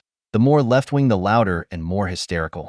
It is certainly a tradition that German anti-imperialists and peace activists have a tendency to inflate U.S. presidents into right-wing monsters, sometimes with at least a few grains of reality, as with Nixon, sometimes with a complete lack of reality testing, as with Reagan or Bush Jr. But what has been poured down on Donald Trump puts everything that has gone before in the shade. Not least because those who should actually be expected to at least not force German historical policy, and at least not chant their slogans along with the rest, are joining in the chorus particularly loudly. George Cieslin, for example, warns with reference to Hannah Arendt against the connection of the economic political elite with the street mob, which now determines the White House. Jan Suzelbeck, on the other hand, sees the successors of the Tsarist secret police moving in, because Trump has used the methods of the protocols of the Elders of Zion and proved himself to be an eclectic multiplier of resentments and racist lies that have already caused a great deal of harm in the USA and throughout the world, including, presumably, German National Socialism. Lars Rensman, on the other hand, describes Trump's government as having come to power with the help of the SA, and expects it to use power and violence to immediately appropriate wealth while at the same time suspending or nullifying liberal abstract law with resentful demagogy and mass mobilization of the mob from the street against Jews, those up there, blacks, minorities, dissidents. Finally, Lars Quadfasel locates fascism completely in the West. Since Brexit, and especially since Trump, it is no longer true that, for all the nonsense the Americans may have in their heads, they will not be open to one thing, namely fascism. End of quote. A particularly bitter irony is that the very milieu from which and for which these aberrations were written recently tried to incorporate Ike Geisel, who died in 1997, in such a residue and inconsiderate way, presenting him as the chief witness of decent, left-wing Germany with the permanent presentation of the film Triumph of Goodwill. And yet it was Geisel himself who, in moments of lucidity, sensed that it would be the leftists who would accomplish what the rightists were bound to fail at, the reparation of Germany. In a text that particularly targeted the anti-British furor of the German feuilleton, the vengeful tendency of the Germans to brand the victors of National Socialism as the true Nazis, Geisel wrote almost as if he had heard the current Brexit Trump rallying cry. Just as the Germans do not forgive the Jews for Auschwitz, they also hold a grudge against their former allies for the fact that it ended in 1945. The liberation, which they do not forgive the Americans and Russians and have recently taken a particular dislike to the English, was only for the inmates of camps and prisons. Therefore, anyone who looks at the Germans with suspicion and who once prevented them from killing millions is a mass murderer. End of quote. What Geisel could not foresee was the leftist refinement of the means to the same historical and political end. In Geisel's day, these means were incomparably more treacherous, for once upon a time, klezmer and Hebrew courses had to be used to enable the Germans to wander through the soul, and to stylize them as better Jews. The new generation of history politicians can do without such embarrassments. They simply declare themselves to be better because they are more enlightened anti-fascists and use the dialectic of enlightenment as an arsenal from which they draw all-purpose phrases, such as the ever-recurring racket, and gain templates for recognizing anti-Semitism that have been robbed of any historical or psychodynamic content. If you then replace anti-German with populist or even fascist, and replace the Jews as victims with Islam and Muslims, then the templates fit today on Great Britain and the USA, and tomorrow, should the Israelis dare to elect another government that is unpopular with the Germans, on Israel too. Completely anti-fascist and, of course, unsuspected of anti-Semitism. That this is not an exaggerated fear is shown by the extent to which the critical phrases and templates have already become detached from reality, and above all by the thoughtless way in which they are used to distort, conceal, and interpret away facts. After all, nothing is more absurd than characterizing Donald Trump as an anti-Semite. The evil intent is already evident in the fact that the president is not being criticized for what he says and does about Jews in Israel, which would be rather difficult given his views on the subject, but that it is enough to point out that among his voters and supporters there were anti-Semites and conspiracy paranoiacs. Whether there were more of them in the Trump camp than in the Democratic camp is something that can justifiably be doubted, because the latter get their votes not least from the camp of neo-racist esotericists, keyword, critical whiteness, from left-wing American imperialists and anti-Semitic grassroots movements, and their academic offshoots, who are in no way inferior to the Breitbart clientele in terms of paranoia. The difference is that Obama and Clinton not only courted these groups, but also accommodated them in their practical foreign policy, a foreign policy that played down international Islam just as much as it assigned Israel the role of scapegoat. Trump, the alleged anti-Semite, now declares that he wants to put an end to precisely this policy, which the Germans, who consider themselves particularly anti-fascist, are not allowed to take any notice of. In shameful contrast, by the way, to the Süddeutsche Zeitung, which, as is well known, has no problem with qualifying supporters of Israel and enemies of Islamic terror as right-wing extremists. Quote, "It didn't take long before Trump was also using the usual right-wing election campaign slogans. He railed against Iran and the terrorist Palestinians, claimed that Israel had no better friend than him, and promised to move the U.S. Embassy from Tel Aviv to Jerusalem if he won the election, thus recognizing Jerusalem as the country's capital." Süddeutsche Zeitung, December 28, 2016. But Trump is not only painful because his attitude towards Israel and Islam makes the carefully constructed image of the U.S. fascist particularly implausible and discredits the arguments that are supposed to justify a German monopoly on anti-fascism. What hurts the left even more is the socio-economic change of perspective that the conservative campaigns in the USA and also in Great Britain have undertaken. The right is openly and visibly courting the not-so-small remnants of the metropolitan proletariat, those whom the left has gradually abandoned for 40 years now.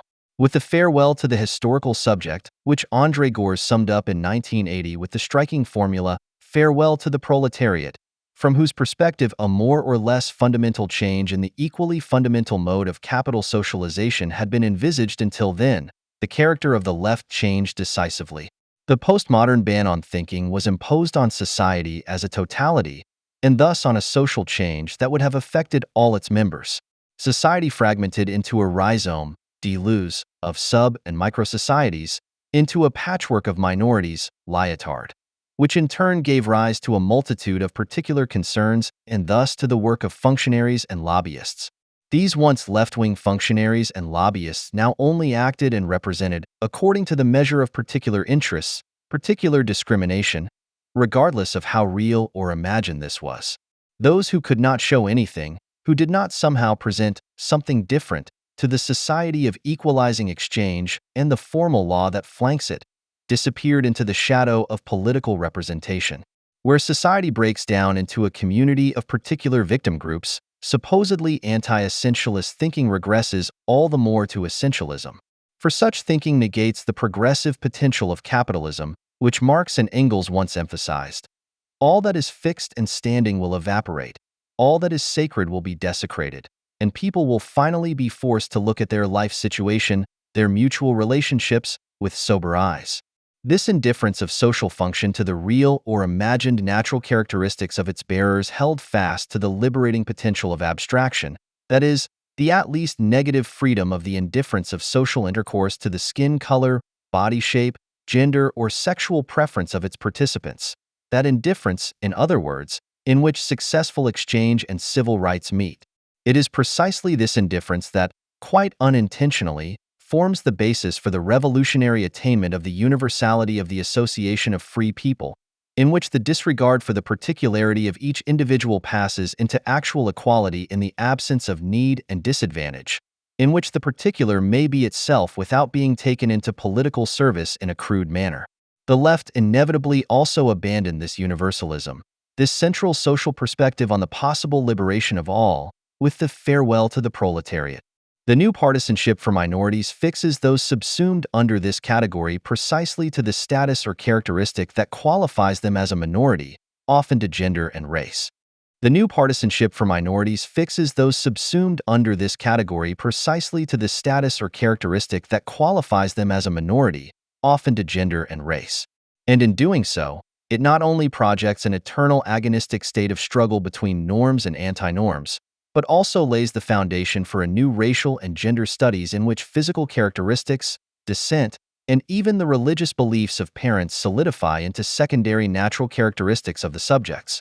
Nature itself thus also becomes a special subject to be represented, another other in society, an oppressed minority, with the consequence that even a statistical average value such as the climate is attributed subjective qualities and, crazily, attract significantly more sympathy and concern than all the welfare recipients in the world put together. This is precisely where the rise of the right begins. The forgotten and abandoned are grateful that their cause is being publicly debated again for the first time in decades, as Donald Trump and Theresa may have done in no uncertain terms. For example, when Trump announced a large-scale program to restore public infrastructure in his victory speech, coupled with the promise that the forgotten men and women of our country will be forgotten no longer. A promise that applies to all Americans, regardless of skin color, religion, ethnicity, and personal beliefs, quoted from Week, September 11, 2016. And Theresa May, the UK's Conservative Prime Minister, also struck a tone in her inaugural address on July 13, 2016 that sounds like it is a response to the classic demands of socialist parties, which, however, have not existed for decades, except as twisted sects of an anti-Semitic nature. Quote, "If you belong to one of these impoverished families, if you are just getting by, then it is you that I want to address directly. When we make the big decisions, we will not think of the powerful, but of you. When we enact new laws, we will not consult the powerful, but you. When it comes to taxes, we will not favor the rich, but you. When it comes to opportunities, we will not further consolidate the advantages of the few lucky ones." End of quote. At first, it is of secondary importance how the actual economic prospects of such programmatic declarations stand.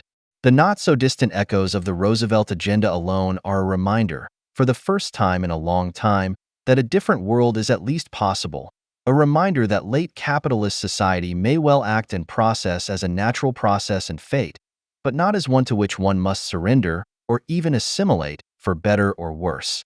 It reminds us that wages, prices, and profits, which Marx insisted on, also have a political dimension, that the struggle of the workers and the state political reaction to it may not yet change anything about the principles of production and reproduction, but that it keeps the idea of abolishing these principles alive. This is the terrain that the left has abandoned, in Germany, incidentally, with the particularly cheeky reference to the fact that the struggle for the exchange value, more precisely, the price, of labor power always threatens to turn, as it were, with natural necessity, into the National Socialist attempt to destroy the exchange value character of capital production with the Jews in a physical and symbolic way. But such thinking, which makes future concentration camp guards out of trade unionists without further ado, makes use of precisely those dehistoricized templates that Adorno and Horkheimer were reduced to, and with which Trump is also being portrayed as an anti-Semite. Such, to put it mildly, a short-circuiting ignores the specifically German anti-capitalism, the historically specific ingredients that ensured that the barbaric power of the false consciousness of the destructive financial capital alone translated into a state-organized rampage. So one acts as if all people were Germans or their Islamic legacy administrators and auxiliaries. Based on an extremely instructive analysis for MENA Watch, Florian Markel attempts to answer the question of what Donald Trump's election means for the Middle East and concludes that the nightmare has only just begun. He ties in with an Applebaum, who already feared in March 2015 that the West as we knew it could be only a few decisions away from its end, and believes that Trump's election is one of them. However, this conclusion seems premature, especially in view of Markel's own argumentation. He himself has repeatedly emphasized in recent years, and does so here as well, that the Obama years were characterized by more or less openly celebrated disagreements with regard to the American-Israeli relationship. A President Trump is not expected to continue Obama's confrontational course towards Israel. Israel will find more sympathy for its self-defense against terrorist attacks with Trump than it did with the Obama administration. Furthermore, he shows very clearly that the Democratic Party has changed significantly in the 8 years of Obama's term in office. Not least, Clinton's bitter intra-party primary campaign with Bernie Sanders showed how much influence the left wing of the Democrats has gained, whose attitude towards Israel is somewhere between cool distance and highly emotional rejection of the Jewish state. In contrast, Florian Markel notes the remarkable fact that, despite the incredible inconsistencies in his statements on foreign policy, Trump remained consequent on one particular issue and described the Iran deal as one of the worst agreements ever negotiated by the United States. As president, he would terminate the deal. What should take its place, however, remained completely open. But this also gives us hope that the future foreign policy of the United States will not be a bad nightmare, but rather one that ends such a nightmare. The attitude of the United States towards the deal with the Islamic Republic of Iran, which would probably have hardly changed under Clinton, could now theoretically become the central point of reference for a return to hegemonic politics. Mark Dubowitz, director of the Foundation for Defense of Democracies, said, "This election is a game-changer with respect to Iran policy, from a policy that was paralyzed by the Iran deal to a president who is more willing to use all the elements of American power. The honeymoon is over." In this sense, the power that the Republican Party was able to secure in this election would not only counterbalance the outrageous or even monstrous announcements with which Trump won the election. Well-known Republicans who campaigned directly or indirectly against the candidate who had hijacked their party now rightly want to take the opportunity to work with him to focus on policy towards the Islamic Republic of Iran. Republicans in Congress who vigorously opposed Donald Trump's run for president are now preparing to work with the incoming Trump administration on a number of foreign policy and national security issues where their policies overlap. First on their agenda is drastically increasing sanctions on Iran. The regime in Iran is not wrong to see itself as the loser of the U.S. elections. Even the flattery towards Putin that Trump let slip would change its significance if it were possible to poach the Russian president from close cooperation with Iran in line with Netanyahu's efforts. This is certainly contradicted by many of Trump's statements on the war in Syria and the previous Iraq war. And recently there has been talk not of terminating the Iran deal, but of renegotiating it, which somewhat shrinks the difference between Trump's and Clinton's positions on this issue. Similarly, Trump's apparent turn towards protectionism and rejection of agreements, such as TTIP, would appear to indicate a further retreat from hegemonic foreign policy positions, which would continue Obama's policy at the level of world trade. But here, too, much remains to be seen. As the Neue Zürcher Zeitung reported, there is a growing sense on Wall Street that the Trump administration will pursue an active economic policy financed by government spending. In particular, the prospect of nationwide investment in infrastructure, as strange as it sounds, is reminiscent of Roosevelt's New Deal, which, incidentally, initially offered little more than a collection of logical contradictions and arbitrary measures based on the trial and error principle. The Obama administration, according to the NZZ, has hardly been able to pass market-friendly reforms. In a sense, the burden of economic policy lay with monetary policy and thus with the central bank. The new assessment by stock market players, which came as a surprise, should not be dismissed out of hand. They are apparently hoping for a paradigm shift under Trump. Monetary policy will again be accompanied by an active, market-friendly economic policy. The historical comparison should not be overused, but it is worth mentioning that Roosevelt in the first years of his term of office showed little of his later hegemonic foreign policy. For example, he was positively disposed towards Mussolini. What speaks against an immediate comparison with the 1930s, however, is that the current social and economic dynamics are clearly different from the earlier World War crises, Heinz Longerhans, thanks in particular to the measures taken by central banks and financial markets to permanently postpone the crisis.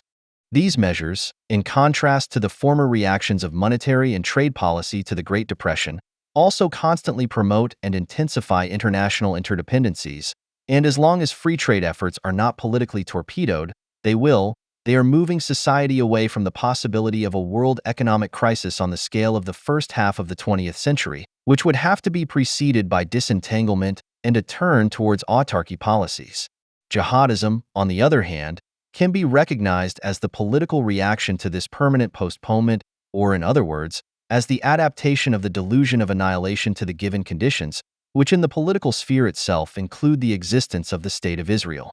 This postponement, which is brought about in monetary policy and in the financial sector, and which must be internationally coordinated and to which an intervention policy aimed at hegemony, as in the era of George W. Bush, would be the only adequate response, still holds the possibility of averting the crises that have already been scheduled, and, ultimately, to abandon their conditio sine qua non, the capital relation itself, in favor of a society that no longer has to produce the crisis and thus the potential for destruction from within itself, as a fundamentally irreconcilable entity.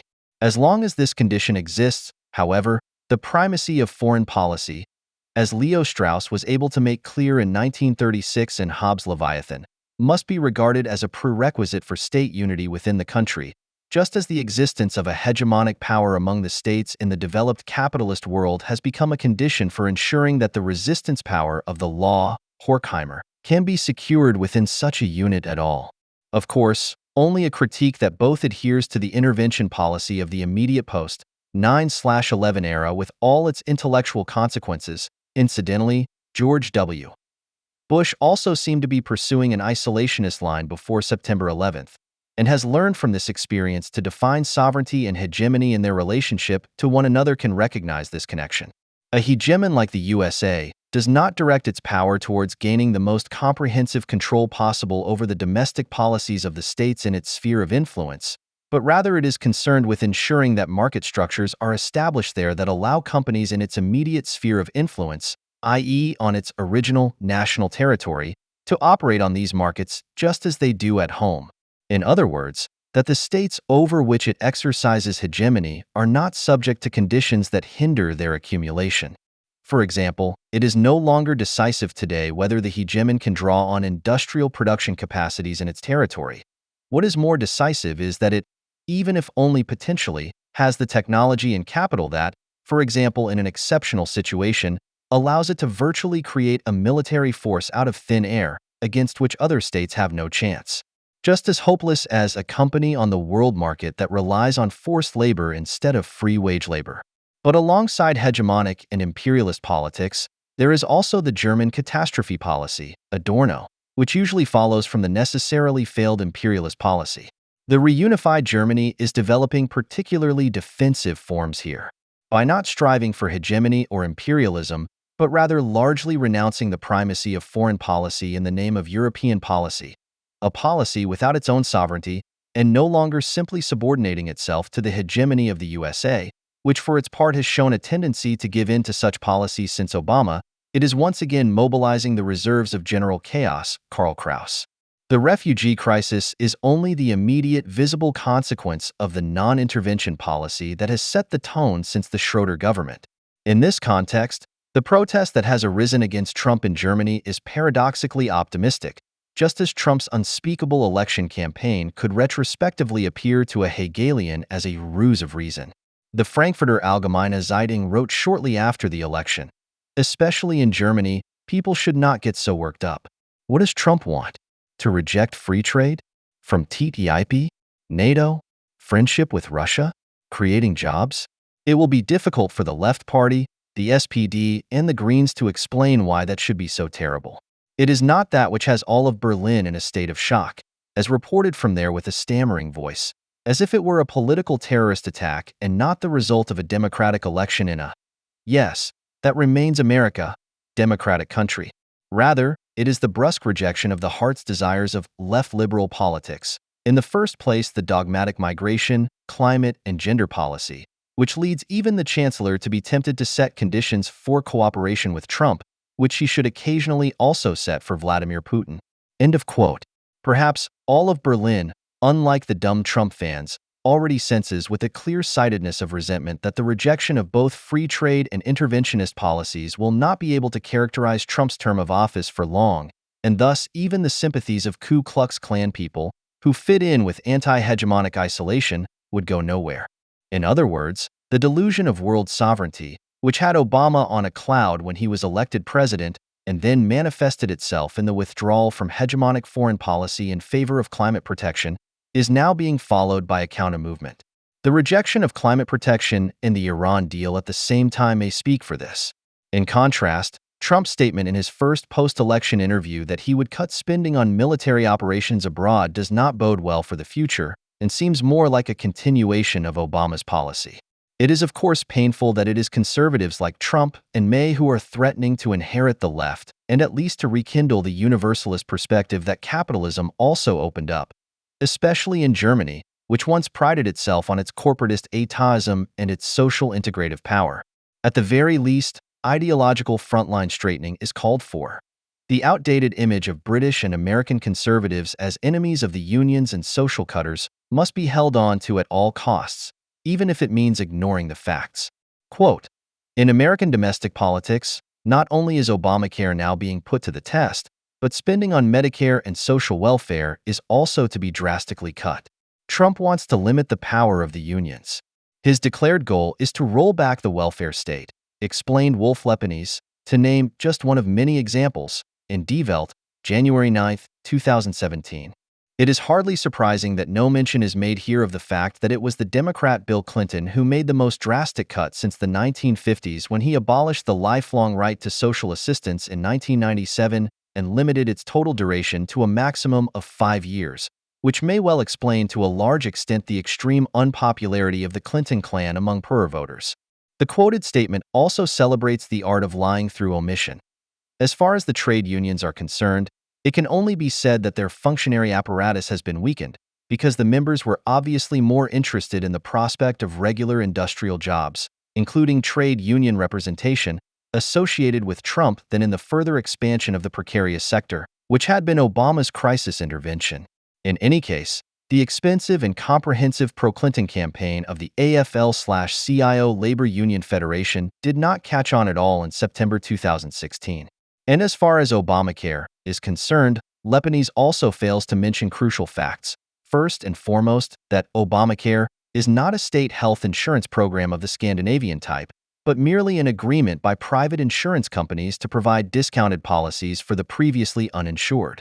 To the extent that the associated calculation does not add up, i.e., many sick people but only a few healthy people take out Obama policies, their premiums will rise.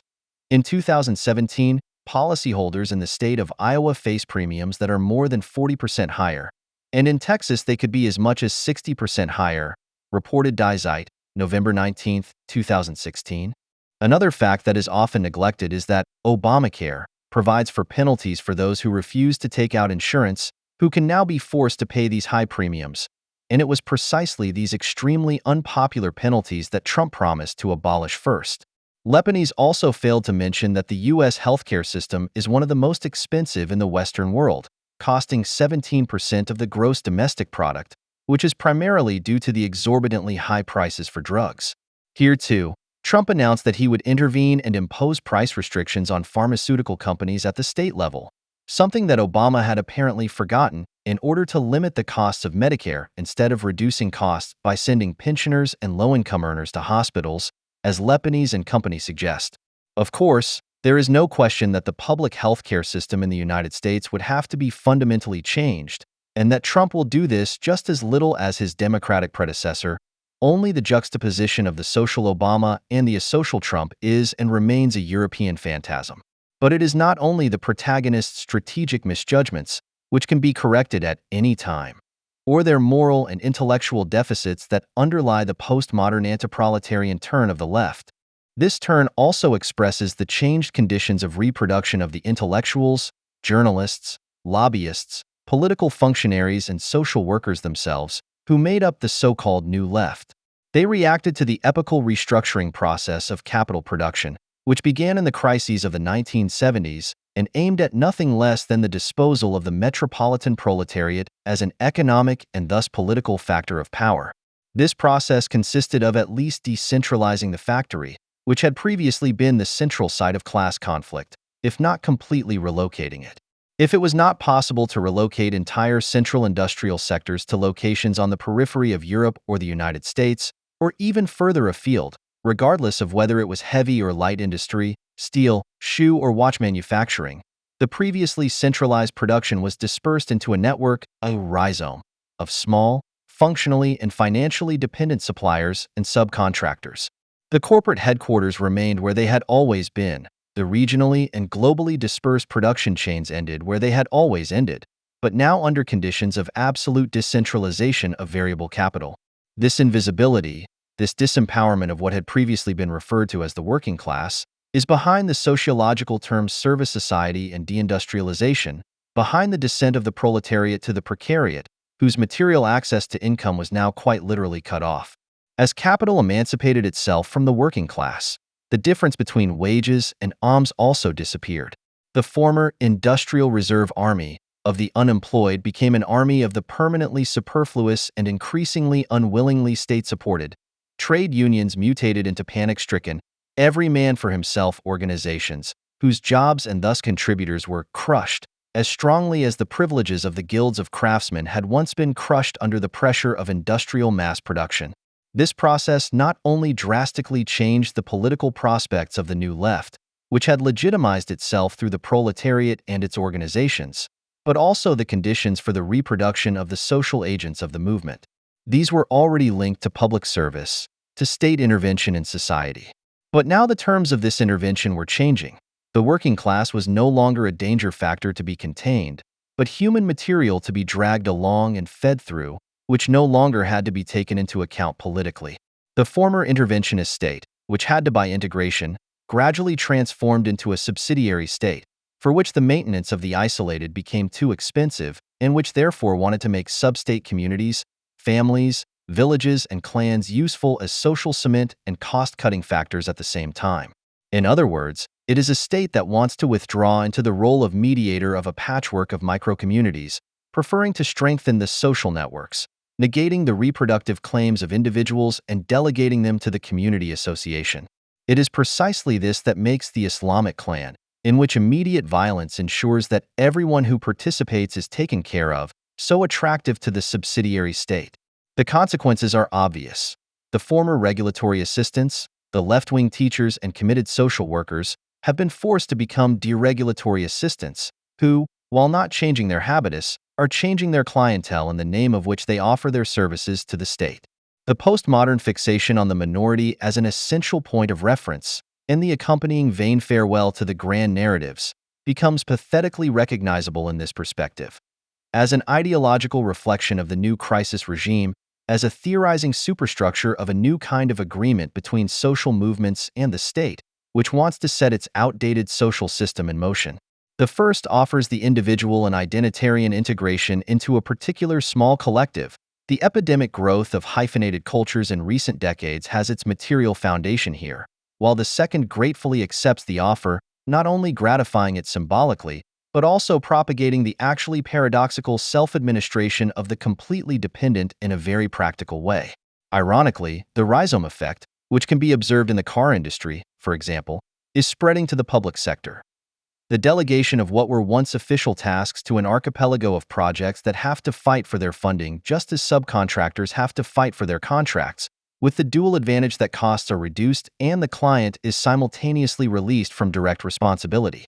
The advertising used by the social subcontractors and project knights is that of representing discriminated minorities, which, with the dynamics of competition, are breaking up into ever smaller, more specialized minorities, for whose previously undiscovered needs more and new projects must be started.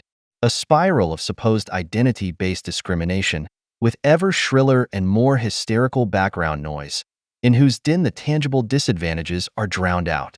For example, in the UK, the average life expectancy of the poor, whether black, white, gay or straight, is 9 years less than that of the upper middle class, or the fact that some vegetate in the supermarket with gaps in their teeth and reading glasses, while others are reserved for verificals and beaming smiles. The project milieu is therefore tied to the subsidiary state, and even more so to the European behemoth, which is based almost exclusively on a project funding regime. The typical globalization conformism, the insistence on one's own new bourgeoisie that has become fashionable everywhere, is not a reprise of the bourgeoisie, which has long since been economically liquidated, but is fed by a mixture of fear of social decline, that is, the realization of the structural similarity of one's own living conditions with those of the precarized clientele, and contempt for those who have already landed on the scrap heap of recent history. It would be more accurate to speak of an after-bourgeoisie of the subsidiary state, which combines the loss of any social autonomy that characterized the bourgeoisie in its best hours with an even more pronounced class hatred for those below. This is the dirty secret that is denied all the more vehemently the more openly it is revealed. And this is precisely what the postmodern left fears most about Donald Trump's politics. Because, at least as it looks now, the Spiegel could be right in saying that the end of the world, as we know it, is drawing closer, as the title of issue 46/2016 suggests, that the basis of life of the state-affiliated left-wing milieus, the identitarian cultural ecological project sphere, together with its well-rehearsed functional mechanisms, is losing its importance. It is not the minorities in the USA that are at risk, but those who have made political capital and economic gain out of them. Something that many a conservative commentator has noted with a certain smugness. Quote, "What does Trump want? Rejection of free trade? Of TTIP? Of NATO? Friendship with Russia? Job creation?" It will be difficult for the Left Party, the SPD, and the Greens to explain why that should be so terrible. It is not that which has shocked all of Berlin, as reported from there with a stammering voice, as if it were a political terrorist attack and not the result of a democratic election in a, yes, it remains America, democratic country. Rather, it is the brusque rejection of the heart's desires of left-wing liberal politics. In the first place, the dogmatic migration, climate, and gender policies, which leads even the Chancellor to be tempted to set conditions for cooperation with Trump, FAZ, November 11, 2016. He will probably not care much about these conditions, on the contrary. Trump is actually threatening to get his hands on the transnational production chains, the basis for the passing of the proletariat as well as for the hitherto unstoppable triumph of the two main profiteers of the production regime of the past decades, Germany and China. In any case, he is clearly aiming to bring production back to the neighborhood of the executive floors and dares to outline the basic features of a demand-oriented economic policy, something that has not been heard from social democracy for a long time. This seemingly brazen attempt to revise decades of conventional capital strategy, the prospects of which can hardly be more than speculated on, is accompanied by the consequent delegitimization of the superstructure of the subsidiary state. A good example of this is Trump's pointedly brash skepticism about the whole climate conservation industry, which is already set up as a counterattack against the verbal violence that Ereban has registered. The milieu of the after-bourgeoisie reacts unanimously to this public questioning, from climate protectors to cultural project planners to the deputy editor-in-chief of ZDF. Anyone who shakes our nimbus and, on top of that, contradicts German interests can only be a Ku Klux Klan chief hostile to minorities. This is how German anti-fascism works in 2017, and there is no improvement in sight. On April 28, 2017, the following was heard on Deutschlandfunk Radio on the subject of 100 Days of Trump, how the president is annoying Silicon Valley. When Leo Pereiro testifies before the Senate Judiciary Committee at the beginning of 2016, the father of two quickly starts to cry. The IT specialist remembers the day when his employer Disney told him that he would lose his job to a foreign employee.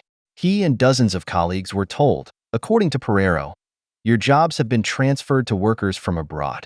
You will train your successors until they are 100% sure. Anyone who does not do so will lose their entitlement to a severance package." H-1B is the formula that makes Pereiro cry. It is a program that allows the USA to attract top foreign talent. Around 85,000 H-1B visas are issued each year.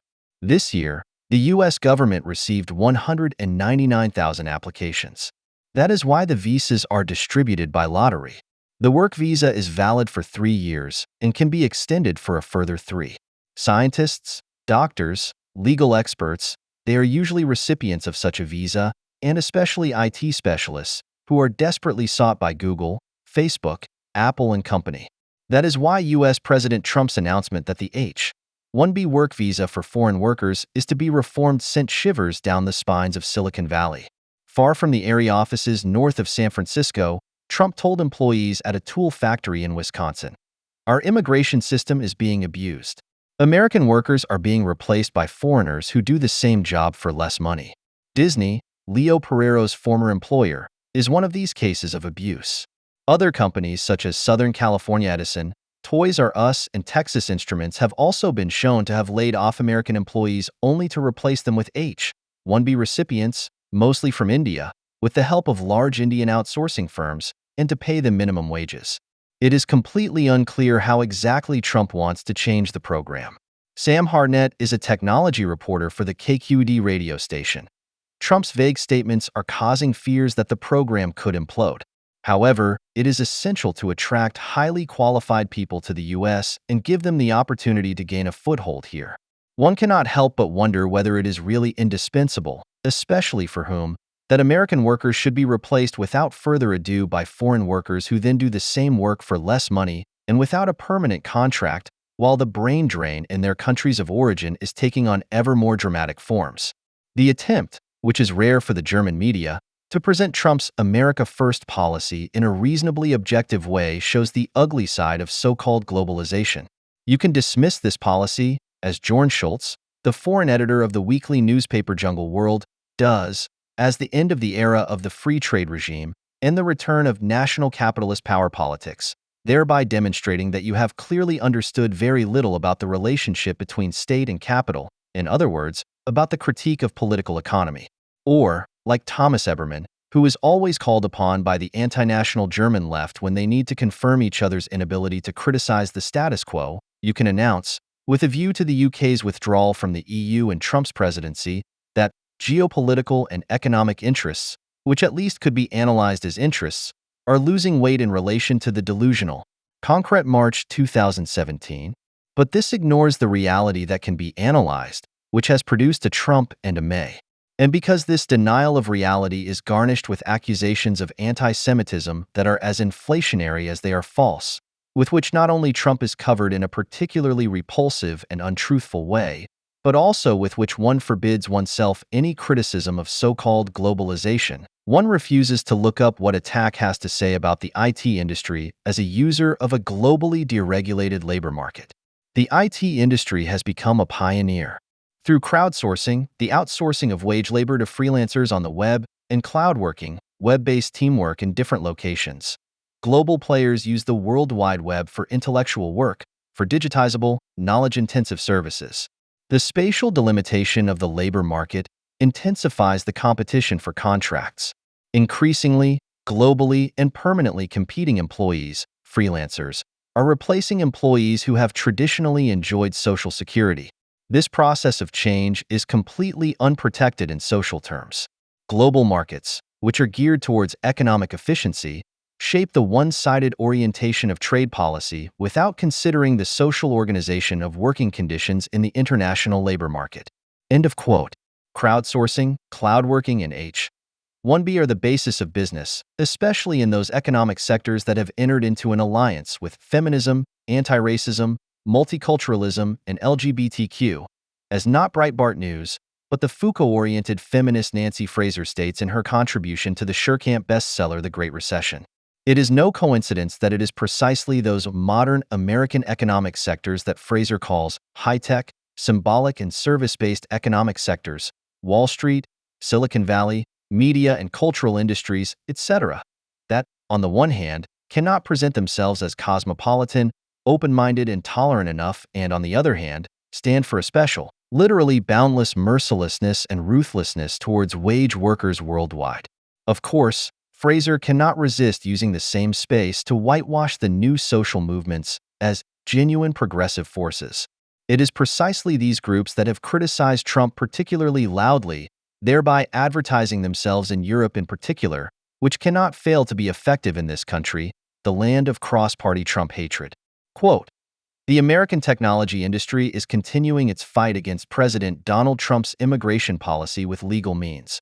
A group of 162 companies has submitted an amicus curiae opinion, an unsolicited opinion from a party not involved in the case, to an appeals court. The signatories include some of the most prominent American technology companies, including Google, Facebook, Uber, Amazon, and Snap. America proudly calls itself a country of immigrants," the document states. Trump's decree is causing significant damage to American companies, their employees, and the economy as a whole, FAZ, April 21, 2017. Just a few days later, the FAZ reported on a different type of damage that was feared in Silicon Valley.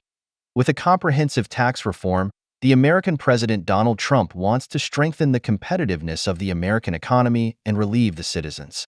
The authors of the tax plan expect additional tax revenues from a clause that is intended to enable the repatriation of American foreign profits. Companies like Apple and Amazon have hoarded billions in profits abroad, April 27, 2017. But it was not only the insistence on what should actually be self-evident, namely that companies pay taxes at their headquarters, that caused a stir. Germany in particular pricked up its ears when U.S. Treasury Secretary Steven Mnuchin not only spoke out against the otherwise obligatory anti-protectionism passage in the final declaration of the G20 meeting of all finance ministers in mid-March, but also announced that excessive trade surpluses and trade deficits must be balanced, FAZ, March 20, 2017. With this statement, Mnuchin was not only targeting the export world champions Germany and China with their immense trade surpluses, but also his own economy and its import surplus, which causes a large trade deficit. Just a few days after the G20 meeting, the Trump administration confirmed how serious it is about this issue. U.S. President Donald Trump will issue a new decree to investigate all trade relations with the U.S. for violations and imbalances. Germany is also affected. The decree is also intended to investigate any violations of trade agreements. After 90 days, the results of this investigation should be submitted to Trump as a basis for consequences. The investigations would focus on countries and products. Countries with which the USA has a particularly high trade deficit would be the focus of particular attention. China would be at the top of the list. This would be followed by Japan, Germany, Mexico, Vietnam, India, Thailand, South Korea, and Switzerland, among others. All free trade agreements that have not been helpful would also be examined, Manager Magazine March 4, 2017. And this announcement was immediately followed by action. In addition to a number of foreign steel producers, the German companies Salzgitter AG and Dillinger were also convicted of price dumping, IBID. The FAZ also reports that U.S. President Trump is having his administration examine whether considerations of national security require a restriction of steel imports. Steel is not a sector in which the United States can afford to be dependent on other countries, April 22, 2017. But where does protectionism begin and free trade end, and vice versa? To set the two in absolute opposition does not do justice to the relationship between the two forms of trade policy, either historically or in terms of the matter at hand, and necessarily falls prey to liberal or anti-liberal dogma. Since mercantilism was replaced by liberalism in the 18th century, free trade has never been free of protectionism in any of the emerging industrial nations. The liberal pioneer nations, the United Kingdom and the United States, in particular, have always combined their pursuit of free trade with national protection and punitive tariffs. When Friedrich Engels, in his outline of a critique of political economy, called Adam Smith the spiritual father of free trade, an economic Luther, because he replaced Catholic rectitude with Protestant shrewdness, he was fully aware that Smith had proved that humanity is also rooted in the nature of trade. However, Engels conceded, in the context of his criticism, that trade was nothing more than legalized fraud anyway. Engels writes, "Trade, like every other activity, must become an immediate source of income for the trader under the rule of private property. That is, everyone must seek to sell as expensively as possible and to buy as cheaply as possible. In every purchase and sale, two people with absolutely opposing interests are therefore confronted with each other. The conflict is decidedly hostile, because each knows the intentions of the other, knows that they are opposed to his own. The first consequence is therefore mutual distrust on the one hand, and on the other the justification of this mistrust, the use of a moral means to achieve an immoral end. For example, the first principle in trade is secrecy, the concealment of everything that could reduce the value of the article in question. The consequence of this is that it is permissible in trade to take the greatest possible advantage of the ignorance or trust of the other party, and likewise to praise the qualities of one's goods that they do not possess. In a word, trade is legalized fraud. Any merchant who wants to do justice to the truth can testify that practice conforms to this theory. MEW 1, page 503. Marx is writing in defense of Adam Smith and David Ricardo against Friedrich List, who condescendingly called the two most important theorists of liberal free trade only the school, and his theoretical attempt to emphasize the German cultural nation as the essential productive force that rises above the mere production of exchange values, focused on what made Smith's and Ricardo's liberalism so sympathetic to the German ideas of the closed commercial state, Fichte, or List's so-called educational tariff. The neglect of the nation in favor of the idea of global trade, which can only establish a world society worthy of its name. In his work Das Nationalsystem der politischen Ökonomie, List writes, the errors and contradictions of the school mentioned above can easily be corrected from the standpoint of the theory of productive forces. However, those who raise pigs or manufacture pills are productive, but the teachers of youth and adults, the virtuosos, bagpipers, doctors, judges, and administrators are even more so. The former produce exchange values, the latter productive forces. End of quote. In the 1845 publication entitled On List's book, The National System of Political Economy, Marx had, in his defense of Smith and Ricardo, anticipated ideas that were to be found in a very similar form in the Communist Manifesto just 2 years later. Since the majority of nations have now fallen prey to the laws of the market, regardless of the political circumstances of the nations, the nationality of the worker is not French, not English, not German, it is labor, free slavery, self-enslavement. His government is capital. The air he breathes at home is the air of the factory. The ground he owns is a few feet below the surface of the earth. End of quote. Marx knew only too well that German culturalism could never be better than liberalism. However, it was precisely his aversion to German Philistinism that led him to overdo his historical philosophical hopes for capital. Quote, what the nations have done as nations, they have done for human society. Their entire value consists only in the fact that each nation has undergone a main determination, main aspect, within which humanity has undergone its development for the others. And so, once industry in England, politics in France, and philosophy in Germany have been processed, they have been processed for the world, and their significance in world history, like that of the nations, has thus ceased. End of quote. The idea that the significant progress achieved through nation-building had literally reached its limits, and that the best national ideas now belong to all of humanity, has not yet been realized, as we know.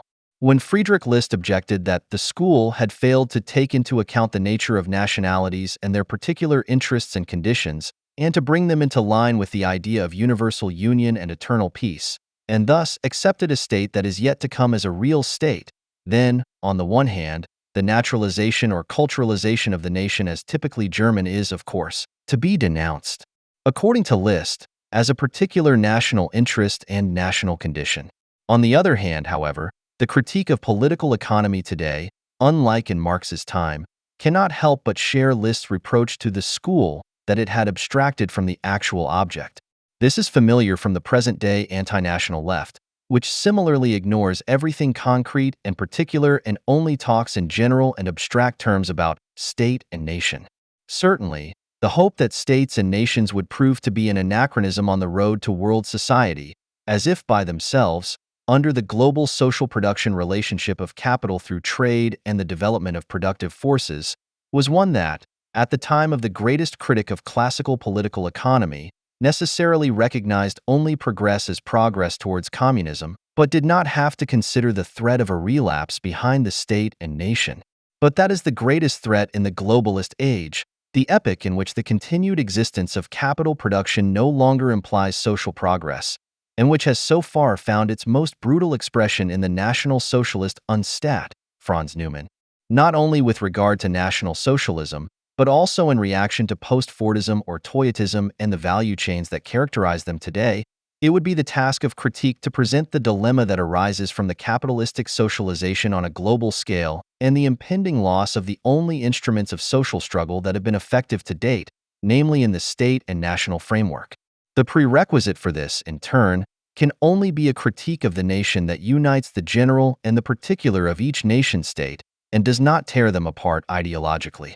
This is precisely what Marx did against Liszt when he denounced his mutterings about the higher value of the particular national productive forces compared to the general capital exchange values as that which was and is German.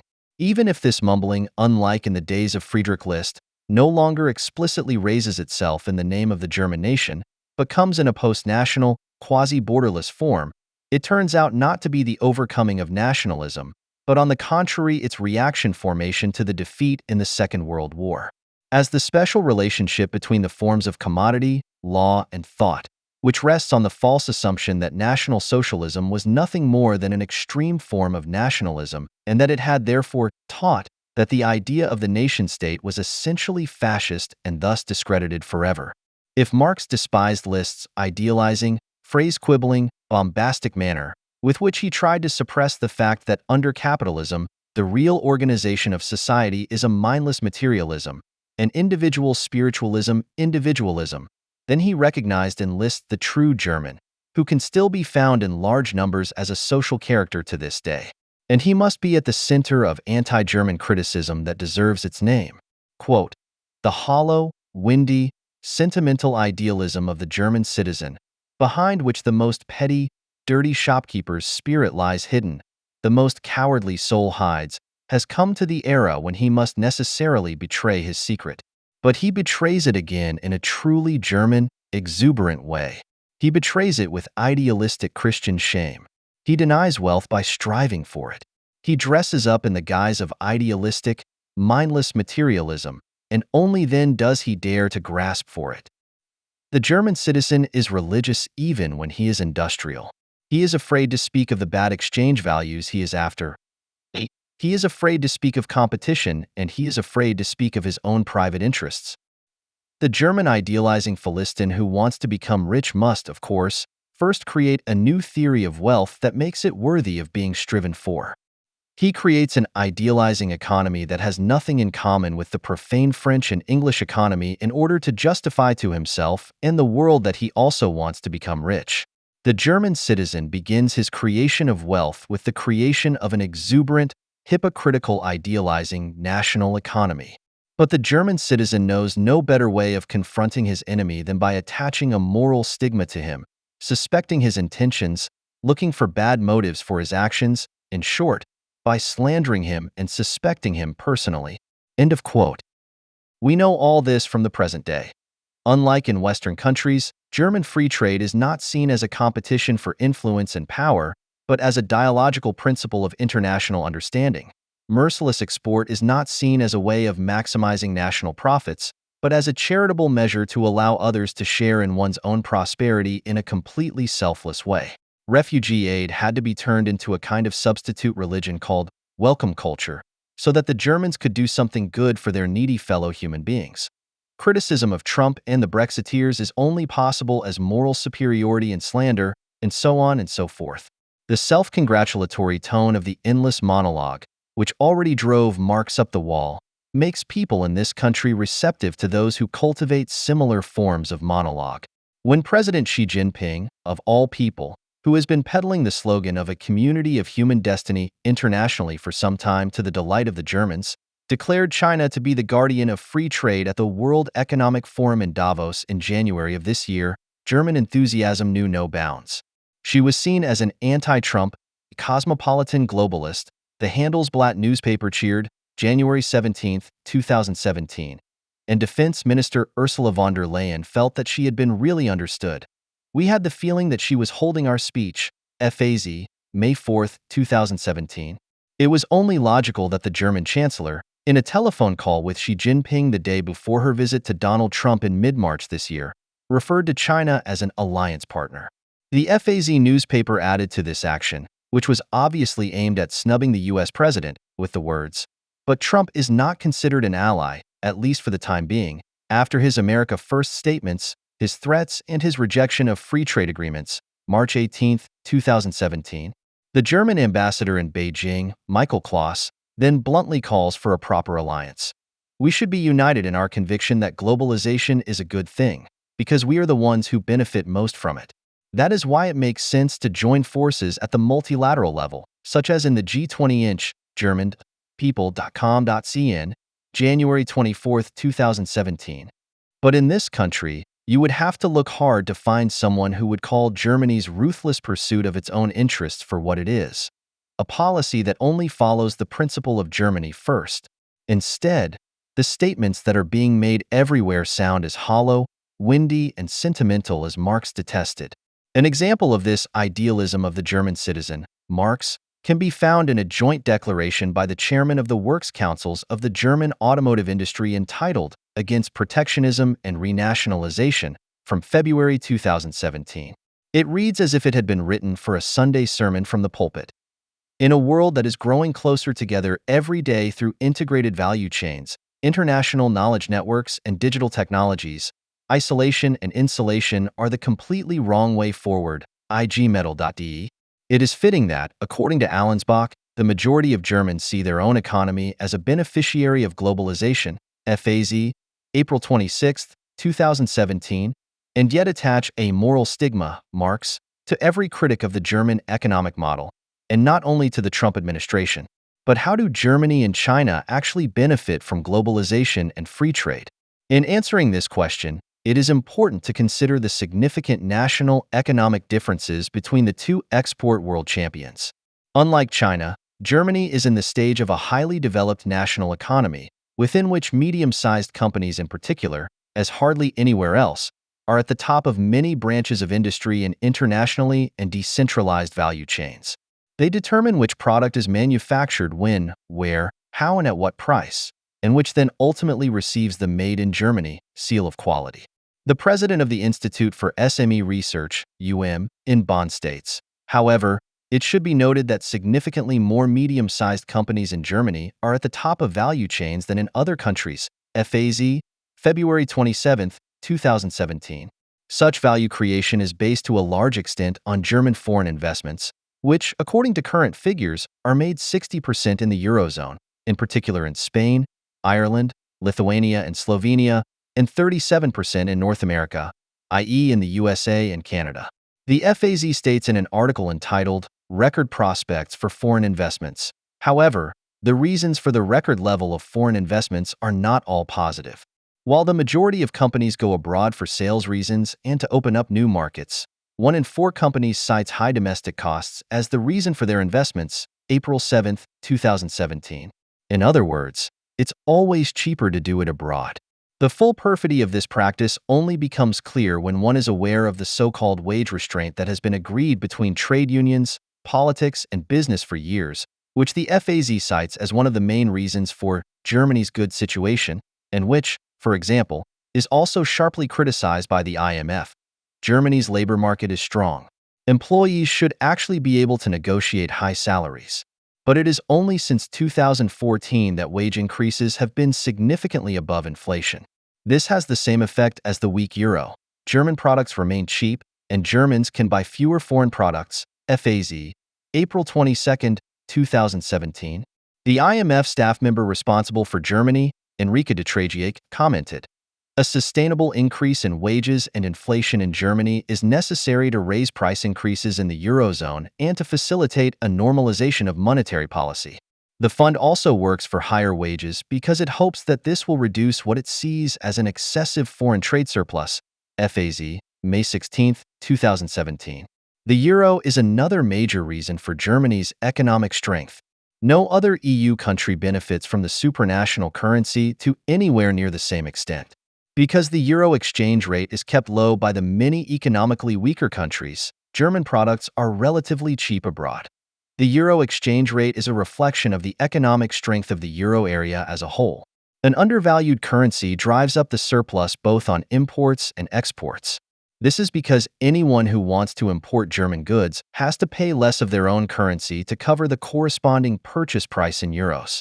On the other hand, imports from abroad are more expensive for Germans paying with a weak euro. According to economists, this is precisely what has led to the current account surplus rising so sharply in recent years, FAZ, July 3, 2017. The resulting dominance in trade at the expense of everyone else is not just accepted by the responsible German side as a kind of collateral damage. On the contrary, the inequality is systematically made into its own business basis, which can only be called nationalistic, albeit under different sounding pretexts.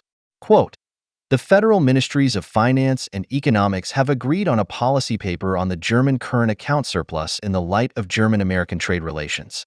At the global level, the assessment of current account developments should take place at the level of the euro area, it says. The Californian current account with China is just as little the subject of discussion as the German current account with the United States should be. In a monetary union, the external value of a currency is determined by the conditions in the entire currency area, FAZ, April 20, 2017. It takes a lot to come up with this. Equating Germany with the U.S. state of California and lying about the German-dominated EU into the United States of Europe is similar to what in another context would probably be called a fraud with a high level of criminal energy.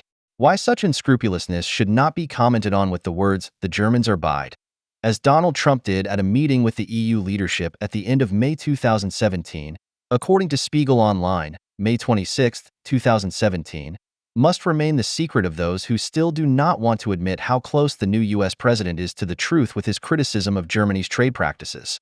In the German media, the word bad was of course immediately translated with relish not as bad, but as evil. The Spiegel was at the forefront of this. Later, when EU Commission President Juncker publicly stated that Trump had not said this sentence in an aggressive way and that he had not said, "The Germans are behaving badly." He said, "We have a problem." They quickly rode back. Spiegel Online, May 26, 2017. Unlike Germany, export world champion China could easily be described as a model student of Friedrich List and his idea of so-called educational tariffs. List understood this to mean a protective system for the sole purpose of educating the nation industrially. The protective system, insofar as it is the only means of placing the states that have advanced far in civilization on an equal footing with the dominant nation, which has not received from nature an eternal monopoly of manufacture, but has only gained a head start over others. From this point of view, the protection system appears to be the most important means of promoting the eventual union of nations, and thus of true commercial freedom. End of quote. China's means of transportation towards true trade freedom, as exemplified by the most important German export, the car, is that the Beijing leadership has been imposing a 25% tariff on the import of motor vehicles for years, thus forcing the companies to set up production plants in the country, which, like all foreign company foundations, are only possible as joint ventures with at least 50% Chinese participation. A further condition is that the Chinese are allowed to access the technology they have brought with them. With a low car import quota of only 5% of the market, China has long since become the world's largest automobile producer. Because the country does not yet have the status of a market economy at the World Trade Organization, WTO, which it was admitted to in 2001, China is allowed to take certain protectionist measures due to its alleged infant industries. In economic jargon, the term tariff trade barriers has become established for protectionist measures such as import and export duties and state subsidies for export goods, in contrast to the non-tariff trade barriers that officially exclude punitive tariffs and that in practice exist at the level of product and production regulations, import quotas, bans, or taxes. The insolvent Solar World, the largest manufacturer of solar cells to date, can be considered the most prominent German victim of Chinese protectionism. Its bankruptcy is particularly serious for two reasons. Firstly, German companies have been world leaders in solar technology for years, solely because the state has provided the industry with immense subsidies and financial support. Secondly, the gradual loss of market leadership to China is due to its aggressive protectionism. With China about to be granted market economy status by the WTO and anti-dumping measures by the EU against China only being allowed for as long as the country has not yet been granted this status, the FAZ is using the end of Solar World as an opportunity to sound the alarm. it could get even worse. The EU is in danger of losing the most important instrument it has against China, the country's non-classification as a market economy. The EU was supposed to grant China market economy status at the end of 2016, as agreed when it joined the WTO. The EU has so far refused to do so. China has filed a complaint with the WTO and will probably prevail, May 12, 2017. Given this legal situation, one might expect that the EU, with Germany at the helm, would feel as committed to free trade as it has been trumpeting to the world since the change of government in Washington as a fight against Trump's evil protectionist ambitions. However, the same source reports, in Brussels, it is assumed that the WTO will rule in favor of the complaint in the first quarter of next year. Then a new anti-dumping regime must be in place. The EU trade ministers have now taken a first step towards creating an adequate replacement, largely following a proposal from the EU Commission in the fall. The EU would thus effectively get rid of all problems with the trade policy trick. In the future, the decisive factor will be whether a country distorts prices and production costs through state intervention. Tough anti-dumping measures should be possible if a state directly controls many companies, has a direct influence on prices and production costs, or favors domestic manufacturers.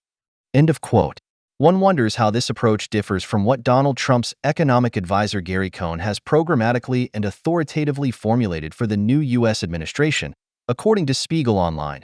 The USA would treat other countries the way they treat us. This means, if they have no barriers to trade or no tariffs, we will have no tariffs, May 26, 2017. Tariffs here means tariff barriers to trade. If you listen more closely, you will find some interesting side notes that will help you to see through the usual anti-American rhetoric. When Brigitte Zypries, the German Minister for Economic Affairs, met the American Secretary of Commerce Wilbur Ross at the latter's office in Washington, which the Spiegel magazine felt compelled to call the new heart of darkness, the Hamburg-based news magazine reported meekly that Zypries had asked Ross to straighten out the front line. The common enemy is China. The aggressive economic expansion of the communist rulers is aimed at buying up Western cutting-edge technology. This must be resisted, May 25, 2017. With this, Zypries was alluding, among other things, to the Made in China 2025 campaign, with which the country has set itself the goal of buying up Western companies and know-how on a previously unknown scale through state-controlled and financed industrial policy. That is why economic commentators in this country are already warning that the precious Made in Germany high-tech image is in serious danger of being lost as a unique selling point in the long term. Deutschlandfunk, April 13, 2017. If we also consider China's monstrous plans for the so-called New Silk Road, which are not only intended to finally establish a countermodel to what China calls the imposition of Western values, FAZ, May 13, 2017, but also to underpin its newly proclaimed claim to global leadership, then we can begin to appreciate the significance of terms such as China shock or death by China. These concepts have been around in the American public for a long time, unlike in Germany, and what these terms have to do with Donald Trump's election victory. According to Wikipedia, the project includes both land and sea routes. The initiative names 6 corridors that are to be developed step by step, including the China-Pakistan Economic Corridor, CPEC. 65 countries are to or can participate in the projects. The Silk Road Fund and the Asian Infrastructure Investment Bank, AIIB, are to provide the financing, with the total volume estimated at $1,100 billion. Trade with China has lost important advocates in the United States, says Daniel Eikenson, a trade expert at the Cato Institute. Relations have deteriorated since the financial crisis, if not before. The American Chamber of Commerce published 2 reports in 2009. One summarized the complaints about China's growing protectionism. Americans complained about the lack of transparency in Chinese regulation, difficulties in enforcing their rights, and preferential treatment of domestic competitors. The second report was even more explosive. It described a network of Chinese industrial policies aimed at developing national champions with borrowed Western technology. In a nonpartisan report published in February by renowned presidential advisors and China experts, it is stated that events in connection with the financial crisis have strengthened the Chinese people's national pride and their determination to assert their own interests against neighboring countries and the United States. The report sees a sharp increase in protectionism in China since 2008. State-owned companies are being supported, while foreign companies are being discriminated against. The Chinese government is undermining long-standing relationships. The discrimination, at least as perceived by the Americans, has not been without consequences. Cato expert Eikenson sees the representatives of America's multinational corporations, which were China's most important advocates in the United States, as being discouraged. After years of harassment by the Chinese authorities, they are less willing to take sides with the country. These are not the only friends that China has lost. Even natural allies, economists, have become somewhat silent of late. This was partly due to an essay by three authors, David Otter, David Dorn, and Gordon Hanson, entitled The China Shock. The quintessence of the study is that American workers in regions that were particularly hard hit by Chinese import competition often lost their jobs. They rarely found adequate replacements for the jobs they lost, and their incomes generally shrank. They became ill, found wives less often, and died earlier. In short, the China shock hit American workers much harder than economic theory suggests. Since the publication of this study, economists have always qualified their statements in favor of free trade by saying that, in addition to its great advantages for consumers, it also produces social costs. In November, after the presidential election, the authors published another study that was quite a shock. The contested states of Michigan, Wisconsin, Pennsylvania, and North Carolina would have voted for Hillary Clinton if they had not been so hard hit by Chinese import competition. A new attitude towards China has emerged in America. The disappointment of American corporations and the disillusionment of economists have combined with the economic nationalism propagated by Donald Trump and some of his advisors, FAZ, May 4, 2017. What people here do not even want to admit in this context is that the Chinese approach described is not just perceived by the Americans as such, but is a very serious, objectively verifiable form of discrimination. If we were to at least make this concession to the American self-image, perhaps we would then also be able to understand why Peter Navarro, the director of the National Trade Council Authority newly created by Donald Trump and author of the 2011 book Death by China, which traces Chinese trade policy in detail and calls for a different American free trade policy, is a beacon of hope for many Americans and not a crude isolationist preacher. The Welt, which is still said to be not particularly anti-American, also gave the American a lesson in free trade. The reason given for Navarro's foul language was, after all, it has been an established fact in economic theory, at least since Adam Smith and David Ricardo, that free trade and globalization generally serve growth. That's more or less how they all think, the German experts and Trump critics, who of course also don't notice that President Obama has already urged China and Germany to make fundamental changes to their current account balances, but has been rebuffed by both China and Germany. In the period from November 11, 2010, one can therefore read under the headline, Obama gives in to trade dispute. U.S. President Barack Obama has failed in his attempt to politically contain the enormous export strength of China and Germany. At the beginning of the G20 summit, German Chancellor Angela Merkel and Chinese President Hu Jintao allowed a U.S. initiative to come to nothing. At the meeting of the world's leading economies, G20, in the South Korean capital Seoul on Thursday, Obama had to be content with a declaration of intent that the problem would be seriously addressed at some unspecified time in the future. End of quote. This is why the anti-national opponents of the G20 meeting under German presidency, who took to the streets in Hamburg at the beginning of July 2017, did not understand the message of the German alliance Future of Industry, which brings together trade unions, industry and employers associations, as well as the Federal Ministry for Economic Affairs and Energy, to modernize Germany as an industrial location in a sustainable manner and strengthen industrial competitiveness. A joint statement by the alliance reads, current protectionist measures and industrial policy interventions in favor of domestic production, including among the G20 countries, must be fought under the German presidency. End of quote. What was it that used to be said so strikingly? The main enemy is in your own country? Instead of wanting to join the German alliance Zukunft der Industrie against protectionism and nationalism, as has happened in the past from anti-nationalist quarters, it would be highly recommended to finally take the slogan seriously in the present. Since the interview with Donald Trump that the Bild newspaper printed on January 16, 2017, the time for invoking the belief that things will not be so bad with him is over for now. In one or two strokes of the pen, he is calling into question the political and economic order of the West, the FAZ noted on January 17, 2017, adding, "Now it is becoming apparent that, in addition to Russia, the USA could also return to the Yalta-style great power politics. Germany would then also be pushed off the sofa. Indeed, a German ideal world could have come to an end and a new order could begin, in which all the victorious powers of the Second World War could possibly appear as open rather than hidden competitors, and no longer as partners in a game in which all the tricks were played by Berlin and before that by Bonn."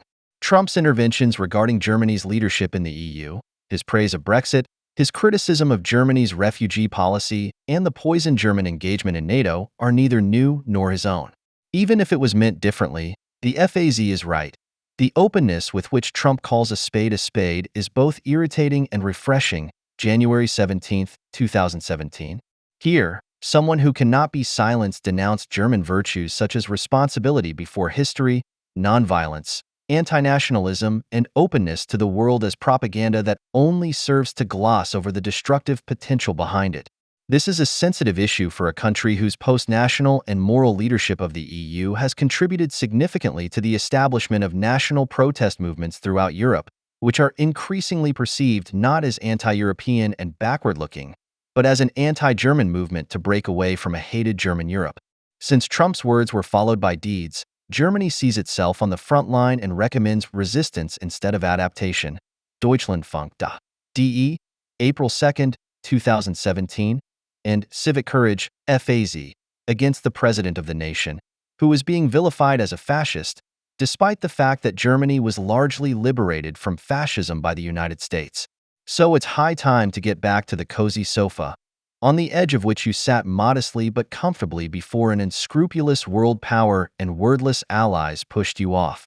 Before reunification, German interests in international politics were officially always perceived in the context of the country's primary integration into NATO and the European Union.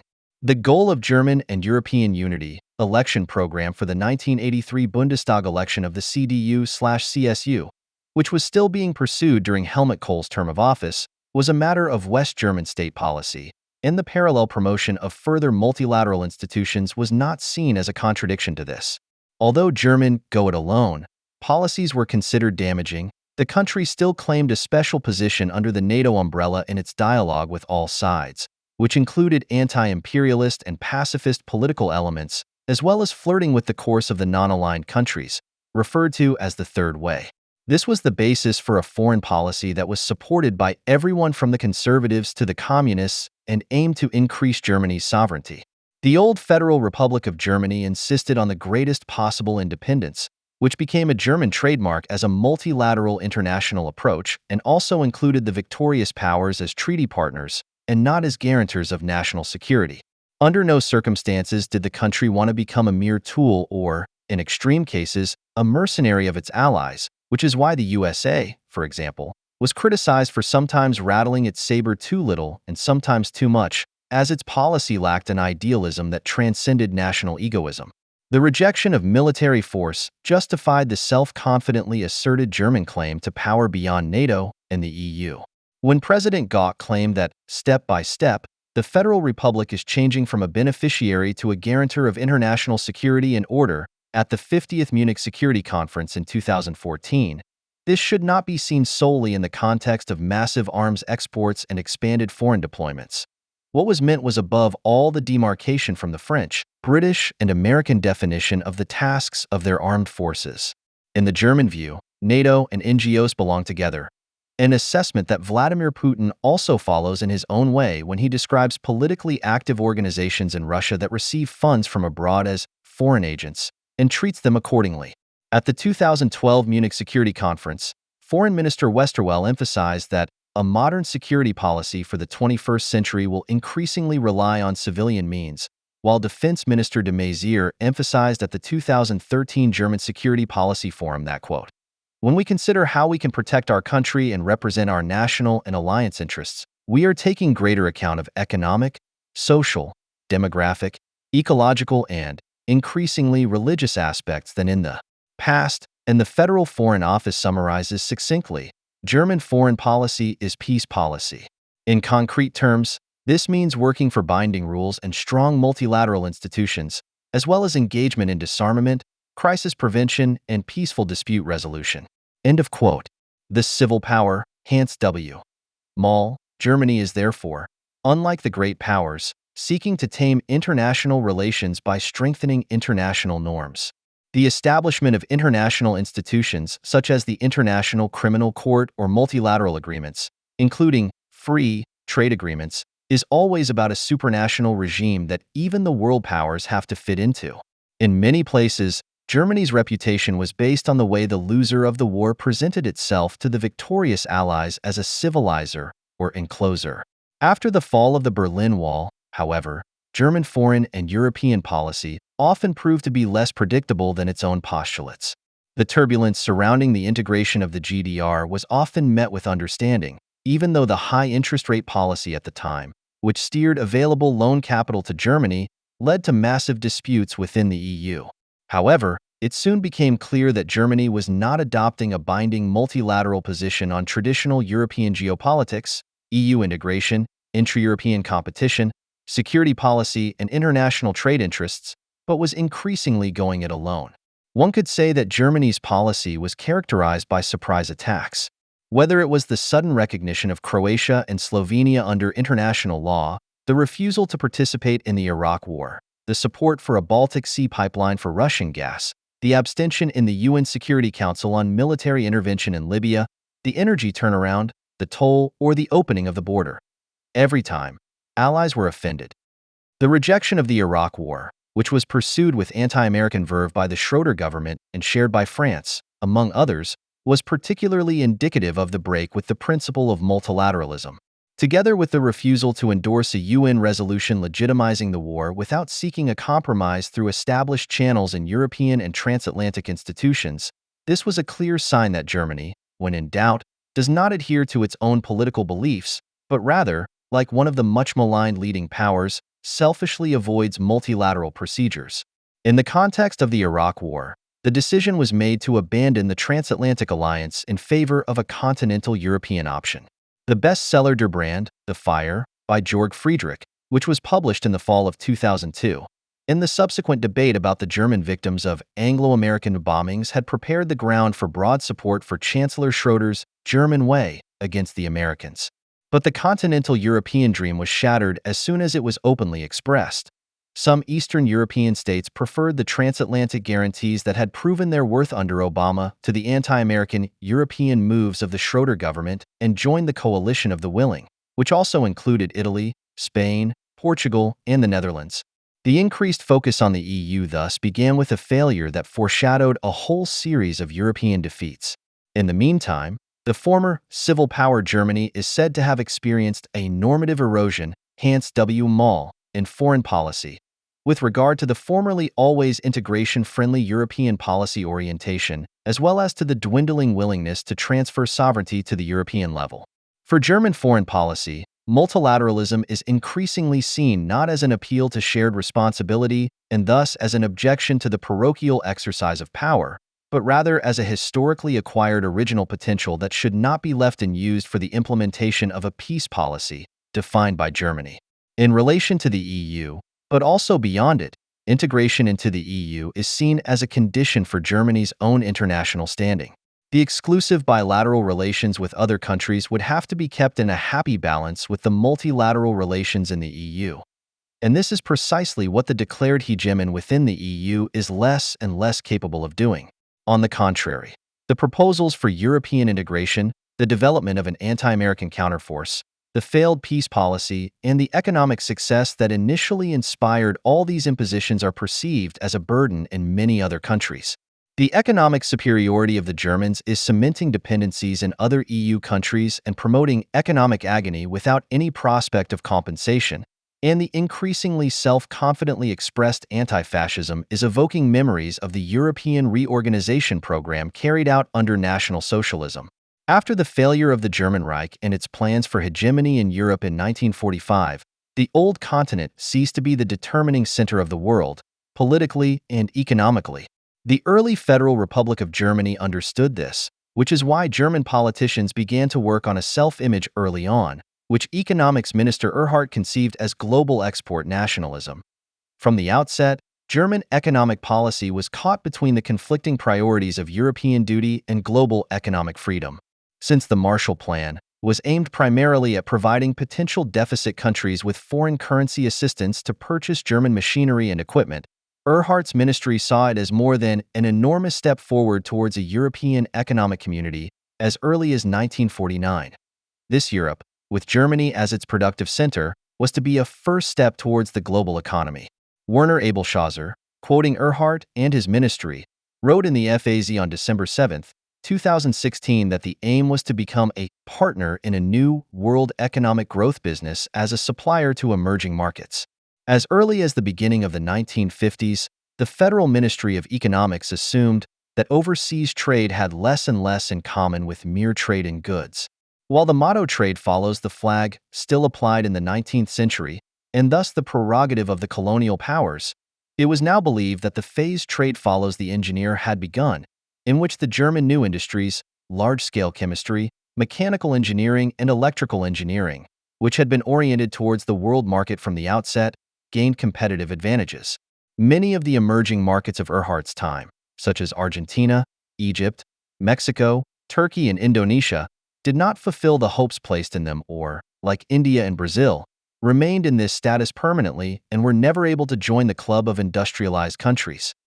This did not change much for the prospects of West German foreign trade policy, however, as new countries were constantly moving into this pioneering business of economic development. German economic policy was richly rewarded when China, 1978, and the Eastern Bloc countries, 1990, entered the world market as important customers, and the dynamism of a new generation of emerging countries ensured that Germany was able to further expand its position as a leading and sustainable surplus country, which it had held since 1952. When the Kohl government in 1983 sought nothing less than the assumption of a leading role in Europe, analogous to the American role in the alliance, the Federal Ministry of Economics willingly followed the Chancellery, precisely because it saw this as a prerequisite for ensuring the necessary freedom of action in the world market. Not least, the United States was thus given a clear understanding that no country can interpret the international rules of the game according to its own tastes. On the market, the Federal Republic was easily able to meet the Americans at eye level. When it came to negotiating the rules of the game, however, it was dependent on the support of the EU. Today, Germany's mission against the world hegemon is occasionally presented as a warning against too close a relationship with a declining world power, Die Welt. German political advisors recommended that Germany and the entire EU should take the path of confrontation, which was played down as a renegotiation of the rules of the game, and that the EU, as a normative power, should place particular emphasis on principled action. This applies in particular to conflicts with the USA, because distancing itself from its transatlantic partner through multilateral action offers the EU the opportunity to sharpen its own profile as a player in world politics and to enable European citizens to identify positively with the Union's foreign policy. Caroline Fels/Johannes Thim. Weltmacht und die Weltordnung. SWP Study, 2008, 24. The equipment of industry in as many countries as possible around the globe provided sufficient material for confrontations with the Western leading power, since this behavior often ran counter to the strategic interests of the USA. Occasionally, U.S. authorities warned German companies that they could be made to suffer economic disadvantages that would significantly overshadow the expected profits from the transactions with certain third countries that had been approved by the Federal Ministry of Economics. In particular, the business with Iran, which was affected by U.S. economic sanctions, was not an exception, but a principle of German economic policy. Accordingly, the German Institute for International and Security Affairs, SWP, recommended that the Europeans, in contrast to the increasingly coercive approach of the USA, use sanctions relief to take their security policy role more independently. SWP Actuel 63, October 2013, 1. The German Foreign Office has introduced the term shaping countries for the emerging economies of China, India, Brazil, and South Africa, whose representatives meet annually, with whom cooperation should be expanded. Russia, which like these countries is a member of the BRICS group, was considered to have special relations that were so heavily influenced by political considerations that Germany was accused by the Americans of having become an ally rather than a reliable partner and mediator, blocking the objectives of the United States in almost all important areas. Germany's NATO policy is not based on the alliance with the United States, but on a balance of power and national interests.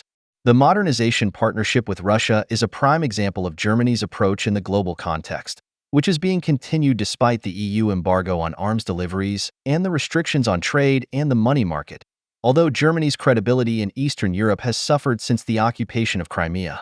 British European policy, which traditionally does not want to allow a German hegemony, could find imitators.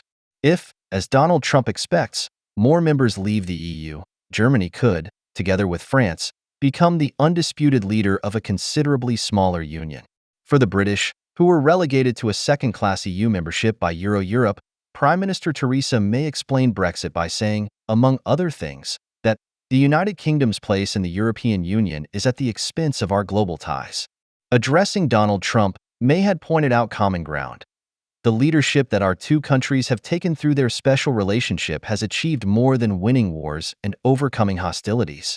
Washington and London had together inspired institutions on which the world depends, and finally, we have the opportunity to lead again, together, FAZ, January 27, 2016.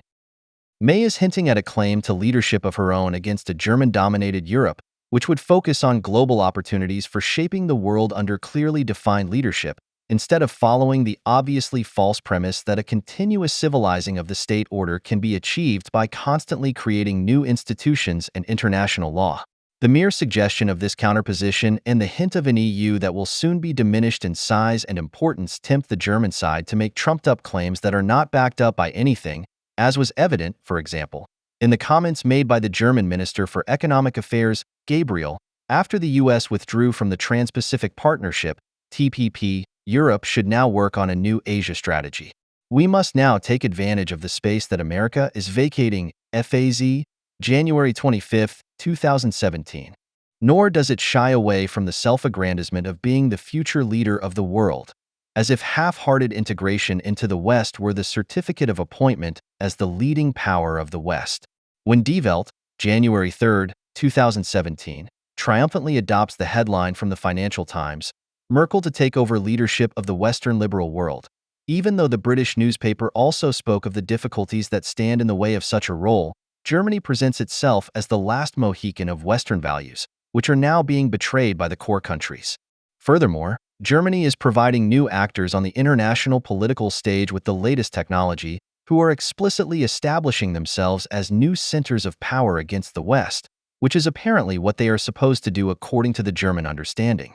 However, the political headwind has not arisen as suddenly as a Germany that is at the top of the international popularity charts and is being hyped by Berlin fans would have us believe.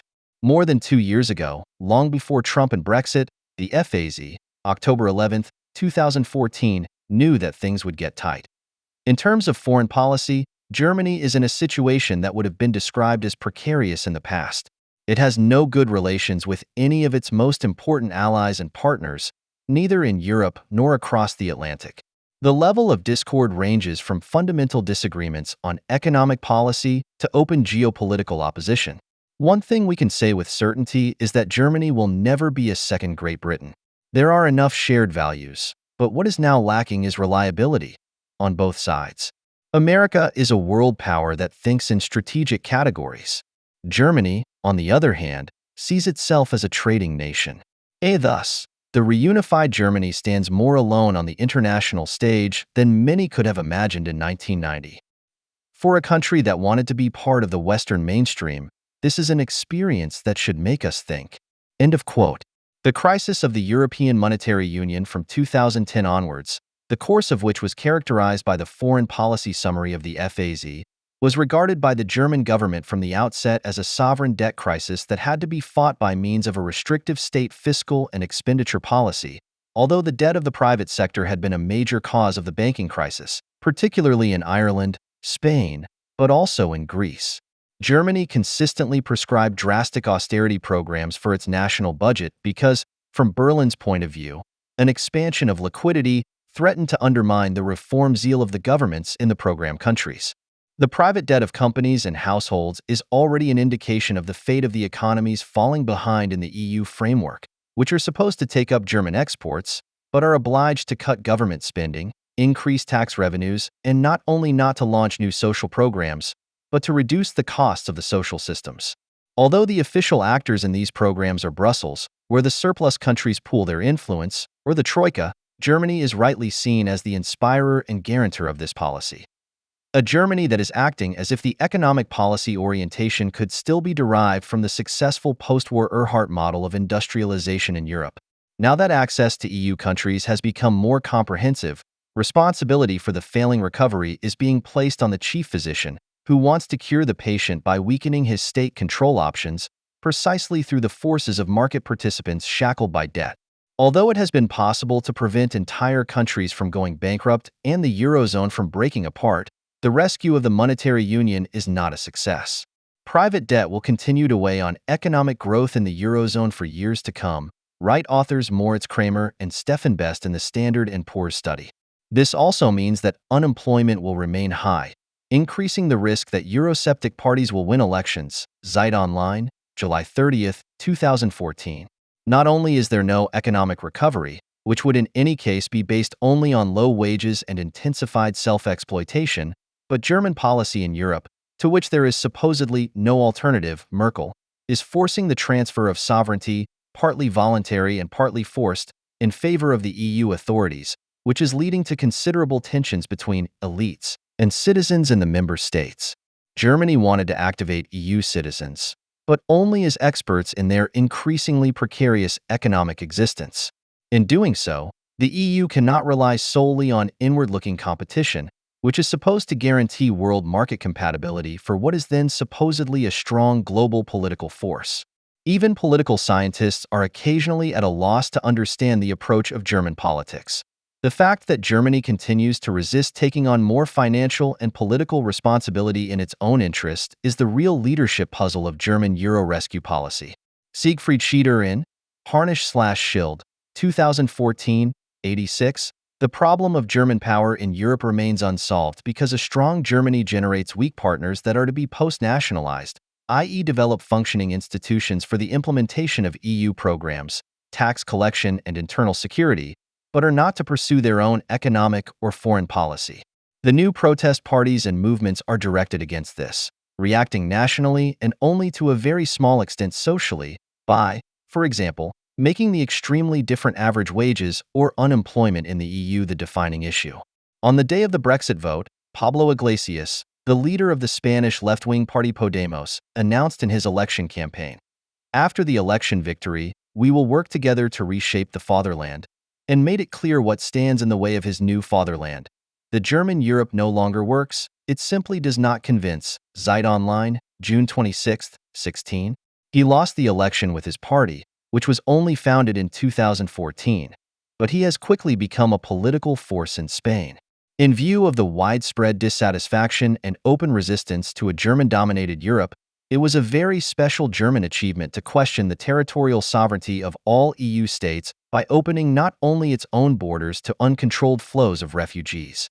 In the 21st century, isolation is not a sensible option, decreed Angela Merkel, making the distribution of refugees the touchstone for solidarity with Germany and for German solidarity with the other member states. The Germans have long felt that they are shouldering a disproportionately large burden in dealing with the refugee crisis. In a survey conducted last October, around three-quarters of respondents said that Germany was being abandoned by its partners in the EU, the FAZ stated on January 4, 2017, before ominously adding, "But no one should be surprised if solidarity is called for in the EU on another issue in the near future," and many Germans remember the attitude of their partners, who see the refugees as a German problem alone. The moral appeal to the others was as helpless as it was defiant. Germany has not bombed Aleppo, at any rate. Meanwhile, refugees are being sent back to Hungary, Poland, or Italy, and the same has been announced for Greece.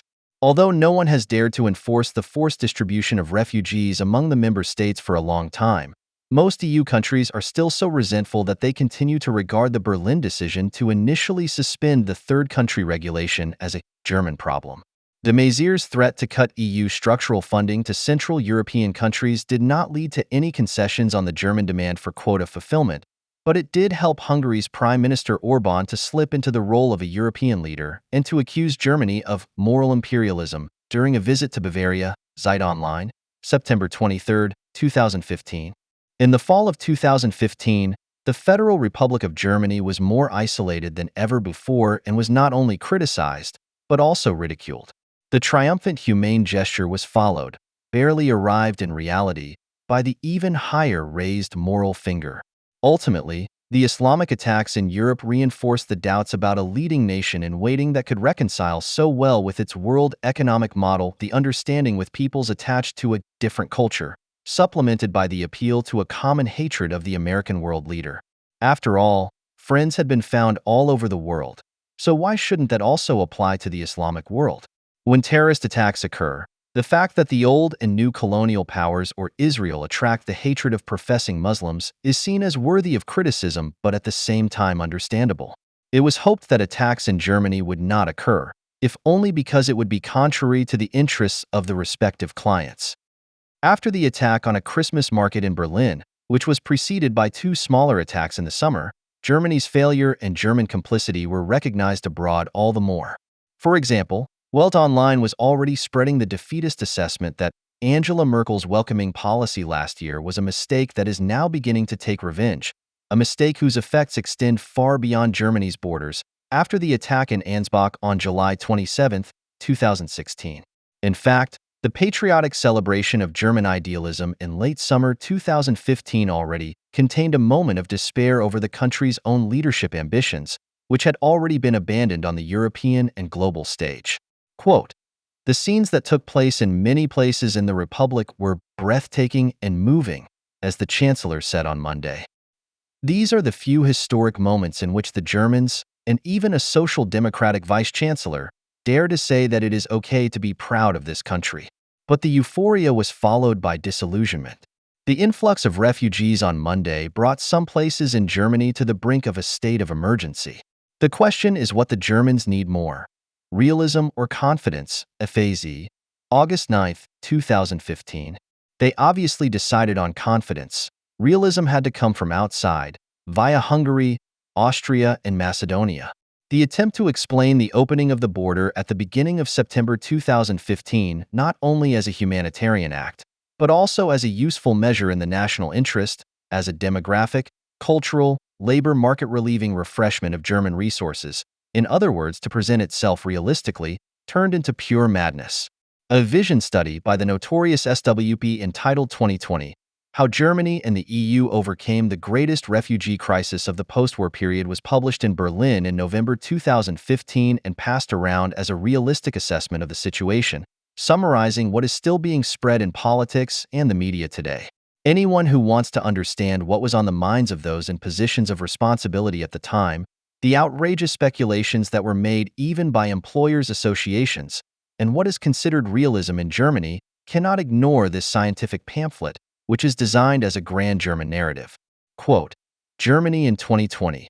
The issue of refugees is no longer at the top of the political agenda, as it is in other EU countries. This is not because migration has decreased. In recent years, over 1 million people have applied for asylum in the EU each year.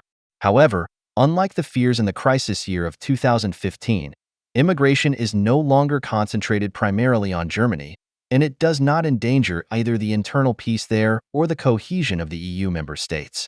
Instead, asylum and immigration are taking place in a regulated manner. The reintroduction of controls at the European internal borders is no longer being discussed. The EU has been politically consolidated. The smuggling of migrants and the associated tragedies have been significantly reduced. Opinion polls show that refugees are perceived predominantly as desirable immigrants, as people who, with their potential, can and should make a positive contribution to the future of Germany and Europe. Page 40. A happy era has dawned thanks to courageous German leadership.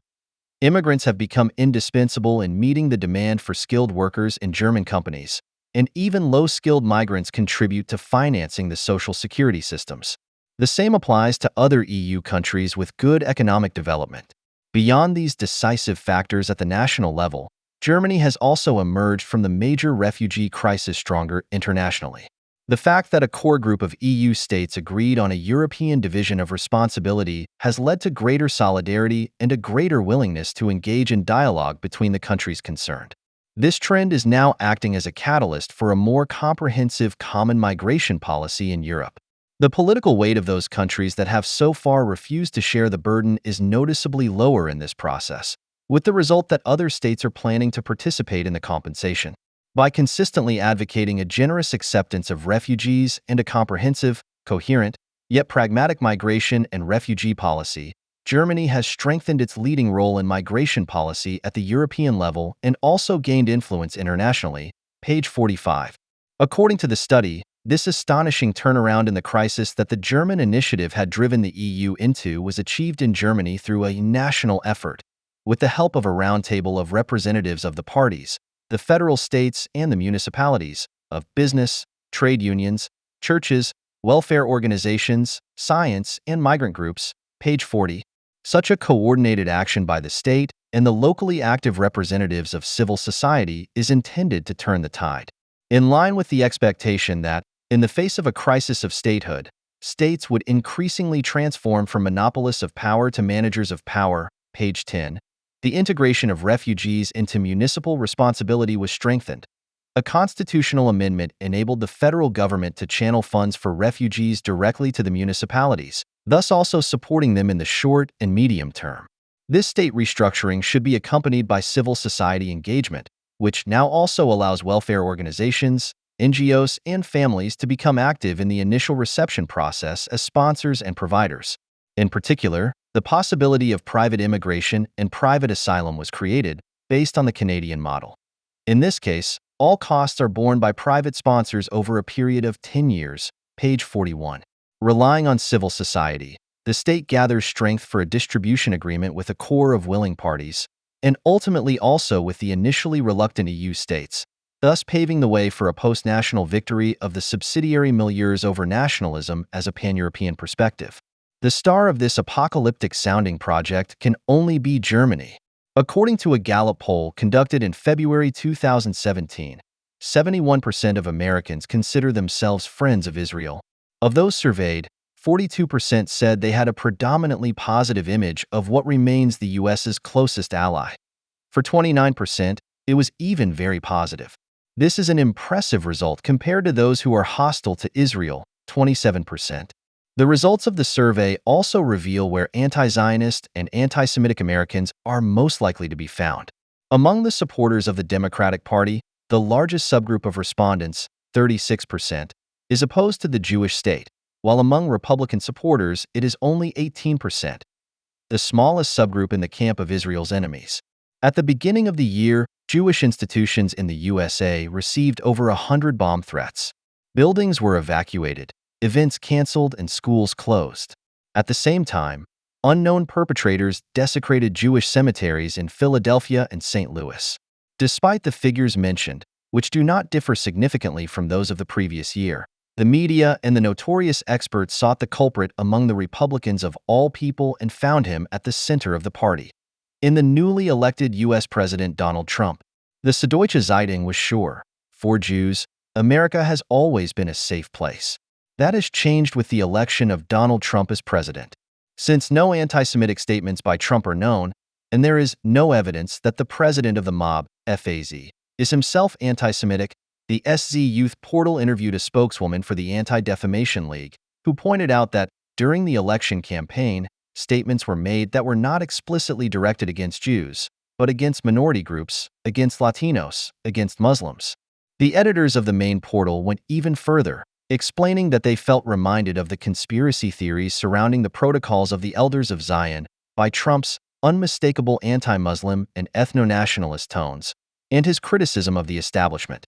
Whether conservative or liberal, all reasonable Europeans shared the view of a world socialist website that Donald Trump's takeover of power has given a boost to the most reactionary, racist, and backward elements of American society. This was also the verdict of Jungle World, which described Trump's success as that of the alt-right movement. To make matters worse, Trump initially failed to respond to the incidents, despite urgent public calls to do so. Does he not know about the attacks? Or does he simply not care? Asked Deutsche Welle, quite innocently, its readers who already knew. That makes no difference, because the perpetrators, whether their hatred is directed against Jews or other minorities, and know that they will not have to expect any opposition from the White House. That's why they continue, emboldened by a silent president. End of quote.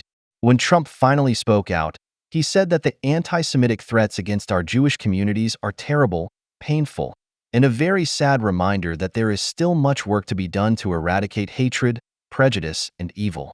However, this statement was not enough for many, as it was too little, too late, as Stephen Goldstein, the director of the Anne Frank Center for Mutual Respect in New York, put it.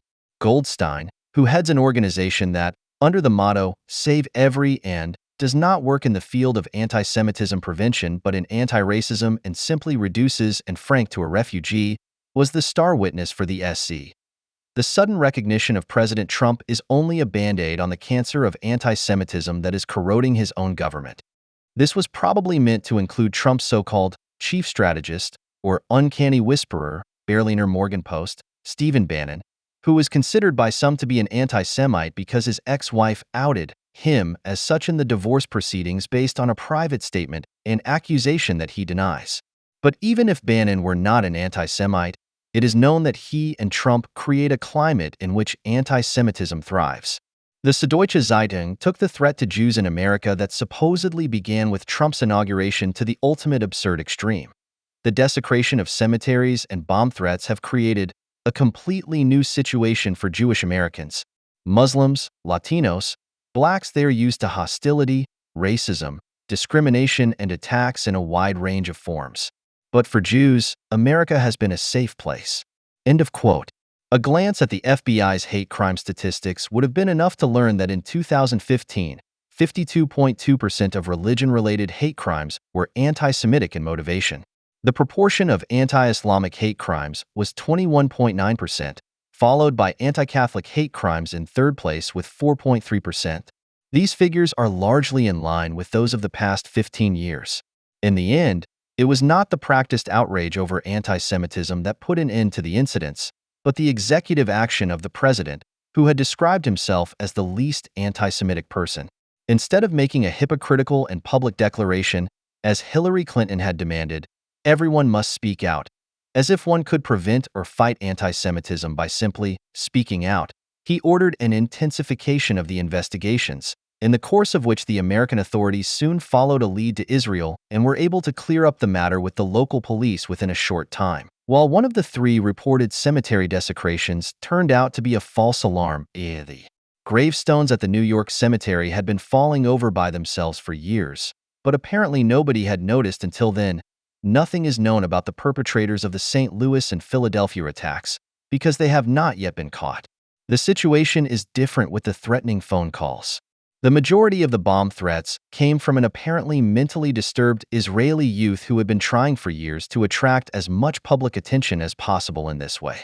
In the past, he had always stopped making the calls when he did not get a media response to his threats. The investigators assumed that this would also have happened in the present cases. But this time, the timing was right. The left liberal media establishment, which could not wait to see its concerns, expressed in the context of the Trump election, come true, rushed to the incidents as did the spokespeople of Jewish organizations.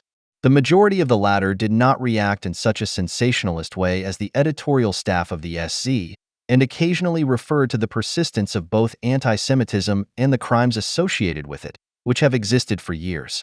Together, however, they produced an echo that probably exceeded even the caller's wildest expectations. In the end, Trump's election victory was really the cause of the threats, or at least the enormous number of them. Even though the president himself can only be blamed for the arrest of the perpetrator, the copycat perpetrator within the U.S., who was arrested shortly before the main perpetrator, also does not fit the picture. The black anti-racism activist Juan Thompson, who was fired by the investigative portal The Intercept last year for using fake sources, wanted to destroy the life of an ex-girlfriend. To this end, he seized the opportunity and made several calls to Jewish institutions, using them to portray his ex-girlfriend as an anti-Semitic perpetrator. She sent a bomb threat to a Jewish center in my name. Now I'm fighting the racist FBI and this vile, evil, racist white woman, he also announced on Twitter.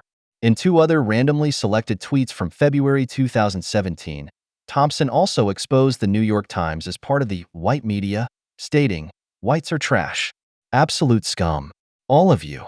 It is only consequent that someone like him also shared a video in which Palestinians throw shoes at a picture of Donald Trump. Unlike the FAZ, the Zeit, and the New York Times, the SC failed to mention the fact that the perpetrators were not Trump supporters, and that the president and his supporters cannot be held responsible for the crimes that were the subject of media coverage for weeks. It would have been too good to be true, because it would have perfectly matched the image of rising American fascism. If the anti-Semitic threatening phone calls had been made by white Republican voters, it would have been possible to prove that Trump is the new Hitler and that his election as president marks the return of National Socialism, without having to go to great lengths to construct such a scenario. The Clinton camp's poor losers, however, could have known just as well as their German counterparts that Trump's solidarity with Israel, which became visible in the rejection of the UN resolution on settlement construction from December 2016, which was at least approved by the US government and even initiated by Israeli government circles, points to the opposite of anti-Semitism. Trump is reversing the well-known pattern, so to speak. Instead of distancing himself from anti-Semitism in the same formal and official way as Obama and his European friends, using empty phrases that have long since been reduced to ideological cliches, only to attack the Jewish state all the more uninhibitedly in the next step, the new president assures the Israelis of his solidarity, and does so without holding didactic historical speeches in the style of a German federal president. Although his anti-Zionist policy towards Israel should be enough to prove how unsuitable Obama is as a foil to the supposedly anti-Semitic new U.S. president, it is worth remembering the reaction of the then president to the Islamist attack on a kosher supermarket in France in 2015. Obama spoke of a random attack on a few people and wanted to emphasize that there is no difference between Jews and all of us, even when the Islamist terrorist attack is accompanied by an anti-Semitic declaration of enmity. Since, in the logic of left-wing liberals, such attacks are acts of revenge, and thus reactions to Israel's policies, they cannot help but present the attacked French diaspora Jews, who have nothing to do with Israel, as unfortunate victims of the Jewish state's policies. If it cannot be rationalized as a justifiable rebellion against Israel, the dominant public simply denies that anti-Semitism was the motive for the attack. In contrast to his predecessor, that is, irresponsible, demagogic, and right-wing, Donald Trump takes a different approach when Islam is the perpetrator. After an Islamist assassin murdered 49 homosexuals with a handgun in Orlando, Obama did not mention the word Islam once in his response. Instead, he spoke of homegrown terrorism, thereby suggesting that it was a homemade problem of the West itself and not one that threatened it from the outside. When Trump accused the incumbent president of avoiding the words radical Islam for opportunistic reasons, the latter described the criticism as a political diversionary tactic. He himself, said Obama, avoids the term in order to prevent sweeping judgments about Islam, which gave the Spiegel the perfect opportunity to make the insane and essentially anti-Semitic claim that Trump, by naming Islamism and Islam as the cause of terror, was giving new impetus to the insane cycle of violence and counterviolence in the Middle East and beyond. Nietzsche already had the last word on Obama and his fans. It is inhuman to bless where one is cursed.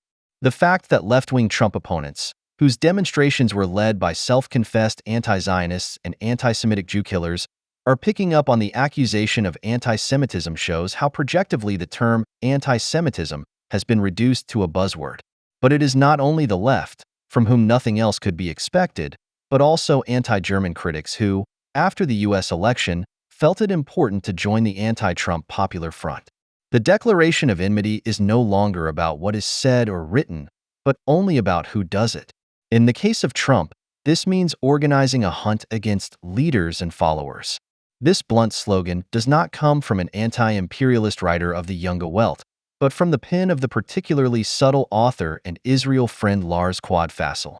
In April 2017, he characterized Trump's speech at the inauguration on January 20, 2017, as a series of carefully composed Mein Kampf power sentences in concrete under this title. These were intended to promote the stripping off of the shackles of civilization in order to then talk about the fascistization of the USA with the warning of the decline of the West. Trump was, of course, not referring to Oswald Spengler's Abendland when he promised, "We will strengthen old alliances and form new ones, uniting the civilized world against radical Islamic terrorism, which we will eradicate completely." On the same stage, as the first speaker after the new president, Rabbi Marvin Heer, founder of the Simon Wiesenthal Center, prayed the following: "Bless all our allies around the world who share our beliefs. By the rivers of Babylon, there we sat and wept when we thought of Zion. If I forget thee, O Jerusalem, let my right hand wither." End of quote. Anyone who still sees Trump as a Nazi after that would have to identify the rabbi as a collaborator and, if he were consequent, provide the Muslims as the Jews of today and Hamas as their spearhead with public support not only against Israel.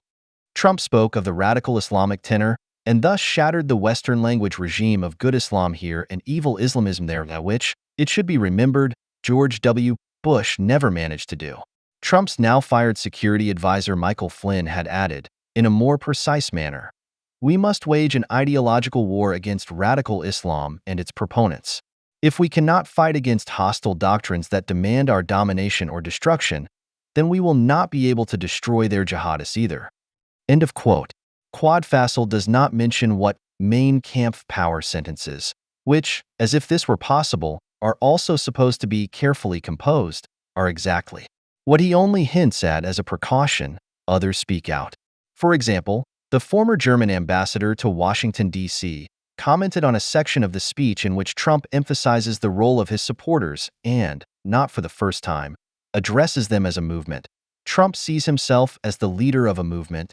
The keywords leader and movement immediately and obsessively remind every German who has attended a grammar school that we have learned from history and are called upon to put a stop to the resurgence of Adolf Hitler's followers, always and everywhere. When an American president speaks of a movement, the inauguration ceremony in Washington turns into a Nuremberg Reich party rally, not only for the German-educated classes, but also for the critical author of Concrete. Trump used the bad word in the following context. What really matters is not which party leads our government, but whether our government is led by the people. January 20th, 2017 will be remembered as the day when the people once again became the rulers of this nation. The forgotten men and women of our country will no longer be forgotten. Everyone is listening to you now. You have come by the millions to be part of a historic movement, the likes of which the world has never seen. At the center of this movement is the firm conviction that the nation is here to serve its citizens. End of quote. It is strange that not even the cheerleader of the worldwide anti-Trump hysteria noticed anything strange about the word movement. On the contrary, the New York Times explained the passage, which is so offensive to Germans, in a very American way. In this passage, we hear an appeal to members of both parties. The knowledge that the respective leader of the free world is a reincarnation of the German Führer has a long history, although so far none in anti-German criticism. The fact that the anti-German ideological critic hardly differs from the SC journalist since Donald Trump and Milo Yiannopoulos is due to the fact that the enemy image of the right-wing populist has long since been agreed upon across the board, which Trump became when he opposed Germany's economic interest with American ones.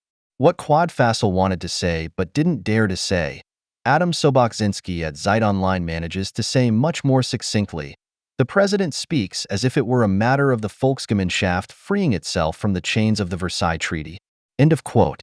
When the pro-Israeli Quadfasel pointedly points out that the temporary ban on entry for nationals of a number of Muslim states was issued on Holocaust Memorial Day of all days, and gets worked up about the degrading scenes that supposedly took place at American airports as a result, it is already clear where his anti-German journey against America is heading. Unimpressed by the fact that not even left-wing liberal American lawyers found any Muslims who had been humiliated or abused when they searched for such people at Dulles International Airport, the anti-German Quadfasels take over the lie of the rapid increase in hate crimes that has been recorded here in the wake of Trump's election victory, without mentioning the actual increase in freely invented hate crimes since the election. They have to reaffirm the horror story of anti-Semitic Trumpism so loudly because they still have nothing to say about the Israeli Prime Minister's visit to Washington, who said about the world's most dangerous anti-Semite, "We have no greater friend than President Trump." Not yet. Anti-Germans who express themselves in concrete or jungle world apparently can hardly cope with the fact that Obama is retired. Under Obama, a course was set in the USA that anti-Germans had always basically supported, despite all the criticism of his democratic foreign policy. Obama stood up for women, gays, and minorities, pursued a moderate line in criminal justice, definitely did not start any irresponsible wars, and generally made a sensible impression. Although the anti-Germans occasionally spoke of the delusion of world sovereignty and preferred unilateralism in their theoretical discussions, solidarity with Israel would not be possible otherwise. All in all, they agreed with the Obama administration's consistently cautious multilateral approach. It was a comfortable situation. You could make theories and criticisms and condemn the worst excesses of Islam, but you knew that as long as it continued, you would not get caught up in contradictions. After Trump won the elections, the anti-German faction of the left-wing movement no longer knew which way was up, or rather, which way was left and which way was right. Of all people, the right-wing extremist Donald Trump, because he is anti-Islamic, was as friendly to the Israeli government from the outset as hardly any U.S. president before him. They came into conflict with themselves as left-wing Germans who were still in solidarity with Israel, despite all the solidarity with Israel, and who were basically in good hands in Merkel's team. Now it became obvious what they never wanted to admit. Solidarity with Israel is not left-wing, nor is it somehow. Just as Quad Facile represents it, its supporters will, in case of doubt, and that means Trump, take over the agitation against the right-wing government of Israel from the rest of the left and deal with left-wing and government-critical Israelis like the German foreign minister. The left-wingers who support Israel are, like all Germans of goodwill, so blindly opposed to the right that they cannot come to terms with the fact that for years it has been the Islamophobic right-wing parties in particular that have been standing up for Israel. This has long been recognized in Israel. The president of the Likud party court, Michael Kleiner, who had invited representatives of the FB and the Front National to Israel, is defending the right-wing parties against the Israeli government's exclusion. These parties should be treated at least as well as other European parties with whom we have contact, including left-wing parties that are pro-Palestinian and anti-Israeli. End of quote.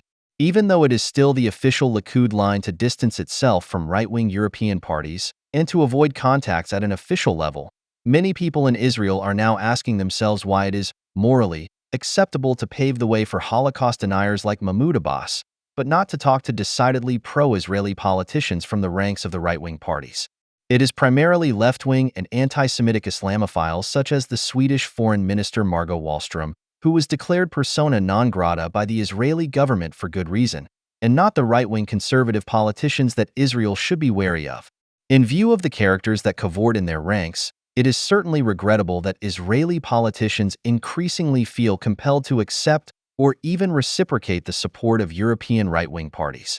While the AfD, for example, could not bring itself to expel the anti-Semite Wolfgang Gedeon from its parliamentary group in Baden-Württemberg, the leader of the Front National, Marine Le Pen, denies any French complicity in the deportation of Jews by the Vichy regime. And as much as Le Pen condemns Islam in France, she enjoys experiencing the original Islamic culture where it belongs. When I go to Rabat, I am happy to be in Rabat and I am happy to see their way of life with their culture, their colors, their food, their identity. End of quote. Statements like these point to the precarious basis of the solidarity with Israel of Le Pen and others. However, it should be easy for anti-German friends of Israel to point out that it is the ideological bias and political inaction of the European majority parties with regard to Israel, the West, and their enemies that have brought Israel to this situation. What is clear to most Israelis, at the latest since the Obama administration began to turn away from its most important ally, the USA, is classified here as a scandal, which makes it all the easier to accuse Israel of moral depravity. In the best Lancer style, the Russian, the Israeli, the Tagesspiegel analyzed Israel's rapprochement with Russia. The Russians and the Israelis have a similar understanding of politics. The focus is on two things: maintaining, and if possible expanding, their own power. And both see themselves as the sole protectors of their country's interests. Putin and Netanyahu are willing to risk a lot for this. The fact that their often brusque, unyielding course earns them nothing but head-shaking and even outrage does not bother them. They are convinced of their respective missions. End of quote. Finally, Israel is where it has always been, on the side of the fascists. Quad Fassil's anti-Trump tirades and culturally critical warnings against the West's self-assertion against its declared mortal enemies are neither a coincidence nor the aberration of an individual. Rather, his incoherent juxtaposition of left-wing resentments and Nazi analogies points to a deeper layer of anti-German thinking that is only now emerging in the face of the rise of the AfD, Brexit, and, of course, the Trump election. Jorn Schultz from Jungle World also speaks of right-wing extremist Trump. Even the Israel solidarity breakdancer Clemens Henney, who now recognizes the need for action against the right-wing Israeli government, sees him as a catastrophe for the West. The job of anti-Germans has always been to keep the left-wing shop of Germany clean, to which one feels affiliated despite all provocation and polemics. Even solidarity with Israel was often nothing more than an autosuggestion, a way for anti-German leftists to feel they were on the right side of the front. For anti-Germans who are pro-Israel, the Gay Pride Parade and Tel Aviv nightlife seem to play a bigger role than the fact that Israel protects its Jewish citizens from anti-Semitic murderers, practically, and that means by means of state and military force. This is precisely the reason why anti-Germans, despite their enthusiasm for Jewish culture and language, rarely manage to criticize Islam as the clear ideological cause of the worldwide persecution of Jews. Israel continues to function as a projection screen for leftist longings and serves its admirers as a good state that can be celebrated without a bad conscience. Hebrew courses, vacations in Israel, and Jewish studies have just as much to do with unconditional solidarity with Israel based on political insight and materialistic knowledge as a visit to the Karl Marx house in Trier with a critique of capital. The two are not mutually exclusive, but one can exist without the other. Those who, like the German-Israeli society, which is full of exactly such Israel fans, still believe that the defense against anti-Semitism has anything to do with the commitment to the rights of minorities, or the prejudiced promotion of peace and humanity between Jews and Arabs, have not understood what it is all about. Pro-Israeli campaign politics advertise Israel and Germany, and must seriously believe that the Germans will soon embrace the Jewish state. All kinds of reasons are given for liking Israel, such as the only democracy in the Middle East, the most moral army in the world, and taking on responsibility for German guilt and the past. Whatever is said, it is always implied that one's own relationship with Israel could change at any time, namely when the attributes that one as an Israel solidary anti-D attaches to the Jewish state are not at all applicable. The most moral army, for example, is repeatedly confronted with excesses by soldiers against the defenseless. If the troops' morality is made a condition, it is only logical that not a few disillusioned and disappointed people follow the example of the German foreign minister and get involved with crazy and dishonest, but at least Jewish-Israeli critics of the right-wing Netanyahu government. By suddenly jumping on the German bandwagon, anti-Germans who until recently were spouting about rampant European anti-Americanism, which only rarely refers to the Democratic Party, but always to the Republican Party, are showing that they were primarily concerned with their own good and left-wing consciences. The phenomenon was already evident during the German offensive to abolish state borders in the summer of 2015. Instead of exposing themselves to the suspicion of being racists, they preferred to join in the celebrations and praise Angela Merkel for her humanitarian act of bringing hundreds of thousands of Muslims into a country that has no power to resist Islamization on its own, but which, in case of doubt, accepts it as an opportunity for change. Even those on the left who are supposedly critical of Islam and supportive of Israel chose the more pleasant, i.e. conformist, alternative. They think the way everyone else thinks and hate the way everyone else hates. Even though it has long been established that Donald Trump is an autocratic leader who just can't always do what he wants, people in this country are still looking for new evidence that he is. One of the more recent ones is said to be his sympathy for a group called Proud Boys. When Donald Trump was asked in the first TV debate with Joe Biden on September 29, 2020 whether he was prepared to distance himself from neo-Nazis and white supremacists, he initially replied, "Sure." When he then asked who exactly he should condemn and a group called the Proud Boys was mentioned, he apparently said to the group, "Stand back and stand by." The leading media pounced on this statement and claimed in unison that Trump had not only refused to condemn right-wing extremists, but had also put his personal militia on standby. His immediate response to the duel, that he did not know who the Proud Boys were and that, whoever they are, should stand down and let the law enforcement agencies do their job. This belated commitment to the rule of law did not help him. Die Zeit, January 10, 2020. The German quality media saw this statement as nothing more than an excuse and thus confirmation that the U.S. president was in league with a far-right extremist, Spiegel Anti-Americanism, or right-wing hate group, Süddeutsche Zeitung, which was not only part of a far-right network of racists, conspiracy theorists and misogynists, FAZ, but an obscure right-wing extremist organization, Welt, right-wing extremist militia, Deutschlandfunk, which is more than just a neo-Nazi gang of Tugs die Zeit. Even after Joe Biden's victory, the Proud Boys regularly had to serve as a real threat that Trump would barricade himself in the White House with his foot soldiers and not give up his post without the use of force.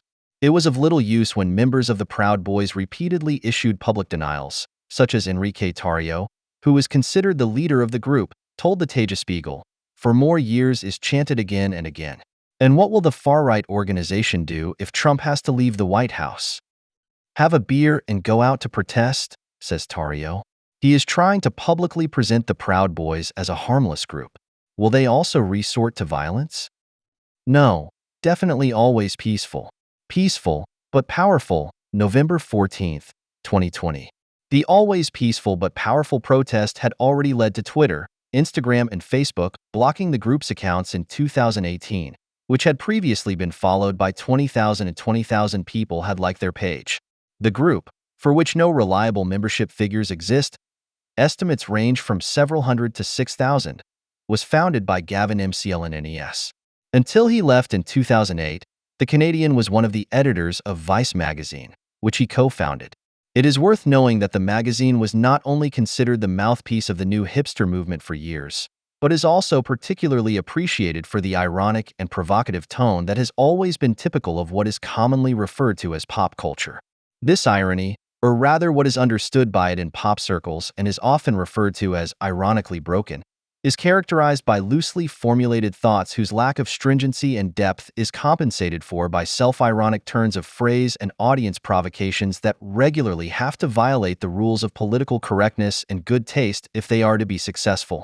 The fact that it is possible that such transgressions of the permissible are not infrequently the rudiments of an in-doubt against attitude that has been rescued from punk, which McLaughlin has not discarded even after his time at Vice magazine, but which could have made him, in particular, the image of a man who has been demonstratively wearing and regularly hired himself out as a stand-up comedian. At least 2 years ago, the Frankfurter Rundschau, FR, still wanted to draw attention to this. Political correctness has always been a horror for the Canadian McLaughlin, the adolescent desire to break taboos his trademark. Transgression was also the editorial concept of Vice magazine, which he co-founded in Brooklyn in the 1990s. The early issues of the magazine, whose publisher has since developed into a global media group, were full of stories and pictures of excess and transgression, a window into the world of the young male party scene in Brooklyn in those years, which liked to shit on conventions. The concept worked, the aesthetic was perceived as cool and novel. Vice became a cult. When the publisher moved into the more traditional news business about 10 years ago, however, McLaughlin left because of creative differences, as he says. End of quote. It is this habitus of McLaughlin that is also constitutive of his product called Proud Boys, where it has also become a trademark and concept. The FR writer also noticed this, surprisingly.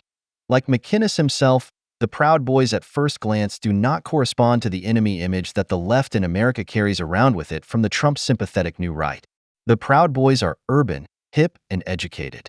They have as little in common with the white, openly racist working class in the American South, which has become the cliché of the typical Trump voter, as the left-wing elite of Manhattan. End of quote. It is precisely these kinds of connections that, in the case of Trump's comments about the Proud Boys, should not be allowed to play a role in German editorial offices, because otherwise the carefully cultivated image of the enemy would automatically begin to crumble. It is safe to assume that a trendy, ironic, and provocative concept will be considered cool, interesting, or exciting as long as it is not presented in the format of the Proud Boys, but in that of Vice magazine. The left-wing Southern Poverty Law Center, SPLC, which has made it its business to observe and categorize so-called hate groups of all ideological orientations, also speaks of a strange humor of the Proud Boys that would shape their culture. As an example, they refer to McInnes' statement, "I can't recommend violence enough. It's a really effective way to solve problems." A statement that he later qualified by saying that the Proud Boys would not start fights, but only end them. The wink that is always delivered for free as a provocation was also evident on June 15, 2016, shortly after the attack by a Muslim on the Pulse Club in Orlando, which was mostly frequented by gays and lesbians, and in which 43 people were murdered. At the scene of the attack, McInnes, who had previously described himself as homophobic on several occasions, attended a press conference held by Milo Yiannopoulos, a self-confessed gay Breitbart editor who is known for his similarly strange sense of humor. Breitbart reported on the encounter. None of that alleged homophobia was in evidence today as McInnes surprised an audience of Milo fans by grabbing the gay Breitbart editor and kissing him at his press conference on gays versus Islam. End of quote. Breitbart then quoted McInnes as saying, "Yes, homosexuality is a bit weird, but we, the West, are the most advanced. And as a heterosexual man standing here with a gay man, I would like to say, fuck you, Islam." End of quote.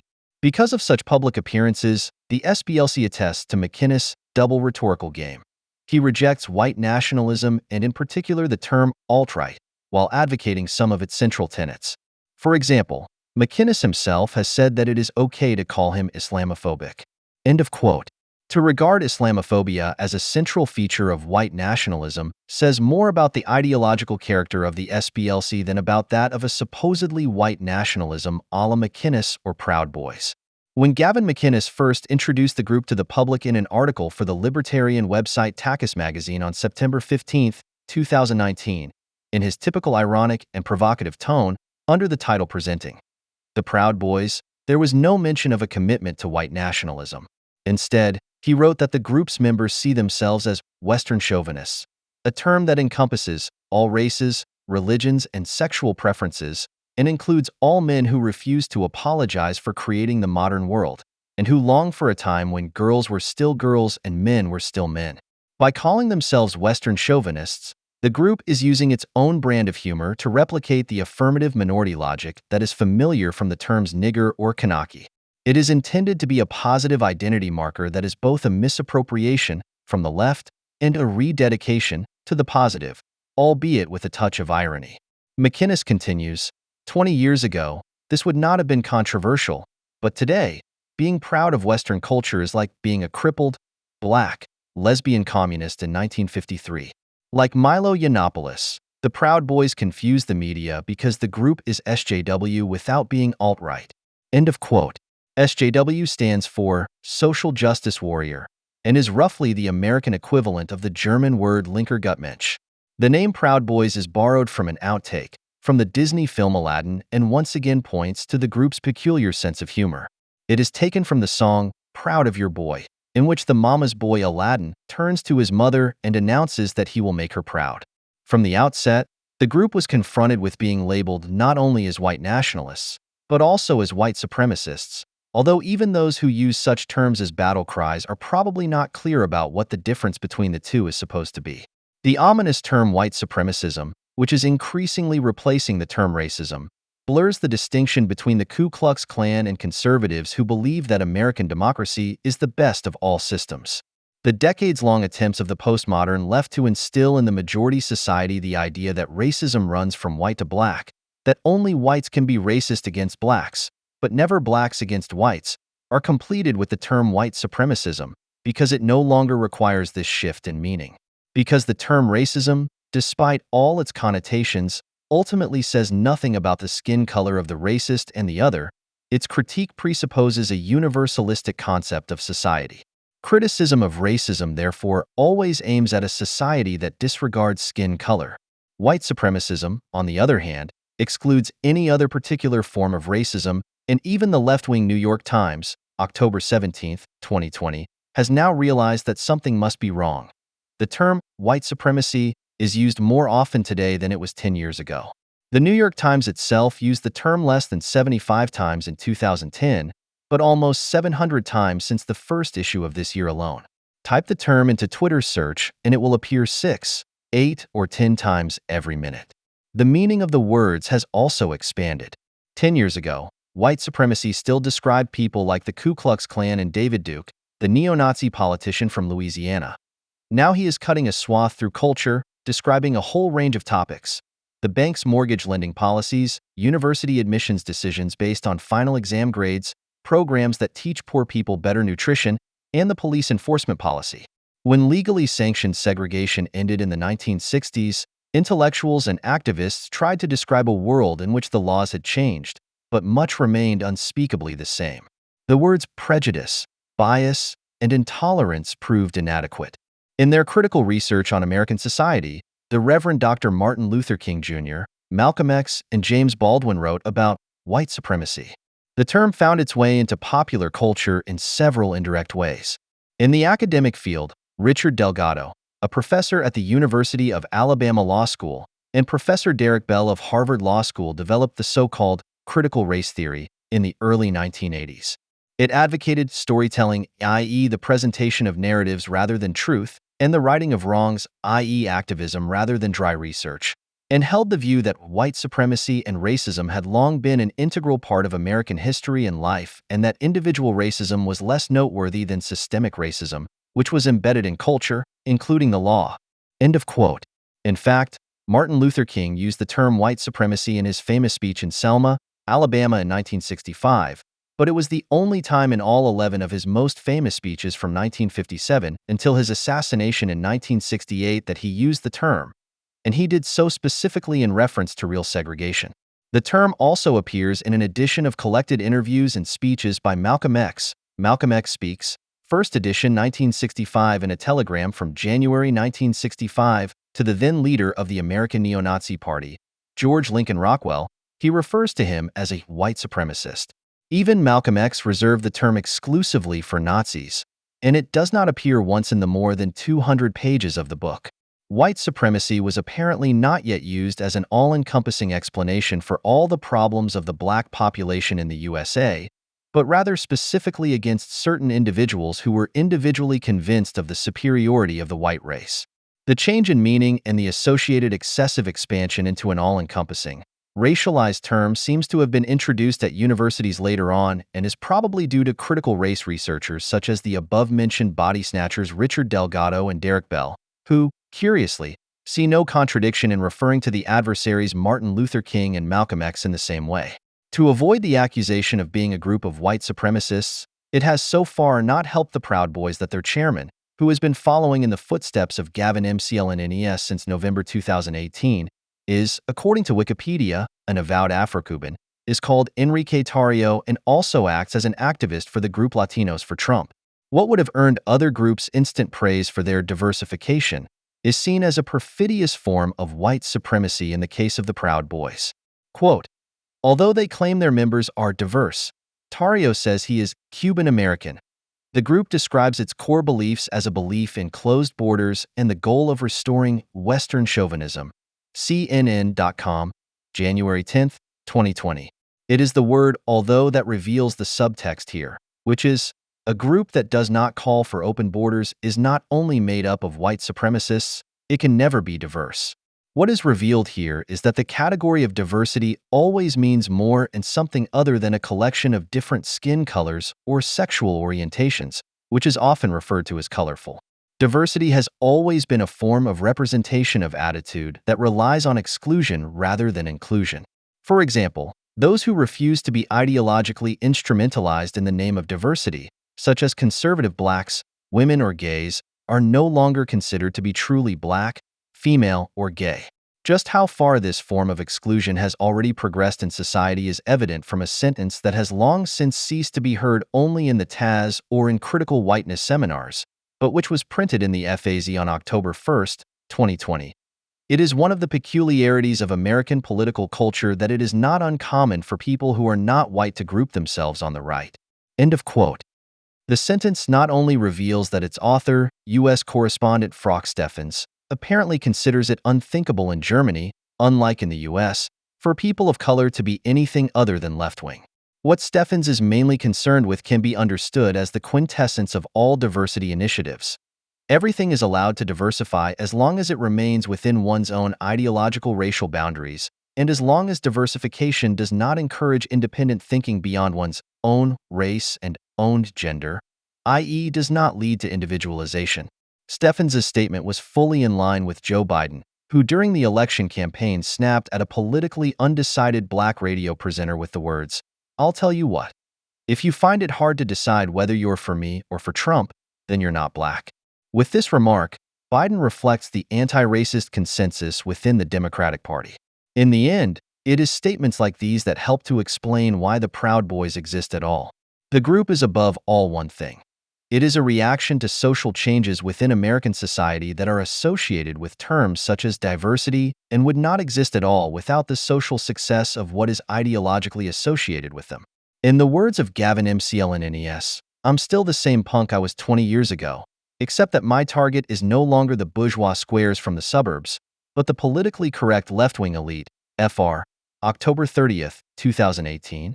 McLnes, who believes he has remained true to himself through change, probably also understands punk to mean bravado-filled slogans like, "We brought roads and infrastructure to India and they still use them as toilets. Our criminals built beautiful roads in Australia, but the indigenous people continue to use them as beds." The next time someone talks about colonization, the right answer is, "You're welcome." Or, "Why don't we take back Bethlehem? Why don't we take back northern Iraq? Why don't we start our own crusades?" That's what the Crusades were about. They were not waged against Muslims for no reason. They were a reaction to Muslim tyranny. We had finally stood up for ourselves. End of quote. The use of the personal pronoun "we" alone is enough to provoke a reaction, which, as we know, only works if there is someone who feels provoked in addition to the provocateur. And in this respect, McLnes and his Proud Boys have understood little of the function that political correctness fulfills as a means of moral power. There are those who may feel provoked, insulted, or hurt. However, authoritarian political correctness is so successful because it always operates with subjective claims rather than facts that are essentially irrefutable, because a feeling simply cannot be objectified and thus also cannot be criticized without making the critic look cold-hearted or inhuman. Seen in this light, the provocations of the Proud Boys are actually needed to present political correctness as socially indispensable. This is not changed by the fact that, contrary to their claim, their representatives have no interest in hurting the feelings of individuals, but on the contrary, only think in terms of collective or group feelings directed against the individual. It is probably the fear of the moral verdict of political correctness that has been spreading throughout society that has prompted the Fred Perry brand, famous for its polo shirts and laurel wreath logo, to completely withdraw its black model with a yellow double stripe on the collar from the U.S. market, disregarding all proportionality, on the grounds that it would serve as a kind of identification mark for members of the Proud Boys. To describe the Proud Boys' public appearances as uniformed because of their preference for black Fred Perry polo shirts is just as inaccurate as the claim that the Proud Boys always appear in a martial manner. They neither march in ranks, nor does the vast majority of them appear armed. Because it is always only individuals who flaunt their right to bear arms, it is also completely wrong to describe the Proud Boys as a militia in the sense of the Second Amendment to the United States Constitution, as has been done repeatedly in the mainstream media in connection with Donald Trump's slogan, "Stand back and stand by." If the wording of the aforementioned amendment states, "a well-regulated militia being necessary to the security of a free state, the right of the people to keep and bear arms shall not be infringed," then the Proud Boys are vehemently in favor of preserving this constitutional article. However, anyone who watches their public appearances at demonstrations and then claims that the Proud Boys are a well-trained militia is rightly making themselves look ridiculous. While it is true that the group, by its very nature, does not shy away from physical confrontation with counter-demonstrators and is not afraid to dish out a good beating, it is also clear that, unlike many of their political counterparts from Black Lives Matter and Antifa, they do not loot or set fires or attack police officers. Nevertheless, it is undeniable that the Proud Boys have a problem with violence, and not just that. Contrary to a report by the British newspaper The Guardian, November 19, 2018, the FBI has never classified the group as extremist, as a counter-research by the Portland Oregonian on December 4, 2018 revealed. A fact that has not prevented the mainstream media from constantly insinuating the opposite, especially after Trump's statements in the Biden debate. The fact that individual Proud Boys are repeatedly and justifiably suspected of having close ties to the alt-right around Richard Spencer, from which the Proud Boys always distanced themselves, and therefore refused to participate in the infamous Unite the Right March in August 2017 in Charlottesville, for example, cannot be denied. But it is also impossible to deny that these individuals regularly leave the group, which is anything but tightly organized, such as former Obama voter Jason Keller, who organized the march in Charlottesville, or anti-Semite and racist Kyle Chapman, who even made a miserable attempt to change the group's name to Proud Boys by using the Hebrew term for non-Jews. If you want to form a final judgment about the Proud Boys, you cannot talk about their initiation rituals. To become a Proud Boy, you have to go through 3 stages that are reminiscent of the initiation rituals of American fraternities, student organizations at American universities that are only comparable to German fraternities in form. First, you have to make your own Western chauvinism public, for example, by explicitly supporting Trump in conversations at work, even if you get fired for it. To reach the second level, you are beaten by at least 5 men in the first part until you have named 5 types of muesli. The reasoning behind this is that defending the West against people who want to destroy it is a bit like trying to remember the names of different types of muesli while being pummeled by 10 fists. End of quote. In the second part, prospective members have to submit to a ban on masturbation. Porn is only allowed once every 30 days and men are only allowed to be within 1 foot of a woman when they orgasm, and she has to give her consent to the masturbation. To reach the third level, prospective members must have the name Proud Boys tattooed on them. To justify such repulsive practices at the level of the lowest male jokes, Proud Boys founder MCLNNES explains that they are intended to draw a line under the past, which one's own. They tried to be ashamed of what they are, and also of slavery, income inequality, ableism, and any attacks on gays 2 generations ago, but it just didn't work. It is liberating to finally admit that the West is the best, because it is the truth. End of quote. At the latest here, it should become clear that the Proud Boys see themselves as an empowering enterprise, which is why the men's club became a concrete place of refuge, and the West an abstractly nostalgic place of longing, because it is born by the awareness of having been on the defensive in society for a long time. In view of the ever-dwindling demand for manual labor, which could also be called a crisis of masculinity that has long since ceased to be in demand, and the long-lost social monopoly of the heterosexual man, it is hardly wrong to describe the members of the group as a collection of objective losers of modernization. Despite all the bad self-mockery on display, it is hardly a coincidence that the exaggerated portrayal of Proud Boy masculinity bears the hallmarks of the romantically transfigured ideal world of the Marlboro Man, who was always tough as nails and therefore always highly homoerotic. An advertising figure who was designed in such a way that everyone could recognize her fictional character. In other words, no one in the Proud Boys actually believes their own propaganda about merciless masculinity and pure machismo. Their success ultimately only lives on the fact that the public caricature is taken seriously by the leading media and blown up into a major threat. The best way to classify the Proud Boys politically is to follow the trail laid by Gavin MCLNNES in his text presenting The Proud Boys, where he points out that the boys regularly read from Pat Buchanan's book The Death of the West, in addition to drinking and fighting. Buchanan is a prominent representative of paleoconservatism, a small movement on the fringes of the Republican Party. If you want to see their program in a condensed form, then a look at the Proud Boys homepage is enough. Under the heading, The Proud Boys Core Values, you can read minimal government, maximum freedom, anti-political correctness, anti-drug war, closed borders, anti-racist guilt, anti-racism, pro-free speech, pro-gun rights, celebration of entrepreneurship, worship of the housewife, restoration of a spirit of Western chauvinism. End of quote.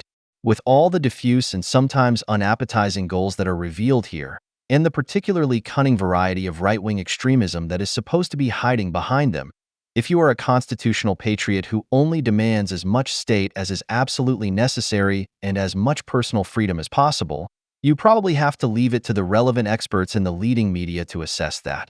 2 days after the Manchester massacre, when everyone was weeping tearfully and whimpering for peace and reconciliation, the greatest imaginable inhumanity appeared on the internet.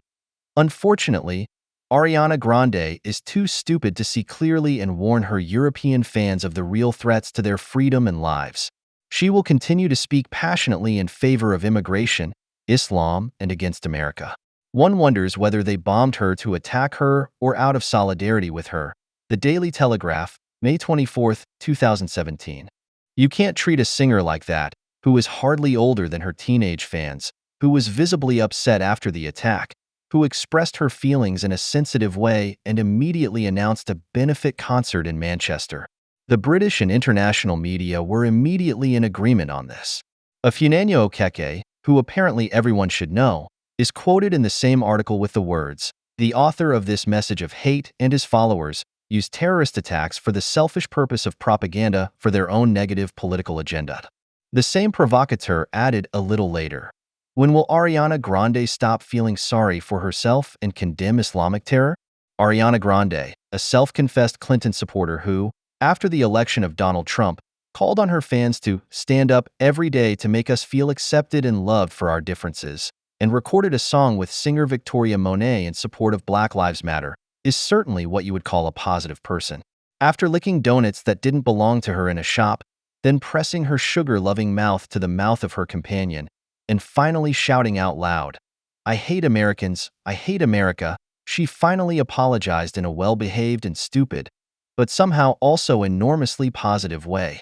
"I am sometimes outraged by the way we Americans take things for granted and eat and consume without thinking about the consequences for our health and society as a whole." Guardian, August 7, 2015. Ariana Grande represents a society that allows its underage daughters and sons to attend pop concerts where love and sex are extolled by seductive singers, but which is not prepared to defend this very freedom with self-confidence, but instead invites its mortal enemies to continue their murderous rampage in the name of peace and diversity. So after the concert, the appropriate reaction of the singer would have been to condemn the Islamists as the enemies of freedom, instead of self-pityingly sharing with a tear-filled voice that she was so sorry about all of this. The selfish provocateur was right with his attack on Grande, and Ifunanya Okeke was also right with her statement that his statements were intended to serve a negative purpose. Milo Yiannopoulos, the scoundrel who so flagrantly violates other people's feelings, and yet still manages to get his three little sentences into all the newspapers, does it on purpose and, strangely enough, even with success. A German journalist told her left-wing liberal audience, breathlessly and in outrage. In an interview with the British Channel 4 from last November, which is currently circulating again on social media, an energetic and persistent journalist cross-examines him. Her main concern is to shame him. She asks him how he feels and whether he is not at all uncomfortable when he systematically insults and abuses people and groups, and she makes him clearly feel her own outrage. "I don't care about your feelings," Yiannopoulos replies several times and vehemently. He insists that he does not care at all about hurt feelings and emotional sensitivities. He wants to break the political and cultural dominance of sentimentality, and his deliberately provocative comments are directed precisely against this sensitivity. Zeit, October 2, 2017. Milo Yiannopoulos, who fans and opponents alike call Milo, is currently considered America's most fabulous supervillain on the internet. Milo was an editor at Breitbart, a news portal that is very open to the right, which gained some notoriety when former editor-in-chief Steve Bannon was appointed head of the campaign team and, after the election victory, chief advisor to U.S. President Trump. Milo, who was born in the UK, toured the U.S. several times under the title Dangerous Faggot and, on this tour, mostly gave lectures at various universities at the invitation of Republican student groups, which were somewhere between stand-up comedy and political satire. Milo plays with his various, contradictory identities like no other. He is a gay conservative, a devout Catholic, a Brit with Jewish Greek ancestors, and thus leads the sacred cows of the U.S. left through the ring by the nose.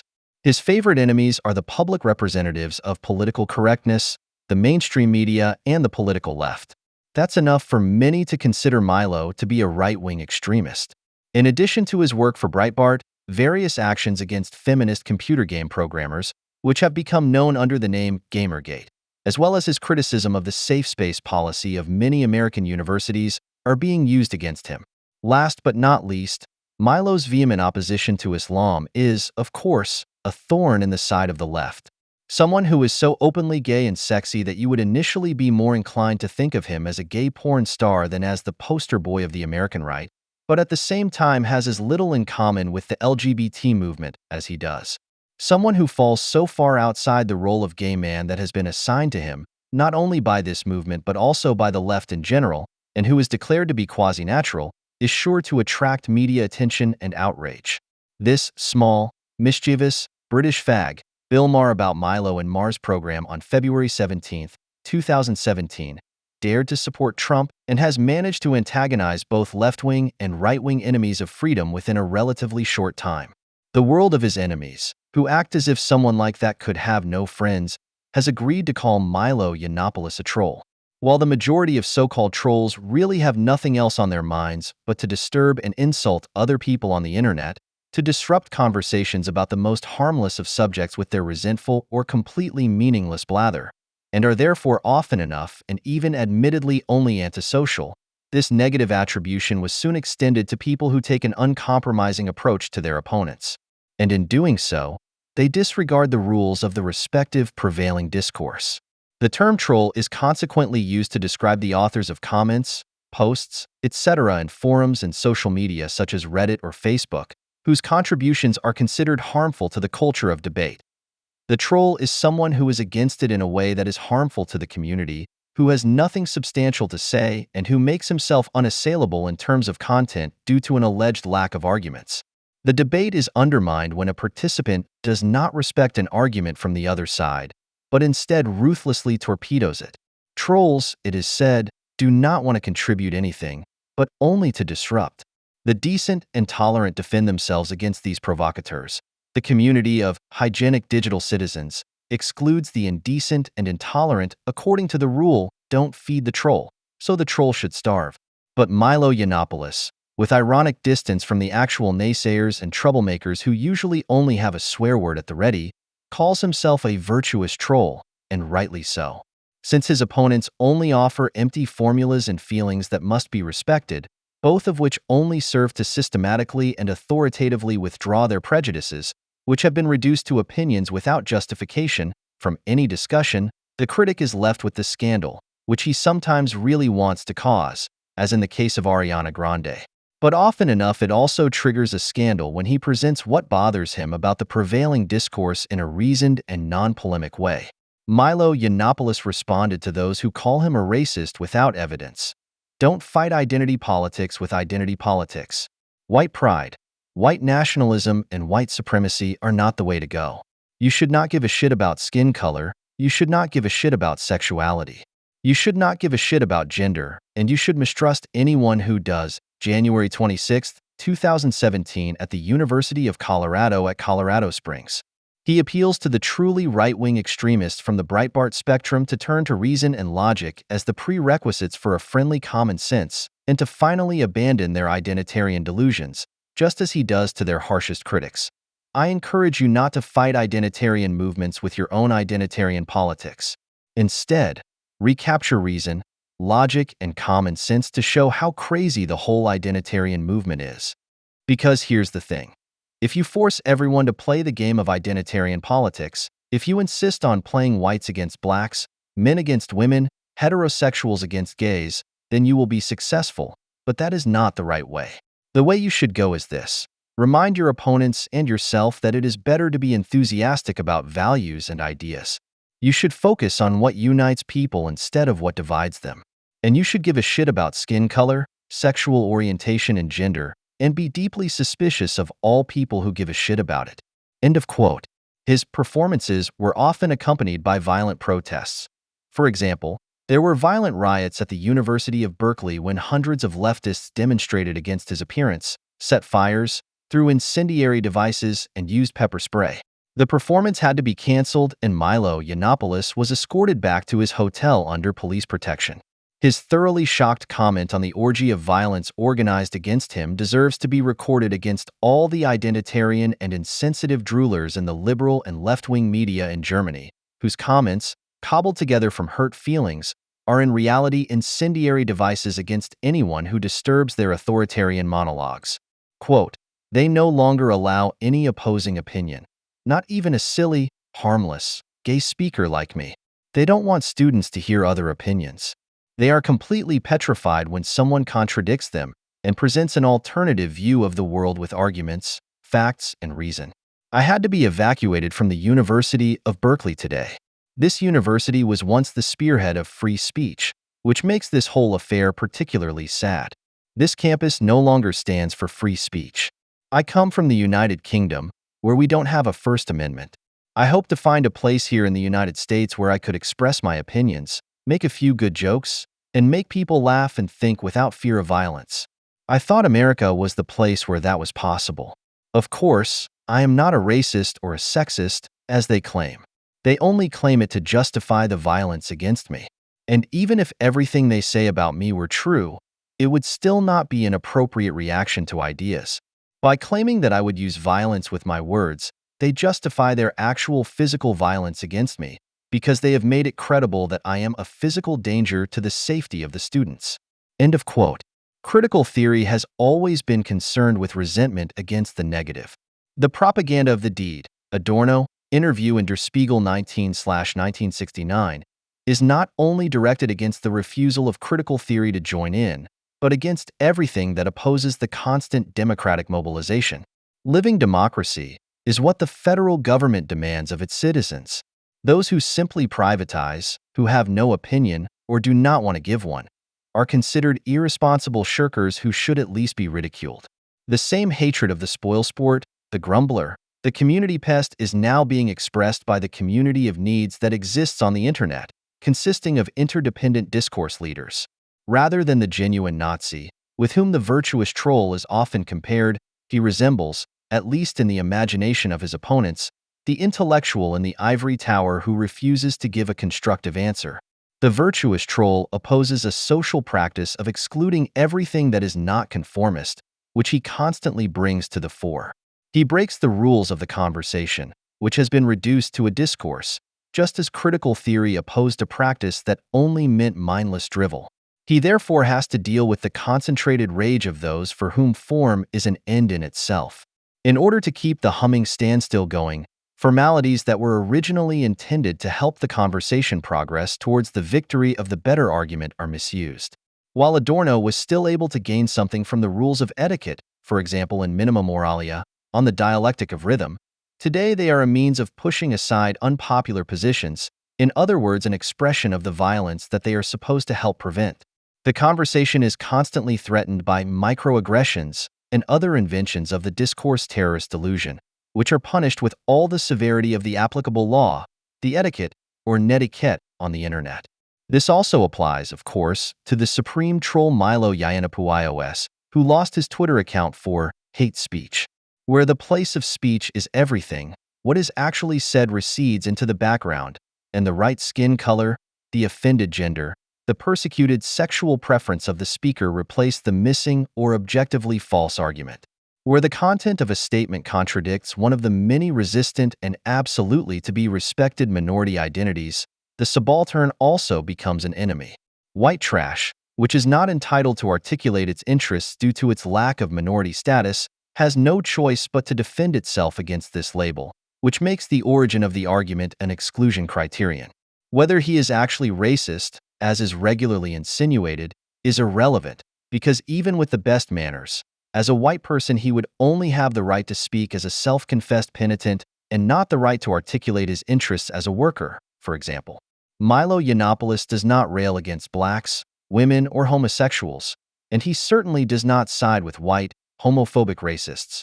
He polemicizes against all those who derive the right to participate in the debate from some collective minority characteristic, in other words, who impose a kind of protective tariff on the right to participate in the free exchange of arguments. Rather, he wants to free the individual from the constraints of the collective, to give him the opportunity to be heard at all, and at the same time to take on the responsibility for what he says. Above all, representatives of the LGBT movement, that is, what remains of the gay and lesbian movement, are disgusted by Milo and excommunicate him almost daily, even though he has never joined their identity church. This is not least because Milo is funny and beautiful, while they are boring and ugly. The pretty face and beautiful figure, the most glittering drag queen costumes, and the most adventurous makeup ultimately lose all their appeal if these purely external charms are not matched by the person from whom they emanate.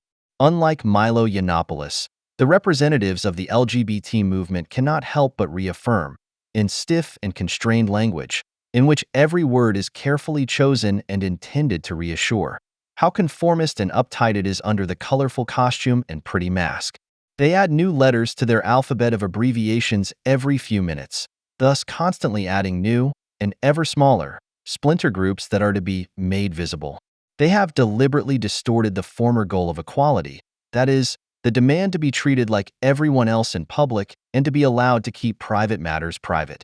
The means of this movement, the public denunciation of stigmatization by the state and society that reaches into the private sphere, have taken on a life of their own and remain intact even after this stigmatization has disappeared in its institutionalized form. Without its practical value, the movement has become a cult. Its slogan is visibility, which is to be contrasted with the marginalization of its followers. It is claimed in a ritualized manner that one is terribly oppressed, for which ever more absurd evidence must be found. This corresponds to the postmodern tendency towards the seemingly subjective, towards feelings. The less society still discriminates objectively, the more the feeling of being discriminated against, without any further evidence, comes to the fore.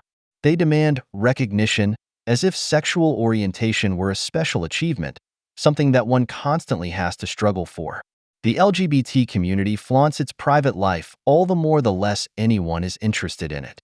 In the overemphasis of what should be kept out of the public eye, which was once the goal of the gay and lesbian movement, they resemble those whom this movement once fought against. Nonconformity is the means by which one can ultimately be considered conformist.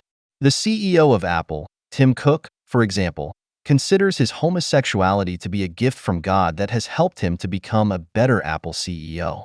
While the traditional coming out served to create an undisturbed private sphere, Cook regards that private life as a disturbance that clouds the view of the professional and civil potential that gays bring with them by virtue of their sexual orientation. Ulf Poschardt, editor-in-chief of the German newspaper Die Welt, takes a similar view, calling on society to become more gay, as if homosexuality were a confession and not a term for desire between people of the same sex. Like Cook, Poschardt obviously considers homosexuals to be better bosses, smarter team leaders who can be favorably distinguished from straight men by their soft leadership, a great deal of understanding, and certainly also the certain amount of humor that still characterizes the gay man of today to a diminishing extent. The homosexual was accused of ignoring the rules of society, from which he differs in nothing except his inability to engage in useful sexual intercourse, i.e. intercourse for the purpose of reproduction. The homosexual is artificial in that he is forced to resist the natural part of sexuality, thus reminding us that human sexuality can be more than a means of reproduction. In society, he is only defined in terms of his deviation from the norm, which is imagined as natural, and thus negatively. Although the times when sexual intercourse for the sole purpose of pleasure was still a contested field in the West are long gone, it must nevertheless be noted that same-sex intercourse cannot be as natural as that between a man and a woman, because at least the possibility of having children lies within it. By taking the rules of Western society to the point of absurdity, the gay man was, so to speak, the troll of the heterosexual majority. The contemporary, Western, liberal gay-friendly admirer admires the gay man for being able to use his sexuality, the most intimate thing, to increase his market value. The gay-friendly man learns from the gay man to the extent that the latter loses everything that once made him mysterious, that represented a promise and that attracted hatred. The modern man, who, if he is not gay himself, still wants to be a bit gay, strives to sell himself as a particularly high-quality life artist by overemphasizing certain characteristics, mastering every challenge with bravura and always remaining in a good mood, and, conversely, transfiguring the objective demands he faces into an expression of his own needs. Just as history only emerges in retrospect, one's own life also becomes a curriculum vitae that has always led one, without contradiction, exactly to where one is now. Thus, homosexuality has become a soft skill that ennobles the curriculum vitae more than the now indispensable hard skills, such as foreign language skills and the ability to create Excel tables. With the liquidation of the separation between private and public, leisure and work, The difference inherent in homosexuality was not eliminated, but liquidated, and with it the patriarchal worker. What was useful about the so-called macho behind the grotesquely distorted figure has also been swept away. The self-confident type who fights with open visor and can both win and lose. His successor never loses, because he is happy with any result, and he enthusiastically accepts his fate. The gay man as an unregulated hedonist, a promise and a threat to the majority society at the same time, has had his day. He has to bow to the demands made of him. He has to submit without a wince. While the historical gay pride movement still used gay pride to fight against those who saw homosexuality as something shameful, a blemish that needed to be fought, and thus still had a negative, critical core, only the positive part necessary for the Constitution as a movement has remained. Pride in identity, which is expressed above all in belonging to this movement. The dilemma is that the movement has lost its archenemy. The conservatives, who at least in part are among the few opponents of the largest and deadliest anti-gay mass movement, Islam, and should therefore be more of a partner, which some gays have not failed to notice. For example, the gay Republicans criticized by the author in the following comment: Peter Montgomery, Trump is trying to turn gays against Muslims, or the former editor-in-chief of the gay magazine Manner, David Berger. For years, it could be said with good reason that conservatives were largely homophobic, and there are certainly still homophobic conservatives. However, the opposition to Islamization and the fact that gays seem to be doing quite well in conservative parties would be sufficient argument for seeing the nonviolent rejection of, for example, same-sex marriage by conservatives as a tolerable shortcoming of an ally against a murderous new enemy, despite all the criticism. The opposite is the case. The LGBT movement stands up for gays everywhere, except where they are really suffering. Every cake shop that refuses to bake a wedding cake with 2 marzipan men is boycotted, while hardly anyone pays attention to what Islam does to gays, not only in the countries that export it, but also as an imported product in the West. The less of a real threat the conservatives are, the less the LGBTs are interested in those who not only deny them church marriage, but would kill them if they could, and do so. Whether in Orlando, Aleppo, Gaza, or Grozny. Wherever Islam rages, gays are abandoned, while the constantly insulted LGBTs increasingly begin to resemble their potential murderers. Since the murderous quality of Islam is not named, but rather it is lied about and trivialized as the superlative of right-wing populism, homosexual conservatives are attacked without further ado, and it is explained to them why it is impossible to be homosexual and conservative at the same time. Those who are authentically conservative hate gays, and those who are authentically gay cannot be conservative, let alone Catholic, like Milo Yiannopoulos. What is demanded is that people act in a way that is identical to themselves, that they use their own personal characteristics to the full for politics. Those who are gay owe it to their gayness to exploit this characteristic politically. Milo Yiannopoulos is criticized for being inconsistent and lacking authenticity. When asked how he can reconcile being gay and Catholic, he replies, Evelyn Waugh once said, "If you think I'm a bad Catholic, imagine me without God."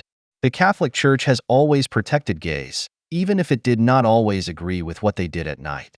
People are Anglicans or Baptists or Methodists or whatever because they believe that they are good people, but Catholics are Catholics because they know that they are not. We go to church because we know that we are not good.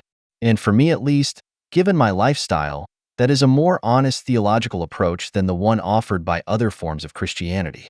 The left demands recognition for all kinds of complex and strange things. But they don't understand that others demand the same recognition for the fact that life is messy and complicated, and that sometimes not everything can be admitted or realized or thought through.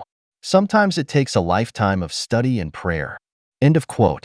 This response is not only a testament to the sympathetic quality of Catholicism, which accepts people as sinners who are not always ready to be hard on themselves and who are entitled to this weakness, but also to the brutal positivity of the left and the LGBT movement and their identity mania.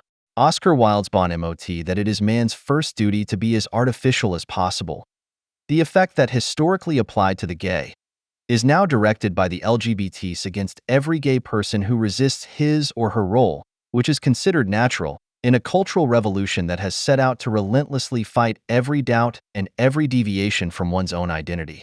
And in the face of this, no arguments will help, only Milo-like statements like this: I don't hire gays. I don't trust them. They don't show up on time. They don't do their jobs. They act like little princesses with their fake sensitivity. I like white straight men. They do their jobs. I like black guys for my love life. White straight guys as employees and girls as drinking buddies. Bloomberg Businessweek, September 15, 2016. After initially having the college leftists against him, but at least having the conservatives and right-wingers on his side in the protests against him, which were beyond all proportion, they too turned against him in the end. He was accused of having defended and glossed over sexual abuse of children. In the criticized interview from February 2017, he had done nothing of the sort.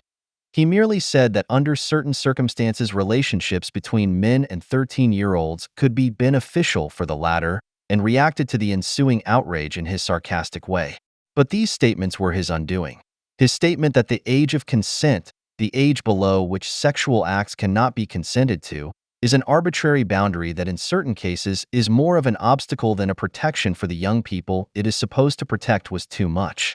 Although he had defined it correctly, pedophilia is not a sexual desire for a sexually mature 13-year-old, but a desire for prepubescent children. Times of Israel, February 22, 2017. He felt compelled to withdraw his statements and at the same time to resign from his position at Breitbart. He was disinvited from the largest conservative conference in the U.S., CPAC, where he was to have given the opening speech, and the publisher Simon & Schuster terminated his contract for a book. What had previously made him the darling of conservatives, a successful stand-up comedian and commentator, his ignorance of other people's pain thresholds, turned against him the moment his homosexuality could no longer be reduced in the public perception to a slightly camp demeanor, affected gestures, and other cliches. The moment he took a different stance to the average heterosexual conservative on the issue of the sexuality of young men, based on his own sexuality and individual experiences, he became too gay for the mainstream. A witch hunt quickly began to develop, in the course of which he quickly became a child molester. The alt-right, the movement whose leader he was stylized by the left-wing media, and for whose sometimes extremely unsavory outbursts they constantly held him responsible, abandoned him. The Daily Stormer, an American neo-Nazi website, launched a crusade against him, but even less extreme sites distanced themselves from him, while left-wing sites helped to topple him from the throne that they themselves had helped him to reach through their hysteria. 2020 was a memorable year. Under the primacy of the pandemic, tendencies towards governing in a permanent state of crisis and moral regulation became generalized and radicalized. Those who thought in the spring that the threat of the coronavirus would transform the various factions back into a society that could slow down the postmodern cultural war were disabused of this notion at the latest after the death of George Floyd. While Churchill's statues in the UK were smeared and covered, the motto attributed to him, that one should never let a good crisis go to waste, seemed to become a general maxim. Fueled by increasing insecurity and fear of the future, the confrontation with illness and death, attacks on what remains of the republic and individual freedom radicalized. In the name of fighting the virus, the remnants of a civil public sphere were shut down and a rigid ethic of renunciation replaced the general promise of happiness. This state of emergency was the opportunity for the liquidation of the idea that all people could be equal as rational beings by outright racists who have, however, given themselves the label of anti-racists. In the United States, this development can be seen in the replacement of Donald Trump by Joe Biden. Biden had no part in his electoral success. His campaign was weak, his personality is not very attractive, and his program is unclear. The votes for Biden were largely votes against the incumbent, who had been declared the personification of evil and had become a public enemy during the last 4 years due to a huge concerted media campaign that was out of proportion to his self-staging as an anti-establishment president. What conservative critics mostly try to grasp with terms such as woke supremacy, cultural Marxism, identity politics, or, with recourse to George Orwell as a totalitarian threat, has its origins in postmodernism. At the core of this deconstruction of science, enlightenment, reason, and freedom, which has become a worldview, is a radical rejection of progressive liberal and Marxist approaches that cling to universalism or at least to a belief in progress that has become highly questionable in the wake of Auschwitz. Modernism, as a promise of at least increasing prosperity and social security, especially for wage earners, was called into question beginning in the 1970s and ultimately declared to be a thing of the past. The period that has since been called postmodernism, which no longer holds out any hope, has produced its own ideologues and movements. The ever-growing inequality almost inevitably produces the type of social justice warrior, a pejorative term that is used in the USA, especially by Trump supporters, to disparage activists from Black Lives Matter and Antifa in particular. The fact that this type of warrior elevates the race and gender issue to a decisive social one is rooted in the late capitalist-capital relationship, which is misunderstood as a natural constraint and manifests itself in the outsourcing of production to low-wage countries, the progressive precarization and thus the weakening of workers and trade union movements, which these new social movements no longer want to have anything to do with. In postmodernist ideology, which is dominant in Western societies in academic, political, and cultural terms, the central achievements of modernity are dismissed as expressions of domination, techniques of knowledge, and the enforcement of hegemony. In other words, power itself. The assumptions that there is no truth, that individuality is merely a construct, or that language creates reality and must therefore be controlled, monitored, and/or changed have largely been accepted. Postmodern theory ultimately gains its truth content by actually creating reality and thus becoming reality. How is it possible for the postmodern deformed left to succeed to such an extent and, for example, to deform the proud New York Times into the mouthpiece of an anti-racist reevaluation of American history? How is it possible that James Bennett, the senior editor of the opinion section, was fired for publishing an article by a Republican senator, that the opinion editor Bari Weiss was forced out of the paper for her support of Israel, or that Bret Stephens was gagged by his colleagues for his restrained criticism of the paper's 1619 project for the anti-racist rewriting of American history? When it is possible to degrade not only news stations, but also institutions of investigative and critical journalism, to mere campaign organs, when the expression of dissenting opinions leads to the delinquent being silenced and fired, long since far beyond the campus and in the private sector as well. When sporting and cultural institutions, from Hollywood to large corporations and the NBA, are on a permanent ideological campaign, then this major attack on power structures can itself be described as hegemonic. Today, without any coercion or party discipline reminiscent of Stalinism, there are legions of well-meaning people who spout newspeak in a staccato manner. This is most evident in the concept of diversity, which today means that people divide up the top positions in society or the offices in the Biden cabinet, which, according to all the media, is the most diverse of all time, among themselves. They may differ in skin color, gender, sexual orientation, and gender identity, but they usually attended the same educational institutions, which have degenerated into indoctrination centers, and worked for the same hedge funds, corporations, and consulting firms. The fact that 2020 increasingly seems like 1984 is not least due to the fact that the academically educated part of the population of Western countries in particular has been degraded by the big brothers Facebook, Twitter, Zoom, or Google to isolated objects of ruling ideology. The means to this end is a decentralized surveillance in perpetuity, which gets by without the big brother state, but has finally abolished the separation of public and private and punishes false, digital, contact as a serious offense. Orwell understood his vision of the future not only as a critique of Stalinism and a possible impending socialist dictatorship. He also wanted it to be understood as a warning against the disappearance of liberal capitalism, which would not be replaced by socialism in any form, but by a centralized, planned, post-democratic society, the administered world. Orwell's criticism of the ex-Trotsky at Burnham, who in his negative vision of the future ignored the threat of a new form of social domination, should be extended to his own negative utopia. Just as slavery no longer provides a stable basis for a human society, centrally managed and controlled production cannot last under capitalist conditions. State planning and intervention in the wake of the Great Depression of 1929 were based on the realization that capitalism cannot create or maintain its own conditions. This is also taken into account by neoliberal ideology, which, as a distorted image of old liberalism, calls on the state to restore the conditions of competition in an authoritarian manner. The supposedly suspended competition of the objects of state rule is replaced by a mobilization by the state, which, by permanently undermining and transforming political and social institutions, forces individuals and, in particular, members of the educated, professional managerial class to permanently self-ideologize and train themselves in an intensifying competition.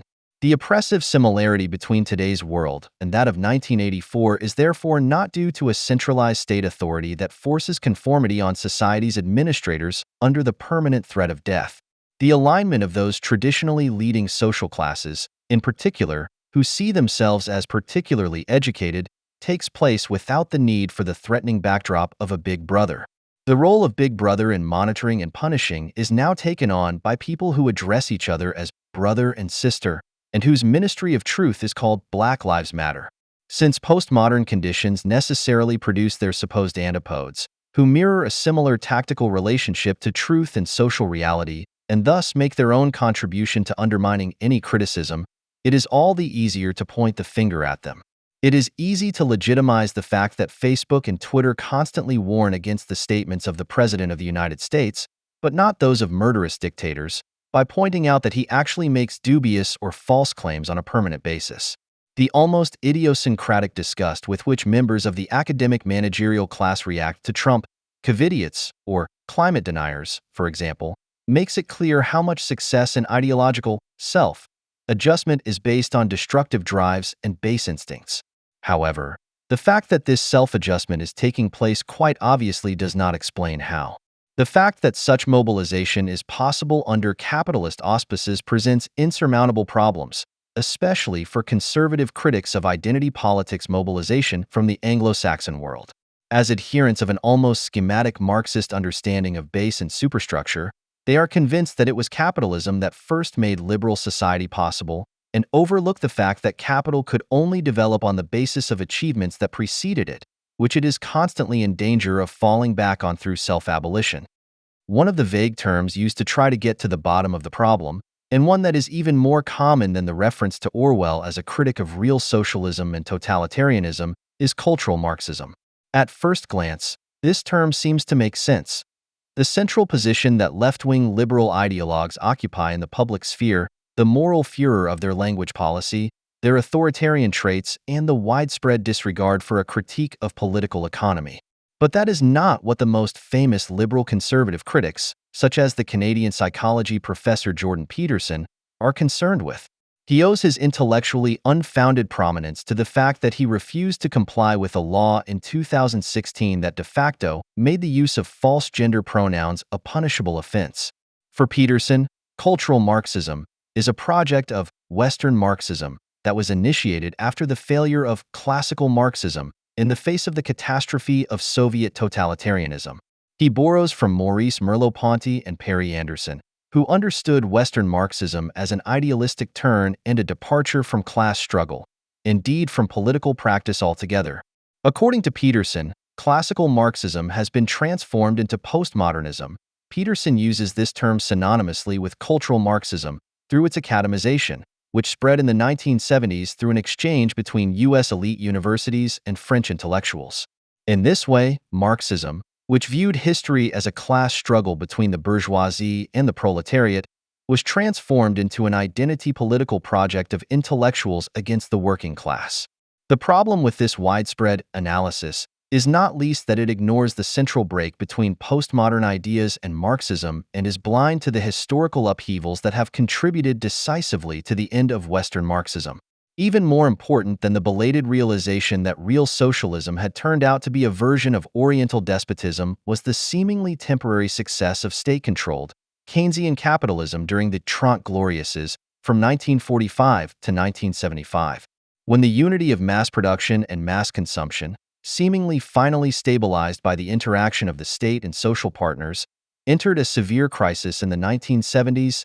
Tendencies of disintegration also emerged in the state and society, which made any attempt to conceptualize them in their totality appear as a totalitarian presumption in itself.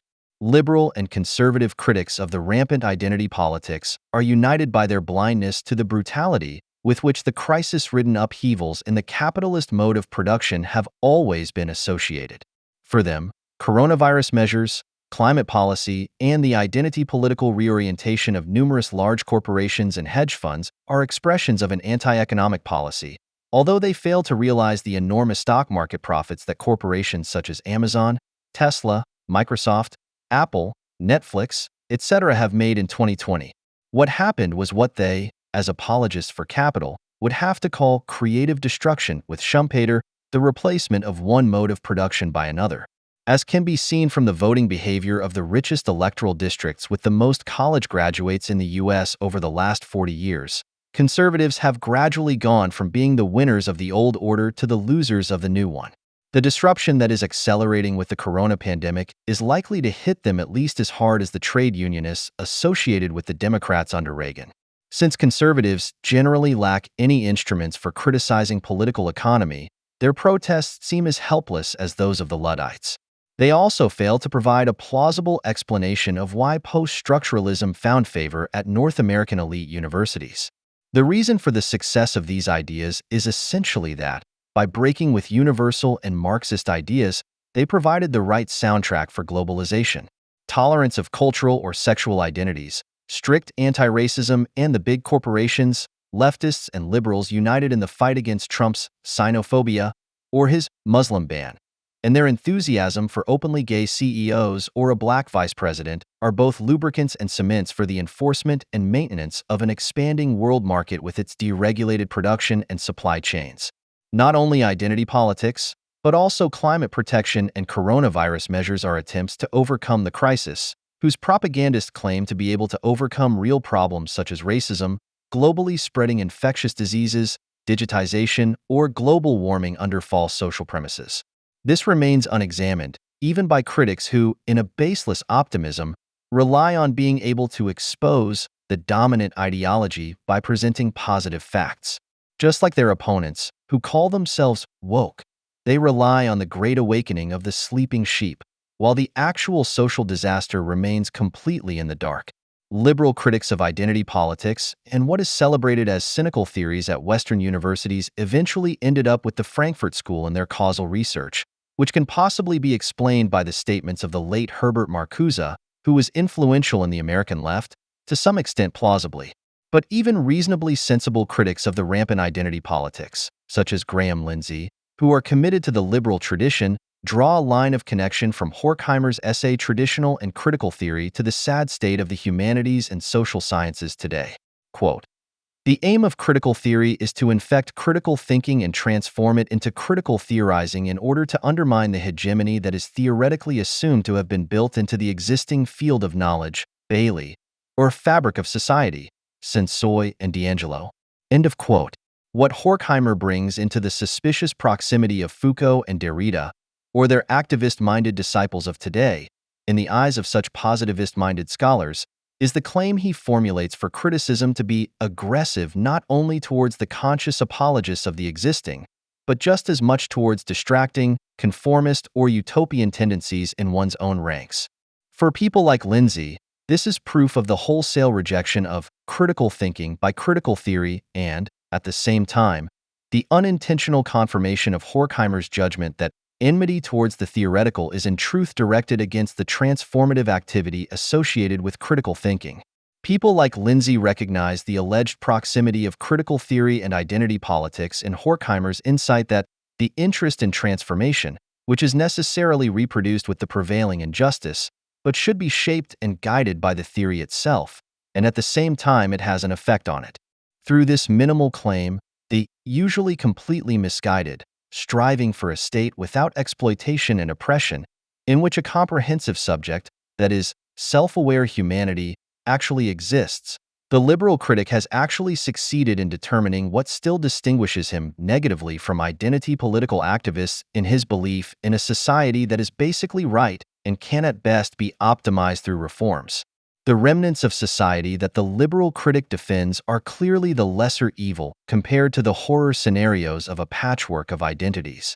However, their consistently affirmative defense of the still existing makes them blindly throw together the efforts of the cultural Marxists to gain hegemony at American universities and to impose their language and thought prohibitions on everyone, so that nothing remains of society except for communitarian tribal associations carelessly thrown together with the idea of a free society of individuals. Another thesis that is intended to expose critical theory as the intellectual forerunner of cultural Marxism is borrowed from vulgar Marxist criticism of Western Marxism and claims that the Frankfurt School fled into the field of philosophy, aesthetics, and, above all, cultural criticism.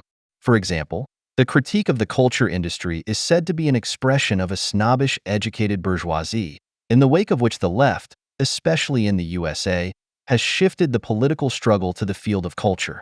The claim that the American left could do a lot with a critique of the culture industry is highly questionable in view of the cultural services they willingly consume. They rather disdainfully reject the autonomy of artistic expression, which is completely subordinated to political messages, which has now led to the introduction of a women's, racial, LGBTQ, and disability quota for Oscar nominations. The understanding of culture as a central medium for the transmission of social power for the purpose of establishing hegemony stems from the thinking of Foucault and Gramsci, and has long since emancipated itself from the attempt to critically conceptualize the conditions of late capitalism, which was still characterized by industry at the time.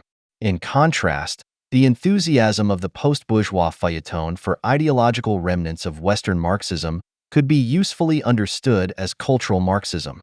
One of the most popular sources of inspiration is Slavoj Žižek, who, in an interview with the Berliner Zeitung, gave the following statement on the desired corona sentences, including praise for China. "It's funny that the numbers are much worse than in spring and people still don't take the situation seriously. They go shopping. The streets are full. It's a kind of denial strategy. I miss a healthy panic. I think people are desperate. They realize that an era is coming to an end. The third wave will be a wave of mental illness. You can already see this from the mental state of children and young people.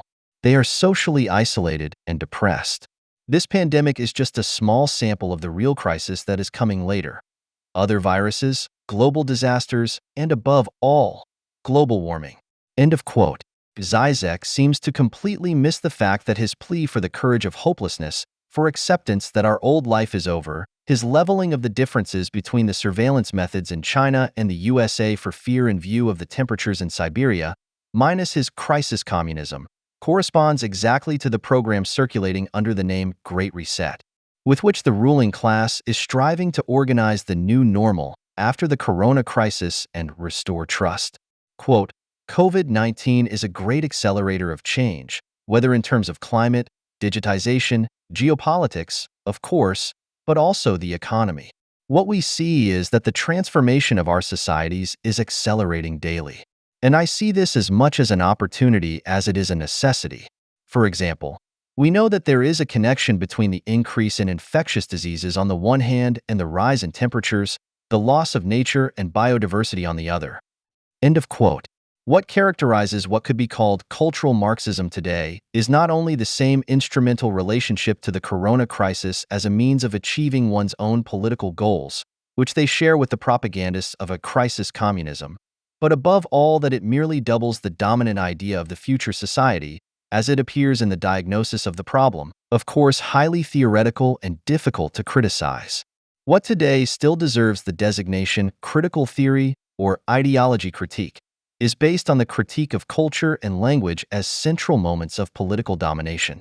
The increasing withdrawal of the citizen, whose life was still divided into business and private life, whose private life was divided into representation and intimacy, whose intimacy was divided into the morose community of marriage and bitter consolation, while even this division, which meant being completely alone with oneself and all fallen apart, disappears under the conditions of permanent accessibility in the home office. So that today's city dweller, who can only imagine friendship as social contact, as a social touch of the inwardly untouched, has now become completely generalized. The loss of even these contacts is accepted precisely because contacts, trained by movements such as Me Too, are increasingly perceived only as disturbances and harassment, especially by many members of the professional managerial class, who are already permanently online. The ruthless unity of the cultural industry testifies to the emerging unity of politics, including Biden's election victory.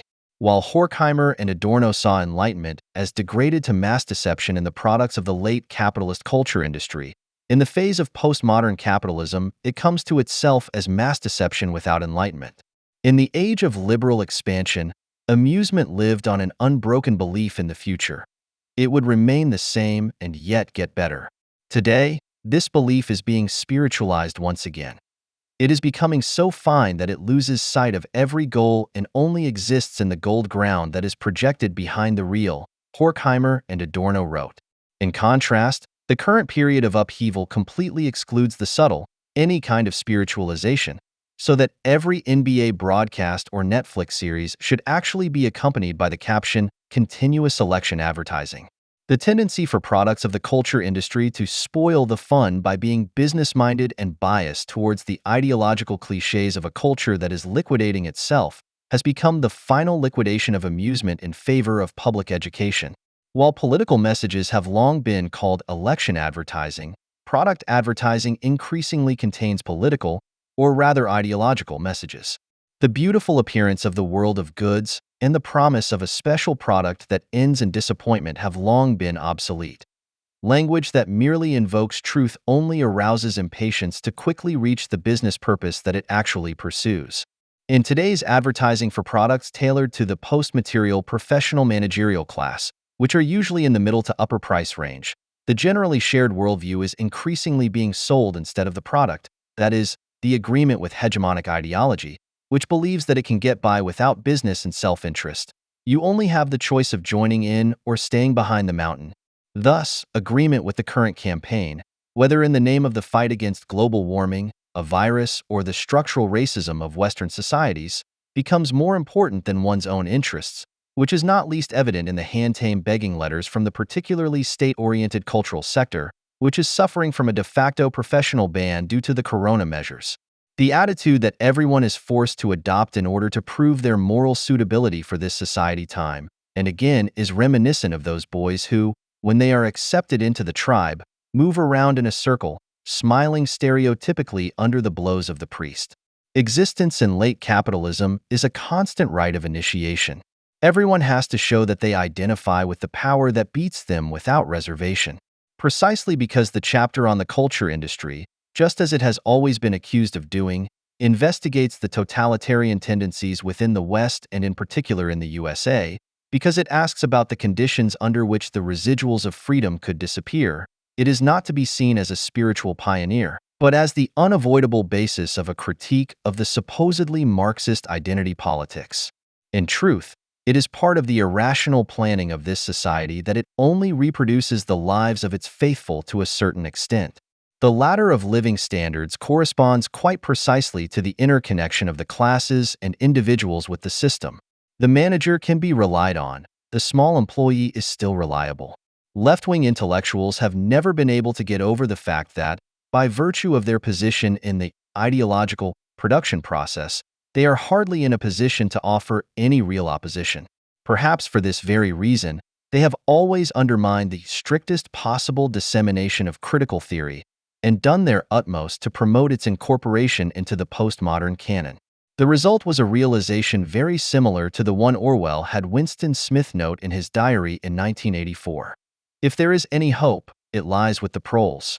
While the academic and cultural scene, which has been brought into line by cancel culture, really does seem like a tired copy of the outer party of Oceania, it is most likely the remaining proletarians, who, like the fans of FC Millwall, boo loudly when, months after the death of George Floyd and thousands of kilometers away, the players are still performing the obtrusive, apparently never-ending gesture of submission to the wild anti-racism, that is, kneeling down.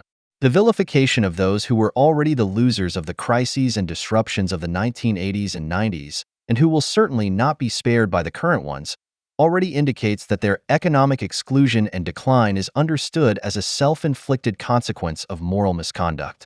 This progressive form of victim blaming may explain to a not inconsiderable extent the enthusiasm for racial identity politics, which helps to deprive the majority of those currently and in the future déclassés of any political support and agenda.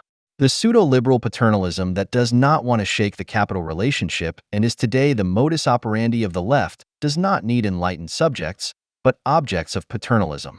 The postmodern left was all the more shocked to realize that it was they who had contributed significantly to the Brexit referendum and the election of Donald Trump in 2016. The intensity of the campaigns in 2020 is explained not least by the fact that the results of 2016 were not allowed to stand.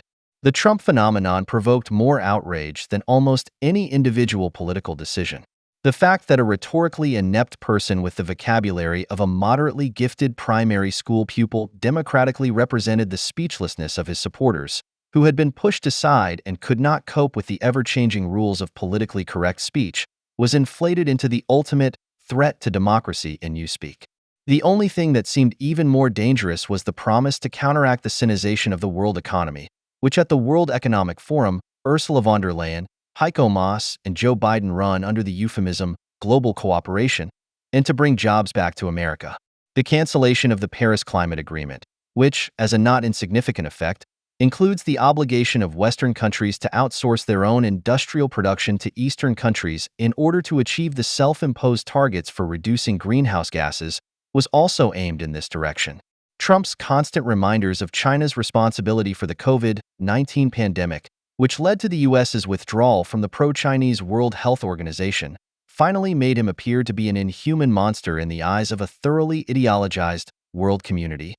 With his economic and trade policies, Trump has rekindled the undesirable hope that jobs could be created for the redundant former producers, and those who are still allowed to remain on call for the time being, of Western countries, thus giving them the opportunity to live on their own strength and without being supported. However, this is inextricably linked to the ability to act as a political subject, which must be regained first and foremost. Nothing proves the unity of the left with the production relations of postmodern capitalism more emphatically than the unconditional partisanship against Trump and for the increasing outsourcing of production to a country called China, where the smallest hint of trade union and political opposition is mercilessly crushed. When Angela Merkel asks the question of where we will come out of this and where China will, this should not be understood merely as an expression of global economic competition. The reference to the fact that the Asians wear masks much better and do not have any maverick demonstrations is an idea of politics that decides on the allocation of intensive care beds and jobs according to the model of the social credit system. This tendency is already a reality on the internet, which is dominated by corporations such as Google, Facebook, and Twitter, which increasingly determine and regulate people's contact with the outside world and society, as well as access to information. Anyone who speaks out against the prevailing ideology is restricted in their access in a completely non-transparent manner, their reach is limited, they are provided with fact checks and warnings, and if the subject continues to be recalcitrant and inaccessible to educational measures, they are blocked and deleted. The idea that China and other countries would be democratized by modern technology has long since been reversed. In order to gain access to the market, everyone submits to the local rules, which in the case of the internet means finding troublemakers and reporting their comments to the party, as well as suppressing unwelcome information. The progressive, diversity-oriented Silicon Valley was naturally not willing to accept the accusation that it had given the wrong political movements the opportunity to spread their messages and thus be to blame for the electoral disaster of 2016 and took action. This is probably where the feeling of many disappointed Trump supporters that they had been cheated in the election comes from. Social networks as private companies are responsible, according to the idea that Republicans in particular have been advocating for years, for deciding who they provide with which information, which election advertising and which reminders of voter registration and absentee voting, which is why they have not been able to bring themselves to regulate the corporations in recent years or, as would have been right in view of their monopoly position and cartel structure in many areas, to break them. On the one hand, humanity's ability to master its problems is greater than ever before. While millions of people died in epidemics such as the Spanish flu and the news of the polio vaccine that had finally been found brought tears of joy, the current state of science means that it now takes only 6 months, which could be reassuring, especially in view of the possibility of even deadlier epidemics in the future. State-of-the-art food production can meet the needs of humanity using less and less land and fewer workers. Environmentally and resource-friendly technologies are on the rise. At the same time, however, this also means that the individual people, of whom there are more and more, experience every advance as a loss of individual significance. This tendency is further reinforced by the fact that the question of how society could and should be organized sensibly not only remains unanswered, but is no longer even asked, because the panic and crisis mode has long since become generalized. The consequence of permanent fear of not being up to the task, of not being good enough, of being superfluous and being replaced, of having to chase after the latest campaign and prove one's ideological affiliation, is expressed in Michel Onfray's apt diagnosis. We are in an exhausted civilization. We only love what hates us. Everything that destroys us is considered great. There is a desire to destroy the truth, to destroy history. We no longer say what our civilization has achieved. We only talk about our civilization to denigrate it. End of quote. The fear that depression could increase even further in the wake of the corona pandemic is not only due to the fear of illness, the collapse of the economy, or solitude in lockdowns. It is, worse still, an expression of the all-too justified hopelessness at the end of 2020. When American actress Gina Carano posted the following message on Instagram on February 9, 2021, a shitstorm was inevitable. Jews were not beaten on the streets by Nazis, but by their neighbors, even by children. Because history is edited, most people today don't know that to get to the point where Nazi soldiers could easily round up thousands of Jews, the government first made their own neighbors hate them simply because they were Jews. How is that different from hating someone for their political views? Carano had appeared in the first and second seasons of the Disney series The Mandalorian, which has been airing on the streaming platform Disney Plus since late 2019 and has been very successful on the platform, which has nearly 90 million subscribers from the beginning. The day after the post, Disney announced that Gina Carano is not currently employed by Lucasfilm, and there are no plans for that in the future. Furthermore, her social media posts that disparage people based on their cultural and religious identity are abhorrent and unacceptable. A few years earlier, on June 20, 2018, Carano's colleague Pedro Pascal had also evoked the Holocaust to criticize today's America, albeit with the opposite intention. He shared two images on Twitter, one of children in a concentration camp and one of children allegedly locked up by Trump at the border with Mexico. The image, however, did not come from the U.S. Pascal tagged this tweet with the hashtag #ThisIsAmerica and was allowed to keep his job. Carano's dismissal, on the other hand, was the consequence of a dispute about her person that can be summarized under the term cancel culture, an attempt to publicly and economically destroy people who are considered right-wing by the chattering class. Carano had, among other things, been accused of being transphobic and is otherwise rather unpopular with leftists. Carano's dismissal was the latest in a series of disputes over the direction of the new Star Wars films. In this conflict, on the one hand, there are the makers of the new films, who are concerned with wokeness and less interested in the aesthetic form than in the correct coding of gender, race, etc. On the other hand, there are the nerds who defend their old Star Wars universe against these encroachments. The story of this universe began with the first three films, which were released between 1977 and 1983, and tell the story of Luke Skywalker and his search for his father. It was continued from 1999 to 2005 with a prequel trilogy, which tells the story of how Luke's father Anakin became his adversary Darth Vader, and was continued in various series, books, and comics. Disney wanted to take advantage of the strong product loyalty of Star Wars fans. When the company took over the production company Lucasfilm and its rights to Star Wars in 2012, Disney obviously thought it couldn't go wrong. Under the leadership of the newly appointed president of Lucasfilm, Kathleen Kennedy, Disney released 5 more films from 2015 onwards. A sequel trilogy that picks up the story of Luke Skywalker, a film set before the events of the original trilogy, and a film set between the two old trilogies. At first, Disney's plans seemed to work. The first film in the sequel trilogy, The Force Awakens, was the most successful film of 2015, with 9 million viewers and a box office take of over $3 billion. However, Disney was unable to build on this success with the second and third parts of the trilogy, The Last Jedi, 2017, The Rise of Skywalker, 2019, and the other 2 films, and the disappointment of the fans grew louder and louder. The overly mechanical design based on political correctness took its toll. The failure of the new Star Wars format was also reflected in the previously lucrative toy business. In December 2015, Lucasfilm CEO Kathleen Kennedy described Disney's wokeness strategy as a recipe for economic success. I think that Hasbro, which has been making toys for Star Wars for a while, was maybe a little hesitant because it was such a successful boys series. I think they realized that selling to girls is just as effective as selling to boys. More and more, the lines are blurring in this decision to have some things for boys and some things for girls. Los Angeles Times, December 4, 2015.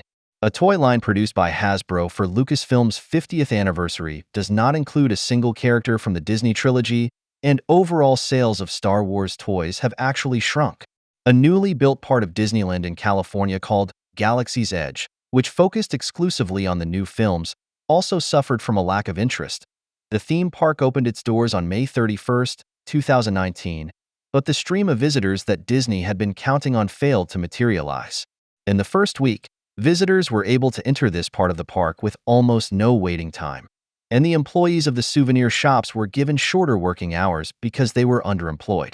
In 2020, Disney reduced its investment in this part of Disneyland. To understand how this failure came about, it is worth taking a look at the fictional universe of the old Star Wars films. The story is set in a fictitious past in a futuristic galaxy and covers several planets. The central theme is the search for the biographical, but also mythological father. The films make use of mythical and biblical elements such as the story of Moses, the Odyssey, and the Nibelungen Saga, as well as traditional fairy tale motifs, with the aesthetics being inspired by samurai and Western films. The story begins with Anakin Skywalker, who has no father but was conceived by his mother from the mythical power of this universe, the Force. He is freed from slavery by a knight of the Jedi Order named Qui-Gon Jinn and his companion Obi-Wan Kenobi, and trained as a Jedi during an odyssey through space. Some of the Jedi Knights see Anakin as a kind of messiah who will bring balance to the dark and light sides of the Force. Others fear that the boy is too old to learn the ascetic lifestyle of the Jedi, and that his strong connection to the Force is therefore more of a danger. Obi-Wan Kenobi, his later mentor, initially considers Anakin to be another superfluous life form, and is more of a brother to him than a father.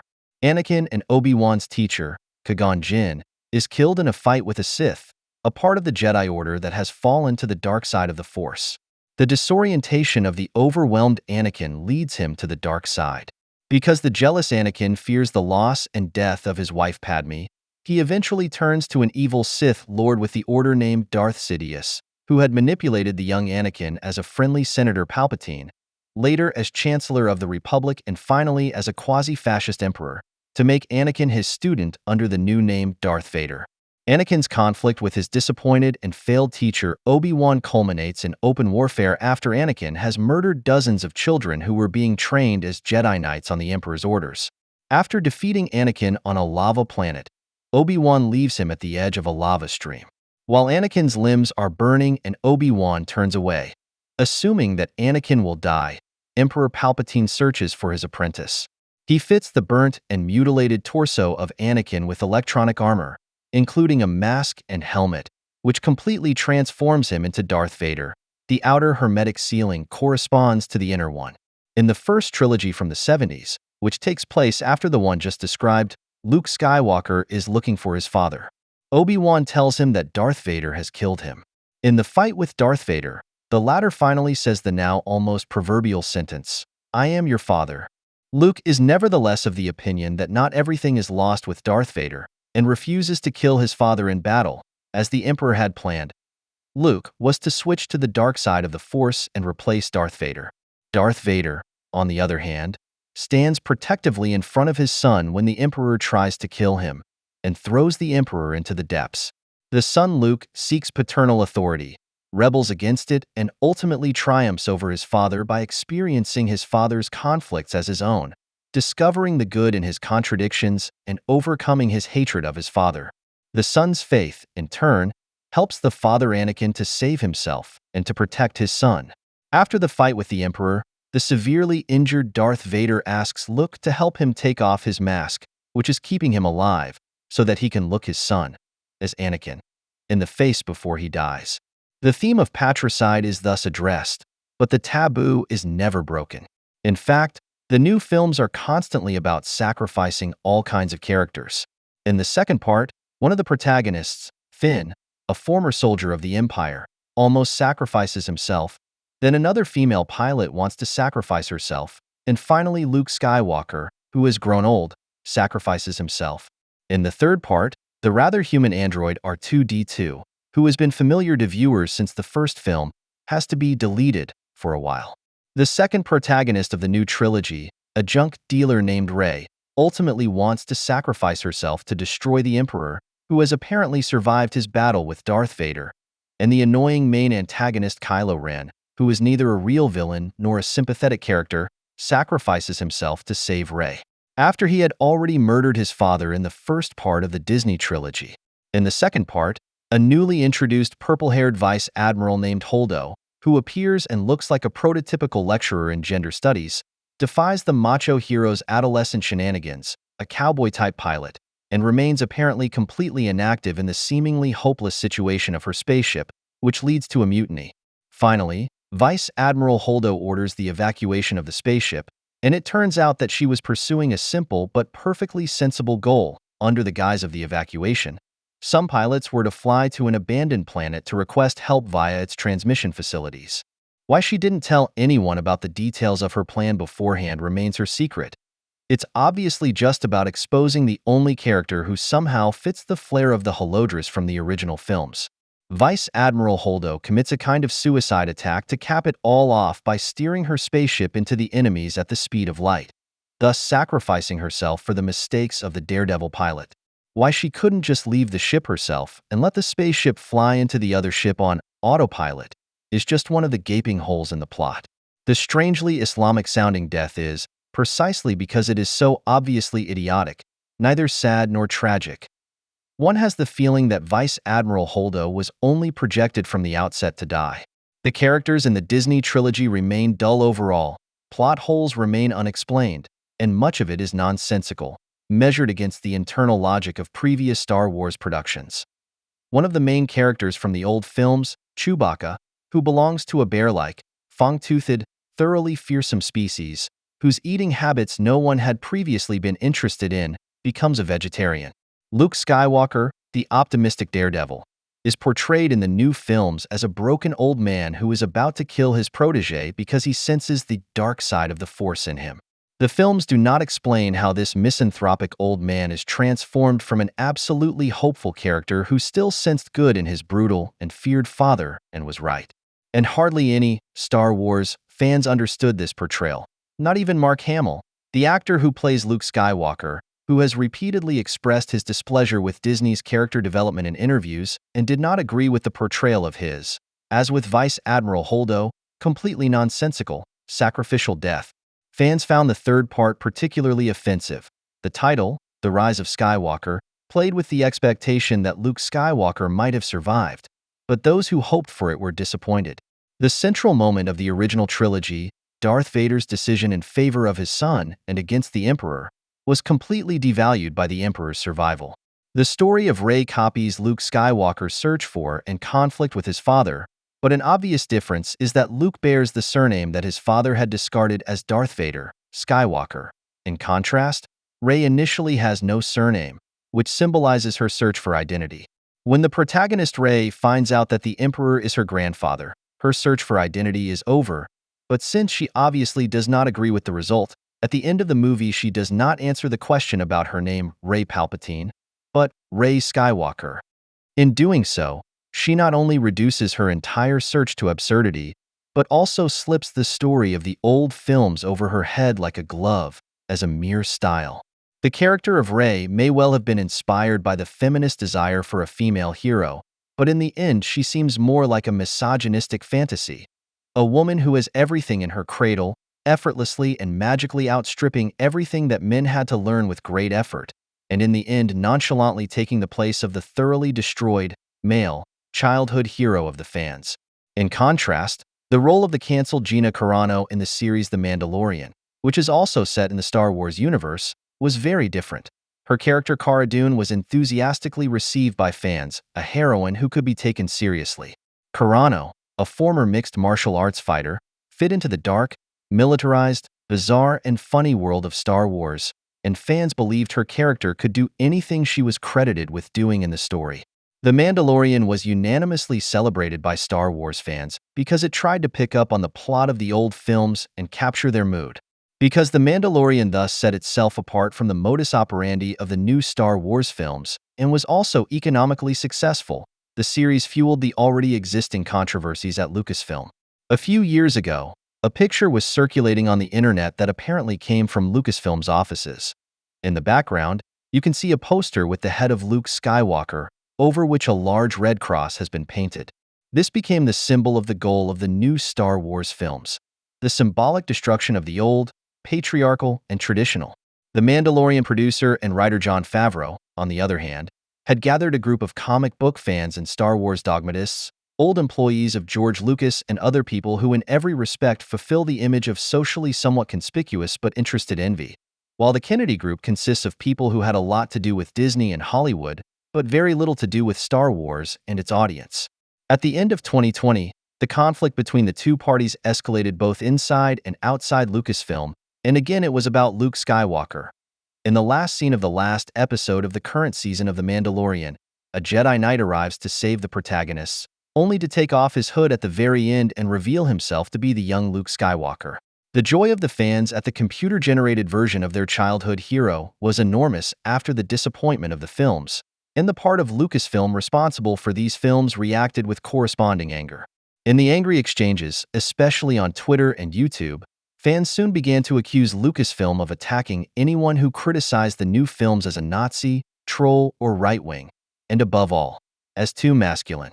It is difficult to determine whether Star Wars fans are actually mostly men.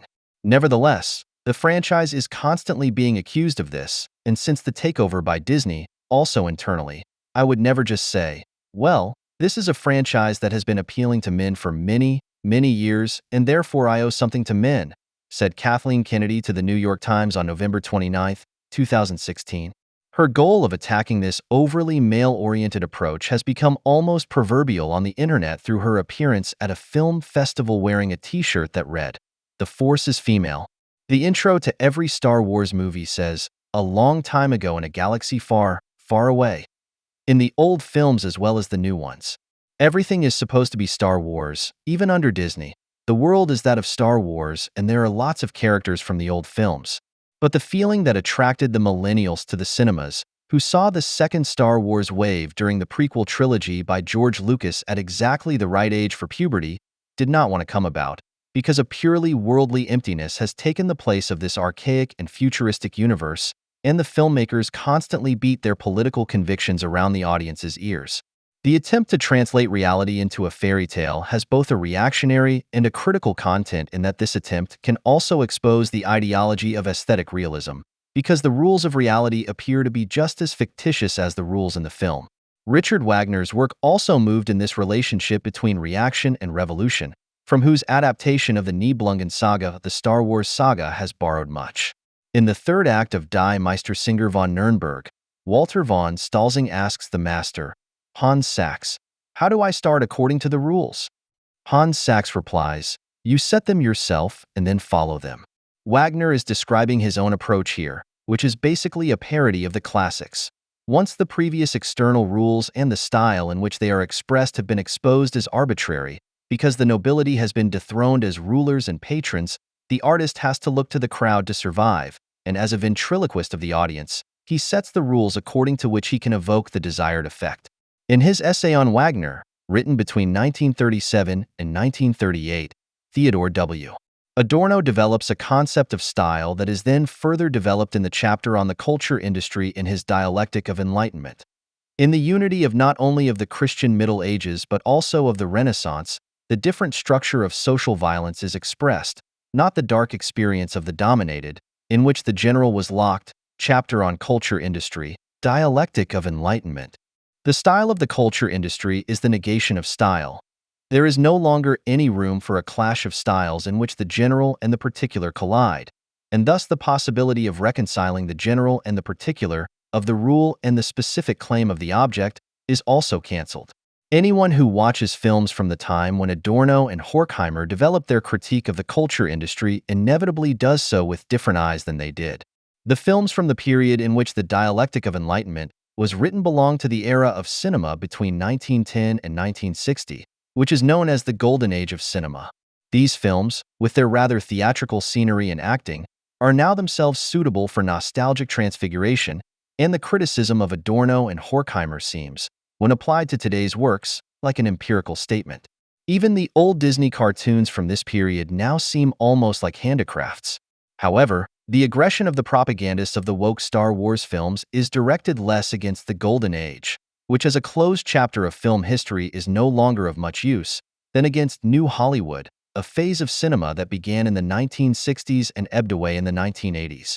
After the Supreme Court had stripped the major studios of their power in 1948 by prohibiting them from operating their own cinemas for antitrust reasons, the crisis of commercial cinema was exacerbated by competition from television.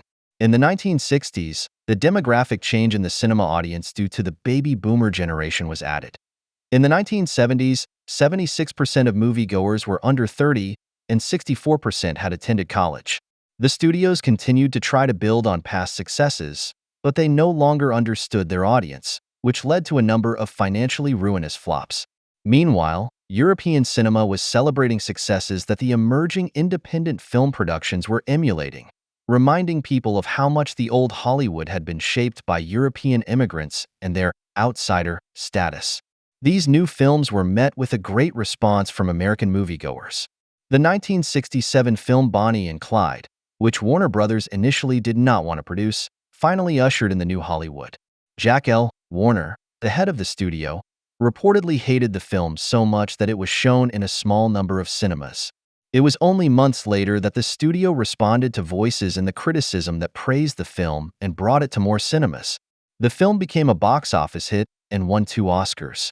As a result of this misjudgment, Warner Brothers and the other major studios relied more and more on this young generation of filmmakers, directors such as Woody Allen, Steven Spielberg, Francis Ford Coppola, Stanley Kubrick, and George Lucas, and gave them more and more creative control.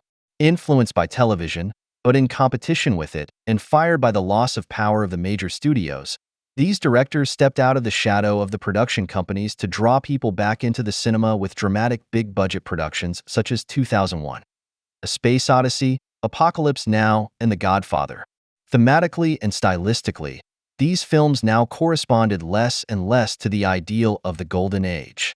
In particular, the newly emerging action cinema with films such as Jaws or Scarface set itself apart from the more cautious films of the Golden Age in terms of editing, narrative pace, and the depiction of nudity and violence. The linear narrative was abandoned in favor of suspense-filled multiple plot lines that are interwoven with each other, and the film releases were now accompanied by massive advertising campaigns. The epic narratives of Lucas and Spielberg in particular revealed their affinity with opera, especially Wagner's Nibelungen saga, which Lucas both trivialized and popularized. It was no coincidence that he called the Star Wars films space opera. As with Wagner, themes and stories from the pre-modern era were interwoven with experiences of the modern age, and the sheer length of these films sets them apart from the films of the Golden Age, which rarely lasted more than 90 minutes. George Lucas turned a basically flat and simple story into an epic ornamented with operatic music, digital effects, and an elaborate backdrop. Wagner's Gesamtkunstwerk aesthetic still resonates in the fan universes of Lord of the Rings, Harry Potter, Marvel, etc., whose literary creators, like Tolkien, sometimes refer directly to Wagner. In this sense at least, Wagner is the father of the blockbuster. The new Disney productions also follow in this tradition. However, while the new Hollywood directors of the 1960s and 1970s still subjected their films to the audience, working in a calculated way according to their inclinations, interests, and sometimes regressive and brutal needs, the new Star Wars films want to subject the audience to the film. What once stood in the way of pure style on the production side, that is, the sometimes idiosyncratic and dictatorial director of New Hollywood, no longer exists. On the consumer side, however, the contradictory moment still exists. Like all art, cinema is superfluous, so that its utility value is less easily quantifiable. If you don't like a movie after seeing it in the theater, you probably won't buy the DVD or any promotional merchandise. This is the problem with Disney's new Star Wars project. The films constantly rub the audience's noses in the fact that the main character is a woman, and it's always about how the old men have had their day and women are in power, destroying the old, conventional, traditional things. The narrative does not arouse any sympathy for the main characters, only weariness and aggression. The plots and characters seem as if they were thought up by someone who doesn't like Star Wars at all and doesn't know what to do with its story. Lucas's characters are also stereotypes, but they were not morally judgmental symbols, but rather precisely because of their stereotypical nature, they were idealized, thus marking a difference from social reality. The style of today's Star Wars films seems like a permanent ceterum censeo that the old must be destroyed, but at the same time, one wants to claim its popularity for oneself. Fairy tales take place in a world that is both past and never existed, so that no memory is identical with the real experience to which it refers, but is itself already a mental mediation of the experienced. The combination of heroic, regressive, and brutal moments with tender and romantic ones that characterizes fairy tales corresponds to the childlike experience of a half-understood world that is both beautiful and brutal. As a modern fairy tale, Star Wars played with children's enthusiasm for knights, princesses, monsters, robots, and magic, and as a coming-of-age story, it also incorporates the relationship between amicable, familial, and romantic love. The result is eclectic in the best sense of the word and seems strangely timeless as a past that has been transported into the future. And it is precisely this remoteness that Kennedy and her team attack with their politically correct contemporaneity. While Star Wars, as a product of the cultural industry, wanted to produce its own mythology in order to encourage viewers to buy action figures, videocassettes, and plastic junk, Kathleen Kennedy not only wants to dispose of the myth she feeds on with her productions, but also attacks the reception of the old Star Wars films as an allegedly ideological over-emotionalization. This impulse is not directed against the reactionary hardening that nostalgics are always threatened with, but against the tender, weak side of nostalgia, against the sadness over the irretrievable loss of childhood.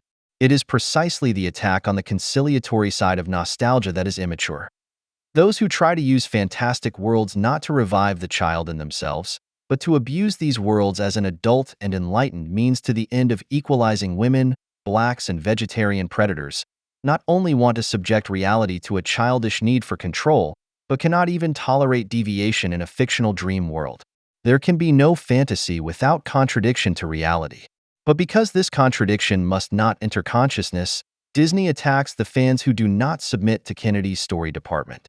It is not the nerds who are childish in their childlike anticipation and disappointment over the new films, but those who are alien to the conciliatory aspect of the nostalgic charge of their own childhood, because they have never really grown up. Kathleen Kennedy's team treats the Star Wars world as a second-hand shop for their collages and can only explain any rejection of their own claims to power as a conspiracy of sexists, racists, fascists, and white men. While no one outside of Fox News has seriously bothered with these tendencies, Star Wars fans are protecting their universe from the increasingly drastic encroachments of the social elite, which no longer subjects only new productions to its idea of social justice, but now also does not stop at the classics of the cultural industry. Disney Plus is now placing anti-racist trigger warnings in front of old Disney films like Aladdin.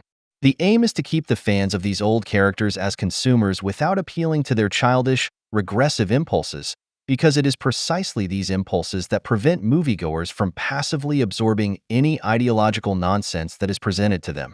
The relationship between the violence that imposes itself as a general style on the content and the particular impulses of the content against the form should dissolve into pure identity.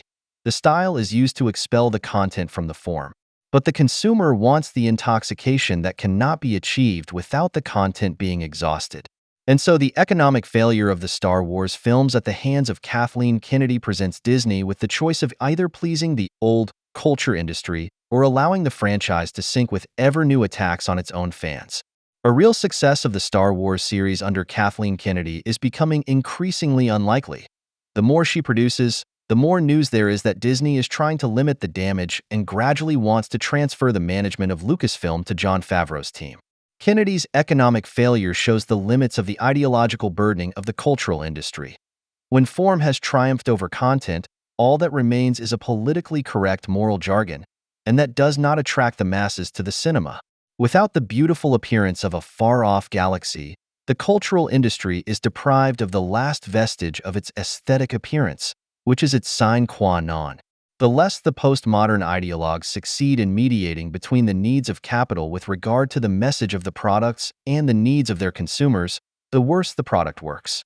The postmodern ideology is apparently so unappetizing to the not necessarily socially critical audience of cultural industry products such as Star Wars that the moralism of the new Disney productions is spat out undigested. The lack of courage of new Hollywood producers like Kennedy to dare to do something new and to deviate is the flip side of their pathetic revolutionary claptrap. Star Wars is just one example here. Others would be the Marvel cosmos with its superhero films, which are also increasingly subject to wokeness, the products of DC Comics, which are in a similar situation, Star Trek, and so on. The respective sources for these new copies, however, repeatedly appeal to precisely the nostalgia that they want to exorcise, both in terms of content and, since the originals are old, form. The basis for the success of any cultural industry product is its ability to create some kind of more or less consistent aesthetic, an independent story, a mythology with an inner logic. The ideology of wokeness is incapable of doing this because it is not interested in aesthetics, in style as the contradiction between form and content, and only recognizes politically correct morals. The popcorn cinema that kept the audience's desire for distraction alive is to be replaced by an empty film consumption, and instead of a passionate fan community, a zombie audience that doesn't care what it's watching. Addiction without intoxication. The fact that fans are rejecting the new Star Wars movies as the tasteless imposition that they are gives cause for cautious hope that Hollywood, as the epitome of the American dream, is not yet completely lost. Not long after the events of January 6, 2021 in Washington, which were presented in the media around the world as a storm on Capitol Hill and interpreted as a coup attempt, a person with a Nazi background from Styria produced a video that quickly attracted a lot of attention. Arnold Schwarzenegger, who has become known as the Terminator, a specialist in the cultural-industrial representation of violence, unwittingly revealed the motive behind that reporting by linking the events to the November pogrom of 1938. The mob that invaded the Capitol was supposed to appear as the SA, so that Trump himself would figure as the new Hitler.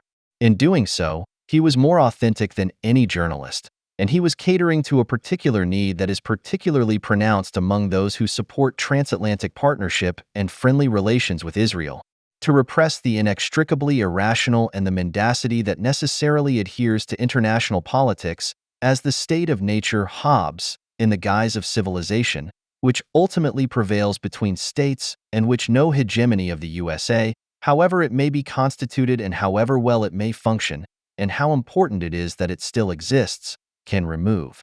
It has become a prerequisite for international law to have any meaning at all that is more than mere hypocrisy.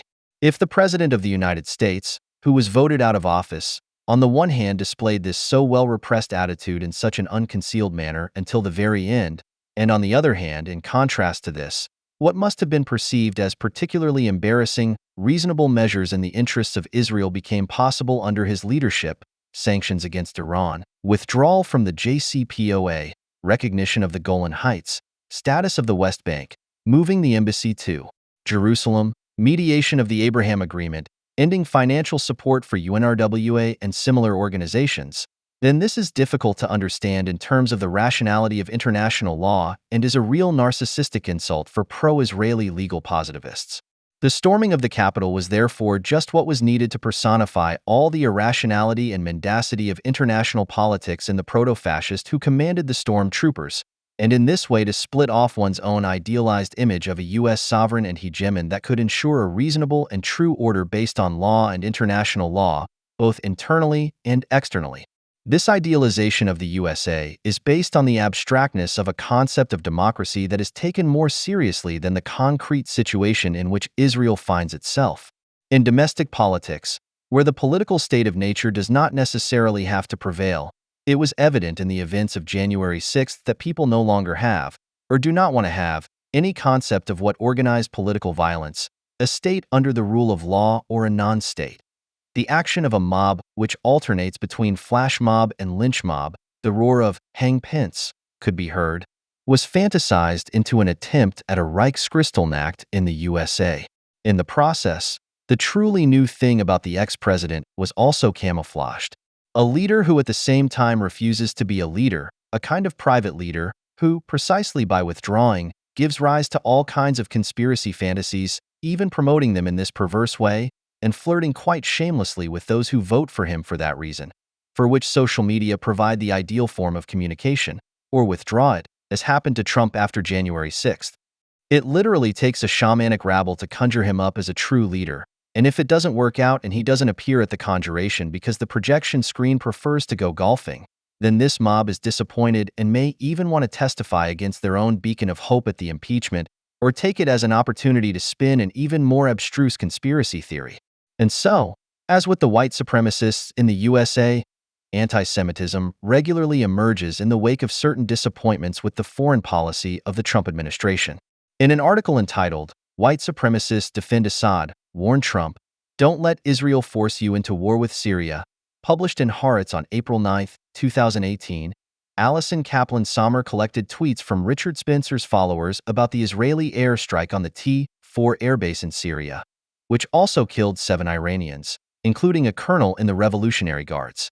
The journalist herself is a little surprised at how quickly those who once shouted, "Hail Trump," can turn around and dismiss Trump as part of the disaster of a Jewish world conspiracy. Anti-Semites and white supremacists who are usually supportive of President Donald Trump have criticized him for his tough rhetoric against Russia and following the deadly chemical attack that killed over 40 people in a rebel-held suburb of Damascus on Saturday.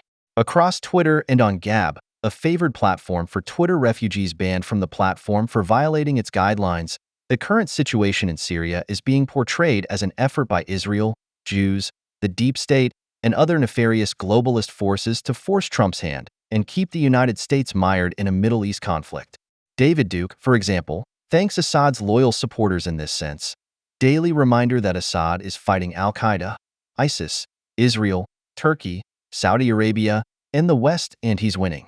This is why they want to destroy him. 9/4, 2018, and Richard Spencer is suddenly closer to Obama than Trump. Israel, with American approval, is, of course, attacking the civilized European societies, the people who should rule in the region. No thought to punishing the animals in Saudi Arabia, who are engaged in unspeakable crimes in Yemen. 9/4, 2018, Spencer and his Twitter essay are probably afraid that they could soon sink back into insignificance in the USA. If Trump takes us to war, it's the end of the line. McFeels, 9/4, 2018, they are only heard as long as isolationism appears to be an obvious option in U.S. politics.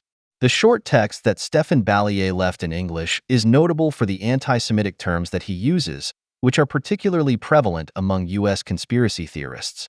For example, he refers to Jews as kikes, a term that originated on Ellis Island at the beginning of the 20th century.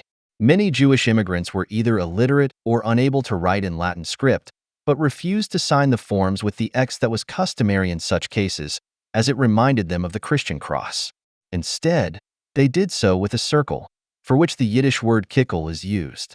Subsequently, those who signed with a circle were eventually referred to as kikes, and the word developed into a common, derogatory term for Jews. The second term known from the USA that appears in Ballier's note is ZOG, an abbreviation for Zionist-Occupied Government, an anti-Semitic conspiracy theory in the tradition of the Protocols of the Elders of Zion. This sees the U.S. government as being occupied and controlled by Zionists, whereby for the neo-Nazi Eric Thompson, who first used the term in 1976, Zionists were not only Jews, but also anyone else who acted as a useful idiot for the Jews in support of Israel and Jewish interests. The term was initially used by right-wing extremists, such as the Oklahoma bomber Timothy McVeigh. The term first gained wider currency beyond these circles in the conspiracy theories surrounding September 11th, for example in the theory that Jews were behind the attacks and that all the Jews working in the Twin Towers had been warned. In particular, the not infrequently Jewish neocons around Paul Wolfowitz were seen as proof that the Jews were behind the Bush administration, its Middle East policy, and its support for Israel and against anti-Semitism. Supporters of this conspiracy theory attribute a great deal of influence to AIPAC, American Israel Public Affairs Committee, which, for example, led to the establishment of an office for monitoring and combating anti-Semitism worldwide in the U.S. State Department in 2004. The theory was popularized by the book The Israel Lobby and U.S. Foreign Policy by John Mearsheimer and Stephen Walt, and public figures, whether left or right, such as former Congressman John Traficant or CIA employee Michael Scheuer, who described Congress as owned by AIPAC and saw it as the reason for U.S. wars in the Islamic world after September 11th.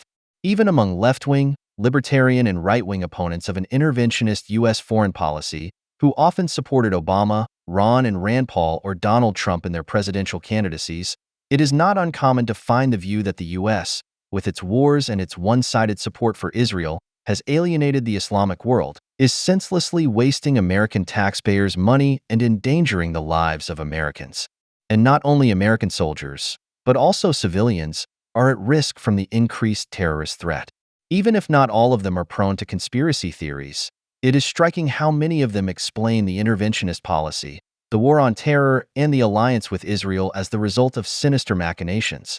Interestingly, the end of the Bush era and the election successes of Obama and Trump, who are politically determined opponents of neoconservatism, have not lessened such delusional ideas, but rather intensified them. While Trump's pro-Israeli policy is interpreted according to the old pattern with the Jews around him and his foreign policy as a permanent struggle between the non-interventionist Trump and his neoconservative influenced advisors, such as the now-dismissed John Bolton, the case of the Israel critic and Iran appeaser Obama is more ambivalent. His clear contempt for Netanyahu and disregard for all Israeli concerns in Iran policy, as well as his abstention in the UN Security Council, which allowed an anti-Israeli resolution to pass at the end of his term in 2008, is contrasted with close security cooperation and the conclusion of the most extensive security package of all time. How anti-Semites explain this is obvious and was already explained by Obama's longtime pastor Jeremiah Wright in 2009. In an interview, he claimed that those Jews would not let him speak to him and that Obama was under the direct influence of Jewish voters controlled by AIPAC. This is also the explanation for why he distanced himself from him during the 2008 election campaign. Meanwhile, the delusion that Jewish money is behind U.S. support for Israel has seeped far into the political mainstream. "It's all about the Benjamins, baby," tweeted Democratic Congresswoman Ilhan Omar in February 2019 in response to a post attacking Republican criticism of her anti-Israel stance. In the course of the controversy, David Duke, the former Grand Wizard of the Ku Klux Klan, jumped to her defense and proclaimed, "Through her disobedience to the ZOG, Ilhan Omar is now the most important member of Congress."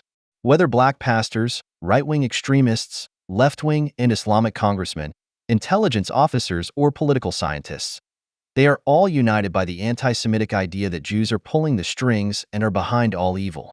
This shows the complete futility of trying to divide anti-Semitism into left-wing and right-wing.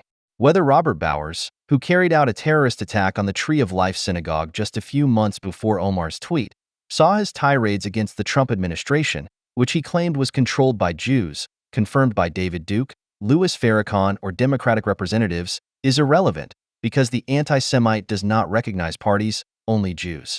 And he gratefully draws on all sources that lend his projective delusion the appearance of rationality. As far as he is organized, individual rackets, Proud Boys, QAnon, Boogaloos, various self-proclaimed vigilantes, etc., emerge, which are unlikely to unite into a political movement under such a private leader, but could become a long-term test for the grand old party. A policy for Israel, as was still possible under Trump because it was in some ways part of his private interests, which at this point coincided with the best forces of the Republican Party, is also at stake.